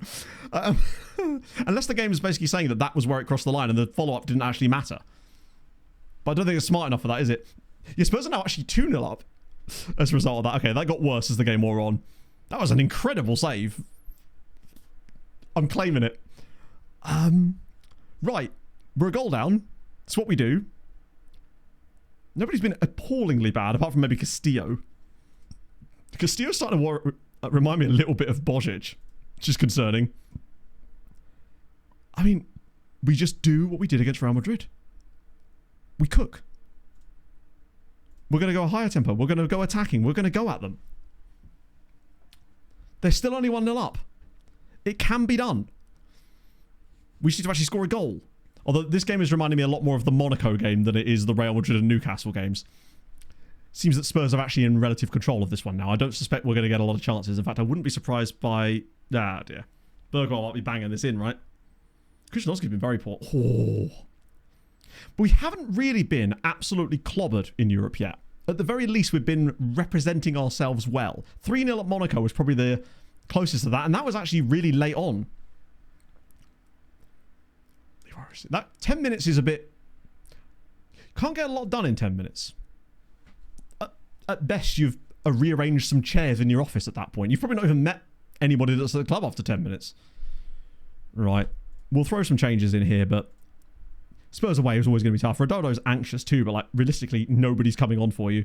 The young goalkeeper's also anxious too, sadly. I mean, everyone's a bit anxious, lads. We're all anxious sometimes. But it's what we do with that that matters. James has not been horrendous compared to some of the other players on the pitch for us today. I've not been completely...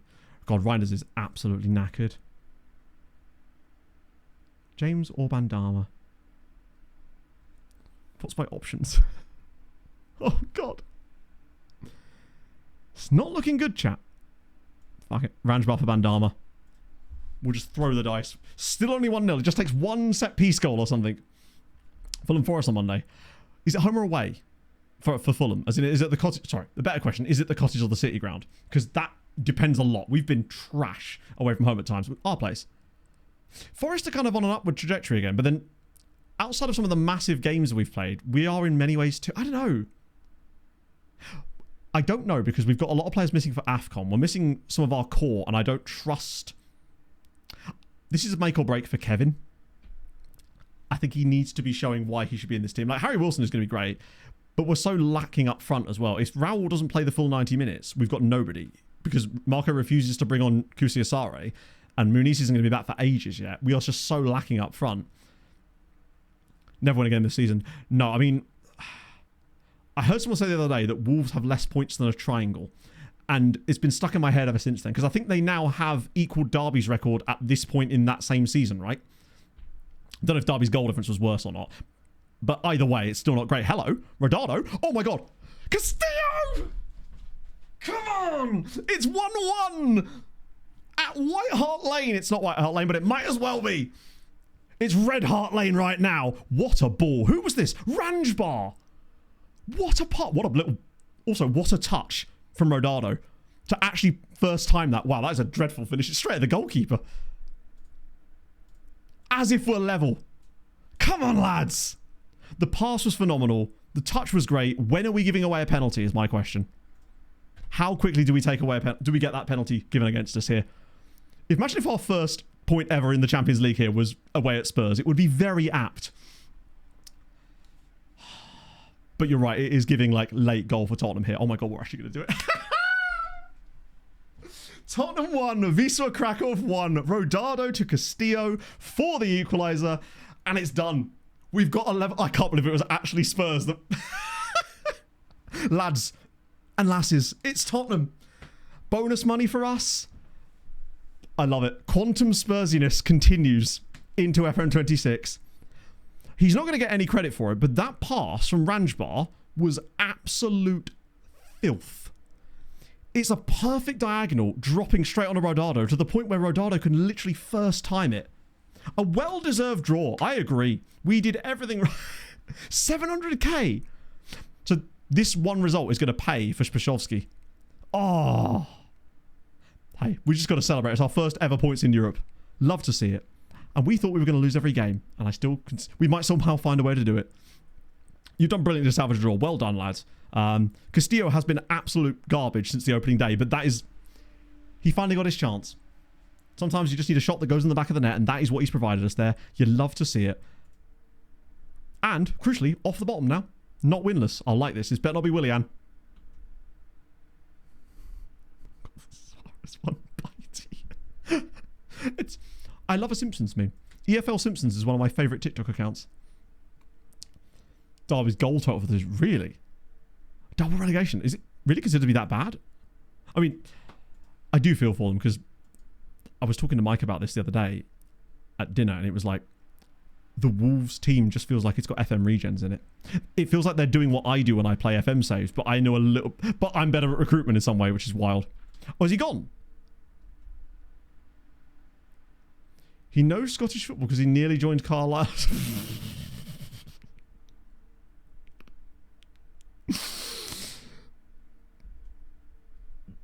Yep.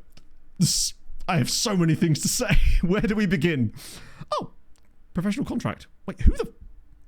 was he from the original Youth Intake? He must be. I'll let the Doff get him a contract, but sick. It's, yeah, so many of the Wolves players I don't recognise. You know, I'm not the most clued in person, as you well know, but most other Premier League teams I'd look at and be like, yeah, okay, I've recognised most of those guys. Youth League, I keep feeling like we're winning a lot in here. Yes, we are. Wait, hang on. We're not losing a lot, at least. A train coming anytime soon? We've got 5 points on the board. They are building it now. Draw with Shakhtar, lost to Man City, drew with Atalanta, beat Dinamo Zagreb. Beating Dinamo Zagreb's youth team is not a bad result at all. Average Levi, thank you for the follow. I'm sure you're well above average. But we like average around here. Average is where I want to be. 17 players called up for international. That's more like it, friends. Who the hell is all these lads? So all the Belgians, the Croatians, the Norwegians. Oh, nice. Into the under-19s for Ranjbar. Stasiak. Wait, who? Did I sign you? Oh, he's the guy we signed out of Spain. Tell you what. We've got some talent in this team. Stoya for Spain? He already has... no, wait. He's changed nationality. Bro has abandoned his homeland. You evil bastard. Yeah. I mean, Ranjbar getting called up for the Norway under-19s at 17 is really good news. He's developing fantastically. Really big fan of that. Yeah, he was the Polish under-19 guy from... and what a name it is too. Mikołaj Niedźwiecki. Niedźwiecki? Oh, fun. That's a good one. Like that name. Yeah, so basically you can change your... you can declare up until a certain point. I can't remember the rules are exactly. Yeah, he has got caps for Moldova, but there's rules that allow you to change below a certain age or a certain number of games. I forget which it is. Because Yemka into the under-21s. Kaminsky in there as well. 16-year-old Adrian Demisevic is into the... oh my god. Poland under-20 squad for a 16-year-old. That tells me a lot about him. Matulka gets in there as well, and he's 17. We like him a lot. Andorra obviously getting the call up. Krzyżanowski back in the squad. He didn't get a cap last time, did he? No. But he's in the squad. Hot dog. So yeah, he's... we can have a look at his cap situation. So basically, he was born in Soroka. You now can't see his caps from Moldova, but I'm pretty certain he had at least 5. No, I'm pretty certain he played competitive matches. He'd been playing in qualifiers for them. He had like at least 5 caps, I'm pretty certain. And I'm pretty certain they were in like European games. I swear they changed the rules. It used to be that you couldn't do it if you changed it if you'd played in a competitive game, but I think they changed the rules and it was to do with like if you're under a certain age and have made a certain number of appearances, you can change. We had a guy declare for another nation instead of Ireland in the treaty save, this exact same type of thing. Was it 3 games? I swear it was more than that. Either way, surely he's not good enough to get in the Spain squad, right? Has he just decided, actually don't fancy going international duty anymore? I mean, if he is good enough for the Spain squad, then hot dog, we're going to be really sad when we lose him for 5 million. But such is life. Let's do the Spurs lookup thing now, because now we actually have... oh no, we'll go to Friday, so we get the Thursday night games in there as well. Especially if they played limited senior actions, max 3 for their country before the age of 21, didn't play major tournaments for them, and a few years have passed since their last... I see. He was Moldovan. That was why we thought it was so cool, because he was a Moldovan lad who was genuinely awesome. And now he's decided to become Spanish. Because, like, he's got a realistic chance of getting in the Spain squad, doesn't he? Silly boy. That's actually so sad. Friendlies. Oh, is it international break now? Let me do this first. Actually, fuck, I'll do the friendlies first, because I'm more likely to forget the friendlies. At least I've got that there. So we've got Zag there. So we basically want Saturday the 6th, Wednesday the 10th, 13th. So we want 3 friendlies. That's holiday, Matt. What are you doing? I wish you could schedule friendlies from this screen. Seems weird that you can't. So we'll get one on the 10th. No. Right.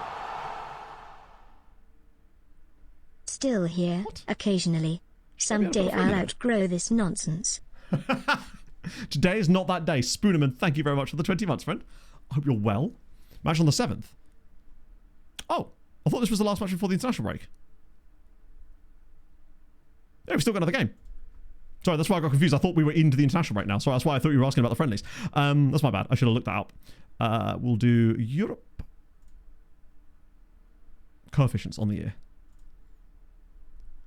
So, where are we sitting? 4.2 on the season so far. Tough. Don't know where we were on that last season, but when you're looking at the countries around us, some of them are definitely improving over us. And Denmark are having a good season too, which probably does I mean, partly that we are not doing well. We're probably dragging the side down a little bit this season on account of the fact that we're not really getting a lot of points. Yeah, I'm going to. I can't do it all at once. People want to see the coefficients. I can't show the coefficients and the results at the same time. At least we can go to this from here, though. Do you want to see the Champions League? No one cares about that.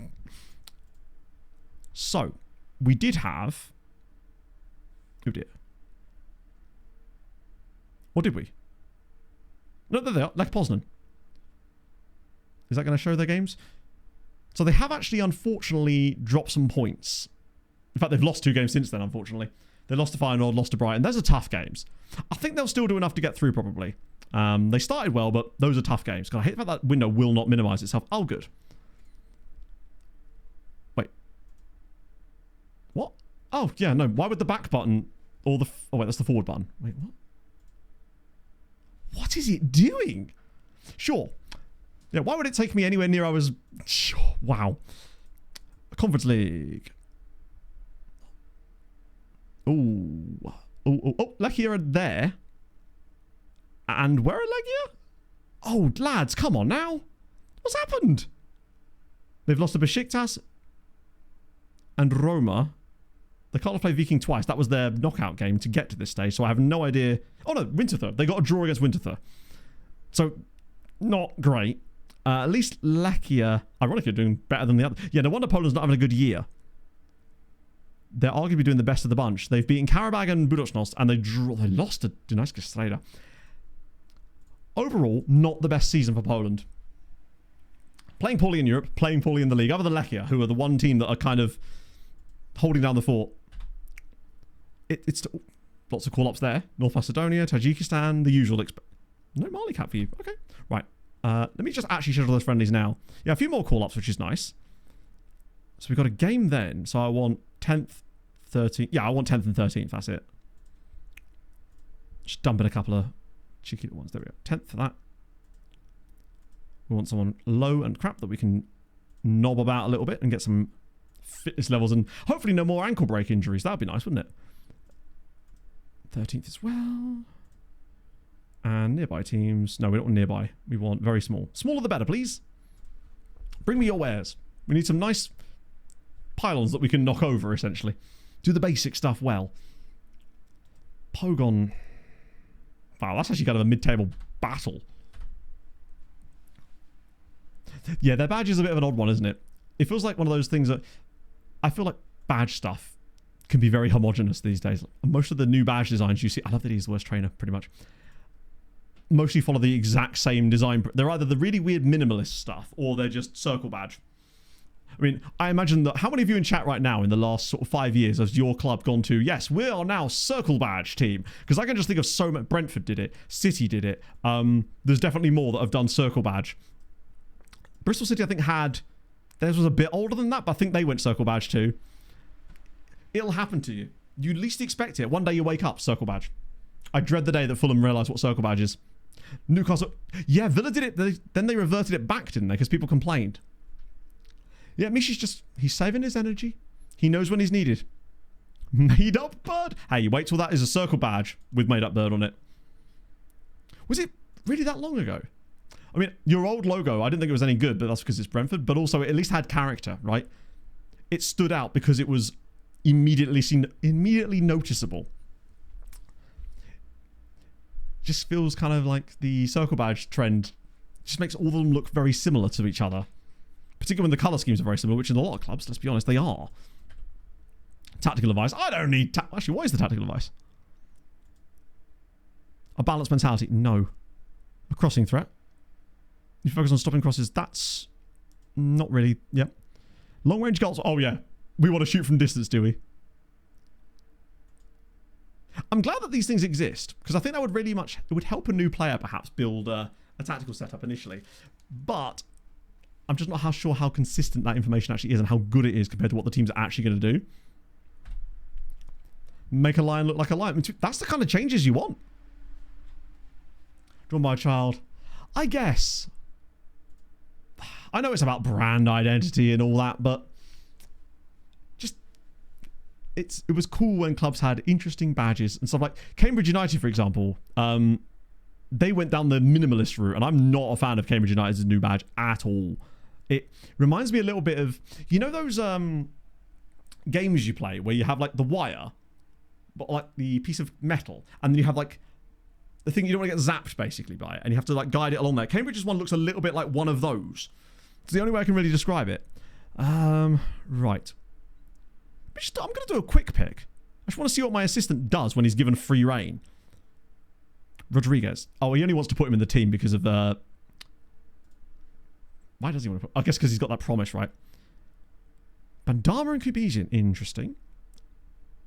I definitely don't want to start Lelyfeld. I will start Kaminsky today. Who else is available to us? Just filter out the rest of the lower teams here while I'm at it. That leaves us with... Oh, yeah, you'll definitely come to... I see what he does. What he does is he removes a load of, like... Actually, he keeps some of the older players. He's put Elise Perez in the team. What we need is a left winger on the bench. That will really help us in a tactic that doesn't play him. Although he has moved him up, it seems. Ranjbar in there as well, perhaps instead of Karamov, who's not really fit again yet. Dele Alli's nearly back. In good news. Look up Uti Kahamarsa. Forgive my pronunciation, linguists everywhere. Because Rodalo actually our top scorer this season. That's mad, actually. We are missing Furman like amazing. Yeah, at least he's available. But I think Karamov... It's just nice to have depth now. Costs too much. I guess it probably does. With manufacturing and stuff. But I don't know. I feel like club identity is important too. These guys here. Ah, no! I'm assuming these are the lads. Or is it UT Kahamasa? These guys? Oh, you're right. These guys. Universidad Technica. That is very Cambridge United. And slightly Eintracht Frankfurt. That's how it feels to me, but it's probably just the colours. Or is it Mainz, I'm thinking? It might even be Mainz.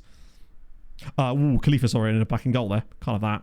Actually, what's their ratings? Yeah, Khalifa's averaged a 7.0 this season. Sorry, 6.0. Stepak's added a 6.95. There's just no comparison. Well, there is. We are comparing them literally right now. Pogon, though. This feels like the type of game where I'm going to try at the slightly higher tempo. They're a worse team. This feels like where we should probably get that thing kind of popping off. Hopefully. But with Dele Alli coming back and Karamov coming back, the world is healing. We're really only a Furman away from having most of our players back properly. And we'll get January back up as well.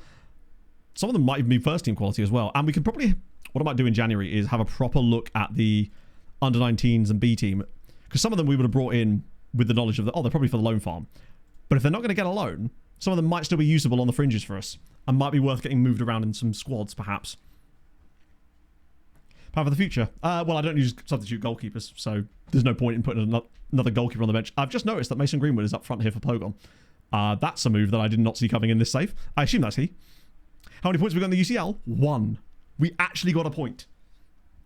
we got a point at Spurs. Because of course we did. We scored an 88th goal against Spurs. Ranjbal raked the ball over the top. Rodada brings it down. Change the formation. No reason to. Of course it was Spurs, yeah. I like the formation. I like the way that we play. Yeah, he was very good against my Real Murcia side in a friendly I had against Marseille. Just absolutely cooked us. Would be injured. Well, if he's injured, then he wouldn't start the match, would he? Like, if the goalkeeper is injured, I'm not going to start him in the game. But I don't put goalkeepers on the bench because goalkeepers almost never get in-game injuries. So it's a waste of a sub spot for the most part. Oh, that was close. Oh, you're right. It's Sam Greenwood. You're right, it is. He literally got an assist against us last season. I'm an idiot. I just totally forgot about that. He plays for them in real life, doesn't he? No, it wasn't even last season. It was last season, yeah. Had happened twice. But my point is, it happening twice, to me, doesn't justify putting a goalkeeper on the bench. If it happened like 3 times a season, I'd be like, fair enough. But when it does happen, I have to put an outfielder and go for one game. And it's like, okay. So that's why I don't bother with it. Plus memes, exactly. This is how Sven Smates is born. You get more memes this way. It's perfect. Oh, Kaminsky. I'm liking him on the ball. It feels like we see more highlights involving him. That's a pen. That is a stonewall penalty. Where's Batshuayi when you need him? Genuinely, I get the worry that we might concede this. Or not concede it, sorry. We might not score this. That was a really interesting highlight. The way that he knocked the ball past the defender, got his toe ahead of it and just went down. Like the sort of penalties you see quite frequently. But in FM, they're usually like tackle moments. Is this Rodado? It is. Angel Rodado to give us the lead in a crunch match in the middle of the table, and he has done. Yeah, I mean, he's probably our best penalty taker outside of Batshuayi, and he has got a reasonable record. I think he's only missed 1 penalty for us thus far. And I'm saying that after he scored the penalty, because I was not about to jinx it. Captain's goal, it's not as good a penalty as the one that Batshuayi was taking lately. Actually, no, get credit where credit's due. It's in the corner. Also, this kit is very, like, Timu Barca going on there. Like, what is going on? Point is, we lead, crucially. We've got the possession. We lead the match. And this is a game that we absolutely must win to stay involved in this. This would push us back up to 4th place. Or even 3rd place, apparently. We'd still be miles away of Lech Poznan, who are already, as things stand, 10 points clear at the top of the division. We are not creating much at all, are we? They really are lacking some kind of creative impetus. And it's just as well that we've got Stepak in goal to actually make saves when it's required, because, again, our opponents are having shots against us now, which they weren't doing before. It's the same back... Well, it's not the same backline, because maybe Kaminsky's not doing a very good job defensively. But going forward, he seems to be doing a brilliant job. Well, I was going to yell at them. Why would I do that? Happy with the passing so far. Well done, lads. Very, very good. I might just turn the tempo down ever so slightly in the second half. Longer passing. Well, that would go against the style of play we're using, so... doesn't really... It's not really what I want to do. Like, the whole point of this tactic was to play short passing, tiki-taka type stuff, right? So, I want to try to continue doing that. Because otherwise there's no... Like, obviously there's things we could change that would make this way more powerful and way more meta, but I don't really want to do that at the expense of actually having fun with it, I guess. I feel like I want the best of both worlds, where it gets better. I think what might be needed as well is just the increasing qualities of the players over time will end up sort of meeting it halfway, I guess. We see these kind of stopgaps be a little bit more fiddling. Playing games for fun. It's been done. Some say it is possible. Oh, he should have looked over the top there, to be fair. Although, it might work out for us anyway. Krzyzanowski! That happens so often now. We get these blocked. What a chance that was. Krzyzanowski, again, carving our opponents open. We need that second goal. That was a great chance, though. Really happy with that. Who was that missed, though? Was that Rodado? God damn. Oh, lasted 3 hours. They are very delicious. I say that as if I've actually tried the bloody salted caramel ones. I will let you know. I'll give you a review next week. I'm just going to stand here in silence until we win the ball back. He's going to dribble all the way through and score, isn't he? I am so sick of it, man. Why has our passing ability completely disappeared today? We gave the ball away directly from our own free kick. I mean, I'd love to know what tactical instruction fixes that. That was mental. I mean, keeper's got to be saving that, to be fair. That is very much on him as well. But he shouldn't be in a position where he has to save that, because we shouldn't be giving the ball to them from our own attacking free kick. Oh, god damn it, man. Okay, lads. Any chance of winning a game at some point? Yeah, 3 guys in the way and no one can get a toe on it. Ah, my goodness me. Might have to throw it back onto attacking again. God, it's frustrating. Because at least they're playing better. But then again, are they? Because the penalty is doing a lot of the heavy lifting in terms of XG in this game. Because Yemka's definitely been bad again. We'll bring on our brand new Spanish attacking midfielder. But it can't hurt to bring on Ranjbar. He's already shown his quality. Krzyzanowski's been good, but he is very tired. Although I'm worried that makes us worse defensively if we bring him on. I'm genuinely tempted to bring on Batshuayi again. Because what if we win another penalty? Then what? We'll have someone to take it, exactly. Well, that'll do. He's starting to become my arch nemesis, yeah. Do I go back to a higher tempo as well? Because that was kind of, well, I say working for us. It wasn't really working for us. But we've had a lot of these 1-1 draws in games where we've been the better team. That's been our biggest bugbear this season, is being the better team, getting the lead, and then having a random goal out of nothing be the equaliser. I think this would be the 3rd time this season this has happened already. Oh, wait, it could get worse. We hadn't considered the opposite approach here. Maybe it could get even worse for us. Oh, that's a good... I love the animation on the strike there. Like, lads, pick it up a little bit. 15 minutes, find the winner. Let this be that game where we finally turn one of these into a dub. Because at the moment we're just sort of bobbling along a little bit. Like, if this win is a 2-1 win in the end, because this is a bit of a more difficult game. Like, they are mid-table along with us currently. So if we were to get the dub, from this position as well, where we've dug ourselves a hole, it would be a nice sign of us being able to dig ourselves out of the hole, I suppose. Here we go. Stoyan pops it across, and it's blocked again. They're just so good at getting in the way of these shots now. We can bet the ball into really good attacking chances, and they just get those blocks in at the last second every time. Right, 10 more minutes, lads. Find that winner. The pressure seems to be coming back for us in a good way again. But our only goal today was a penalty. We've created enough outside of the penalty, though, to have a goal here. It's just our inability to put it away is going to cost us yet again, it would seem. As if it's actually going to be another 1-1 draw. Good God. The goals we're conceding that are costing us these matches are in the most... They're very irritating goals. That one that cost us earlier this season from the free kick where nobody lined up near the attackers. They just stood off to the side for some reason. And then that one where we gave the ball away from our own free kick directly from the pass. Ah, man. Keeper didn't cover himself in glory in that game. The one chance he had to save, he didn't. But he's young. But that is frustrating. Well, again, we beat Vichester. We won the derby, the boring derby, by 3-0, and things were starting to look really good in that one.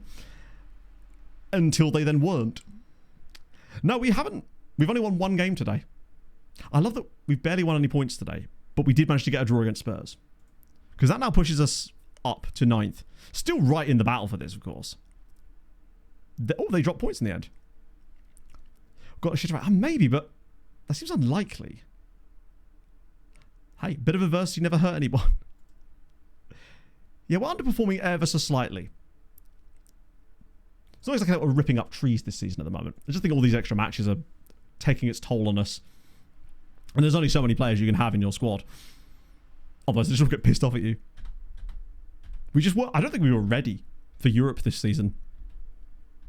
And by that, I mean essentially last season as well. Try a team meeting. They wouldn't even care. They'd be like, wait, team meeting? What are we doing that for? We're brand new. Because the form is patchy. Apart from that bit there. Ignore that little run of games right there. There's a little green bright spot there, you'll note. These have been the games today. 2-1 defeat, 2-2 draw, 2-0 defeat, 5-3 defeat, 3-0 win, 2-0 win, 2-1 win, 1-1, 1-1. God damn it, man. And we have to rotate against Zag after... Oh, my lordy lord. At least we're getting through some games. Yes, patch is about... No, the patch is the bit in the middle. It's like a soul patch, right? The patch is the win. Our wins are coming in patchy clouds, you know? Worst tower defense ever. No, that would probably be Rakov last season. Who... I can't remember exactly where they... Greens are friendly. They all count. They're wins, right? I'm claiming them. we have had some injuries that have been... losing Foreman has been bad. That, I think, has been the most painful of all the injuries. Everything else we've been somewhat able to make up. But his athleticism really did take us to another level last season, and the pairing that he had with Rodado, those two seem to just work really well as a pair. What I'm saying is, after Christmas, if we're still even close to getting... to be fair, we're not likely to win the title, are we? I think the title's probably somewhat off the cards at the moment. How far are we behind? 11 points. It's not completely not doable. Just mostly not doable, I'd say. We're very close to not winning the title. Oh, please no. I beg of you. Oh, thank God. To be fair, if there's one striker that we could afford an injury on, it's probably Castillo at this point. Although, the goals he has scored for us, all very sparing this season, have at least been important goals, if nothing else. Pressure building on Vidazine. Again, what drama? He has never spoke to me at any stage. Is the drama that James has forgotten how to use a phone and or door? Because if so, I can understand. Ah, there. Wait, what? That's a shame. Asked to leave. You never asked me to... No. You know what? If you want to leave, I will let you. But it's a shame because I was hoping you'd stick around for a while and become a coach here or something one day. But ultimately, if that's what you... If you want to leave, you want to leave, buddy. We could probably sell him in January, but that wouldn't exactly do us many favours either. It seems like he leaked it to the press before, yeah. It was saying it weeks ago too, which is even weirder. More good progress for Demicevic. Igbekeme announces his intention. James, do you really think you're going to get it better somewhere else? Because I will just ask your agent. They don't seem viable. Well, good luck finding one after you leave then, buddy. Haven't you got... to be fair, his contract is up in the summer. Yeah, we'll hire an intermediary. Like, if he doesn't want to be here, he's welcome to leave. It's a shame, though. I've enjoyed James as a player. I think what happened was, basically, this season he really did seem to take a step back compared to everybody else, and as a result, I thought he'd get a lot of game time because we had to rotate around, but in truth, when he did play as part of that rotation, it was not good. It was actively hurting us. Who the hell? Oh my God, Portugal is chefing. So many players. I mean, not all of them are good, of course. But still. That leaves us with 31. Sam McClelland is not someone we're that super interested in. These are all real players. How are you sneaking in here? That guy's already joining us. That guy's already joining us. But there's a... Aristeo Quinto. Oh. Okay, Mexico is chefing.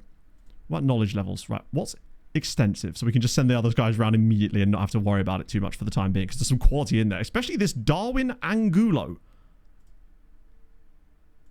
Solid name. And it doesn't remember that I had them selected, of course not. That'd be stupid. Extensive, reasonable. Reasonable's fine. We'll have a look at the reasonable guys. Send the minimals round again. Of course.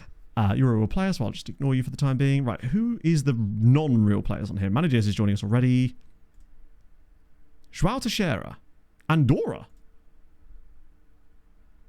Whoa, I'll tell you what. 12 caps for Andorra. At 18. And he's free. And he can pass the football.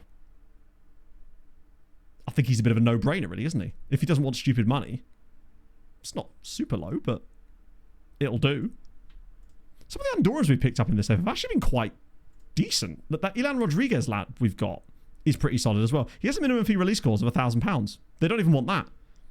They need to show a bit of quality. Okay, so we'll have you. You're a real player. You're already signing for us. Arlindo Rodriguez. Ah, he was the one we looked at before, right? I'm just not entirely convinced by him, to be honest. You're already joining us. You've got a fun name. And you're Ecuadorian. Sebastiano Zambrano. Ooh. There's enough like attributes here that I like. Not that he would play for us anytime soon. That makes me think if he's not ridiculous, which he very much isn't, he'd be another one for the loan farm. God, we've managed to find way more loan farmies in this. Maybe this might be the earliest I've ever started the loan farm up, honestly. Because it just seems like we've been able to recruit at a more sustainable rate this time around. There we go. Nice. Only scout regions. Basically, you will unless you hang on. So the way you want to do it is, if you want to get nothing else except for the players you're specifically scouting, then what you want to do is turn off pretty much everything except for requested reports. If you make sure that all these other things are turned off, you shouldn't, in theory, get anything. Because this is all things like free agent offers and all that sort of jazz. You can tweak some of them a little bit. But if you don't want to get anything in here except for players you are specifically looking at yourself, then you can turn that off by just going to requested reports. That's what I did in my Real Murcia save, because I was only looking at players from a very specific shortlist I had to use. You're already joining us, aren't you? Yes. It will stop you getting the random guys that are just in here for no apparent reason. But you'll see, for example, this guy, he's here because he's a free agent and his agent is bringing him to me, even though I'm pretty certain I said no to those. Oh, no, he's a free agent, not a... I don't know. I like to leave those open just in case there is an option in there for someone that's a little bit ridiculous. Like Mark Paul with 2 L's. Don't trust him. You can't have 2 L's and Paul. That alone means it's going to be a no from me. Still picked up another guy, though. I do love how bad he is training. Weirdly, our young goalie's training quite poorly as well, unfortunately. It's a little bit of a shame. How is Luis Eduardo developing? Because some of these players that we've signed in, they've developed a little bit while they're here, but they've not been in the first team squad. And in truth, may well end up being starters for us next season, potentially. You just need a little injury crisis, and all of a sudden, things open up for you. Breakthrough prospect. Negotiate contracto. Wow.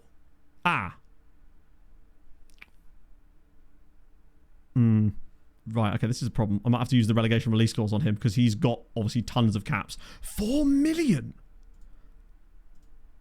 Oh my god. Wow, he is not having any of it. All right, hang on, here's what we'll do. I'll meet you halfway. I'll pay you more now, but my goodness. Does he think we're actually going to get relegated? Because I can see why he'd come to that conclusion, but still, have some faith, my friend. I think like Al Hilal have been after Tonali for ages now. One thing we actually haven't done at all this season yet is looking at the English leagues and various other leagues and see what's actually going on around there, because my guess is if it's anything like last season, Manchester City will be running away with it, where last season they literally set a record Premier League points total of, I think, 105. Break up, I think, their own record, in fact. Only a 1-0 win. Good lord. Have they nerfed something? I don't think they have. I think if they were going to have nerfed something tactically, we would have noticed it the second the beta came, the beta updated, and that was before we'd won the title. In fact, we won the title after that, and we were still very, very much cooking at that point. Whilst dropping a few points, Zambrano's coming in, lovely news. Opava, £27,000. It's a shame to see you leave, James, but if you are going to kick off and be a naughty boy, then there's not really much I can do about that. And we're going to have to rest players against Zag as well, aren't we? Because we've got Ajax midweek, and that actually might be a winnable game. Well, I say, but is the Ajax game a home or away? Knowing like it's away from home, isn't it? Oh, no, it's at home. Then that Galatasaray game. Galatasaray is literally our last game before the Christmas break as well. So we need to be up for that. And it kind of means that we can just throw caution to the wind. We don't have to worry about like fitness levels and stuff. Everyone will have a lovely break over Christmas. It'll all be good. Most excited about? Christ. I genuinely don't know. We've signed so many. The ones that are in the first team squad, long term, probably still Furman. Like, of all the players we've signed in this save, in terms of pure young talent, Stoya is very good as well. But Furman, for me, and it might be just because he's Polish as well, I like Furman and Kaminski. Seen a bit more out of him today. I like him a lot too. The thing is, we've signed so many guys. A lot of them you're probably not going to see just yet. Ranjbar. But I think he's going to have a limit to how far he can go, just because his physicals are not quite there. As if this is the 5th time this season, I think, you've already asked me for a new contract. You were on a 5-year... He's literally got a 5-year contract right now. If I offered him a contract, I'm pretty certain it wouldn't be able to be any longer than his current contract. He does deserve a pay rise, I suspect, but the problem is... Let's see what he'd actually want. Oh. I forgot I can just keep doing that. He's become enough of a team leader now that I can fob him off from contract talks whenever I damn well please, which is pleasant enough to do. That should last us at least 5 years. Because I don't think he has a release clause, does he? Want more? Oh, true, but ultimately don't sign a 5-year contract if you're then going to ask for another contract 3 months into your 5-year contract. It's like who negotiated the deal? He could have said no to that contract, but he didn't. It feels like contracts in FM are still a bit weird like that. When you've got... His contract goes to 2032. Like, I agree, he probably should be paid more. But why would I pay him more when I don't need to at this point? Ah, bugger. Stabile hates big matches. That's bad news. I could have really done without that. Doesn't enjoy. So that's not the worst, but it's also quite bad.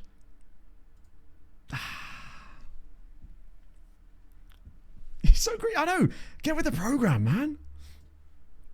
I mean, I will give him a nice juicy contract, but I'll probably do it to dissuade interest from elsewhere at some point, right?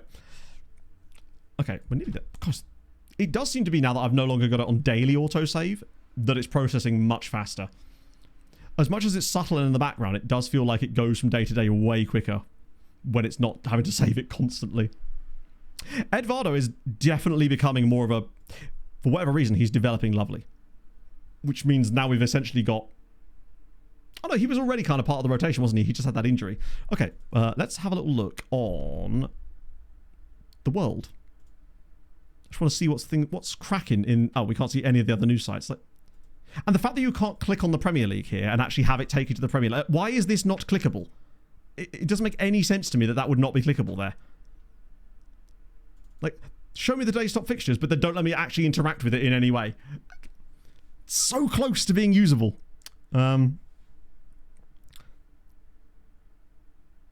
it even changes to being like, it's the fact that this hides loads of stuff as well, like around the world. If I do that, like, to me, why is it showing the second tier of Spain there?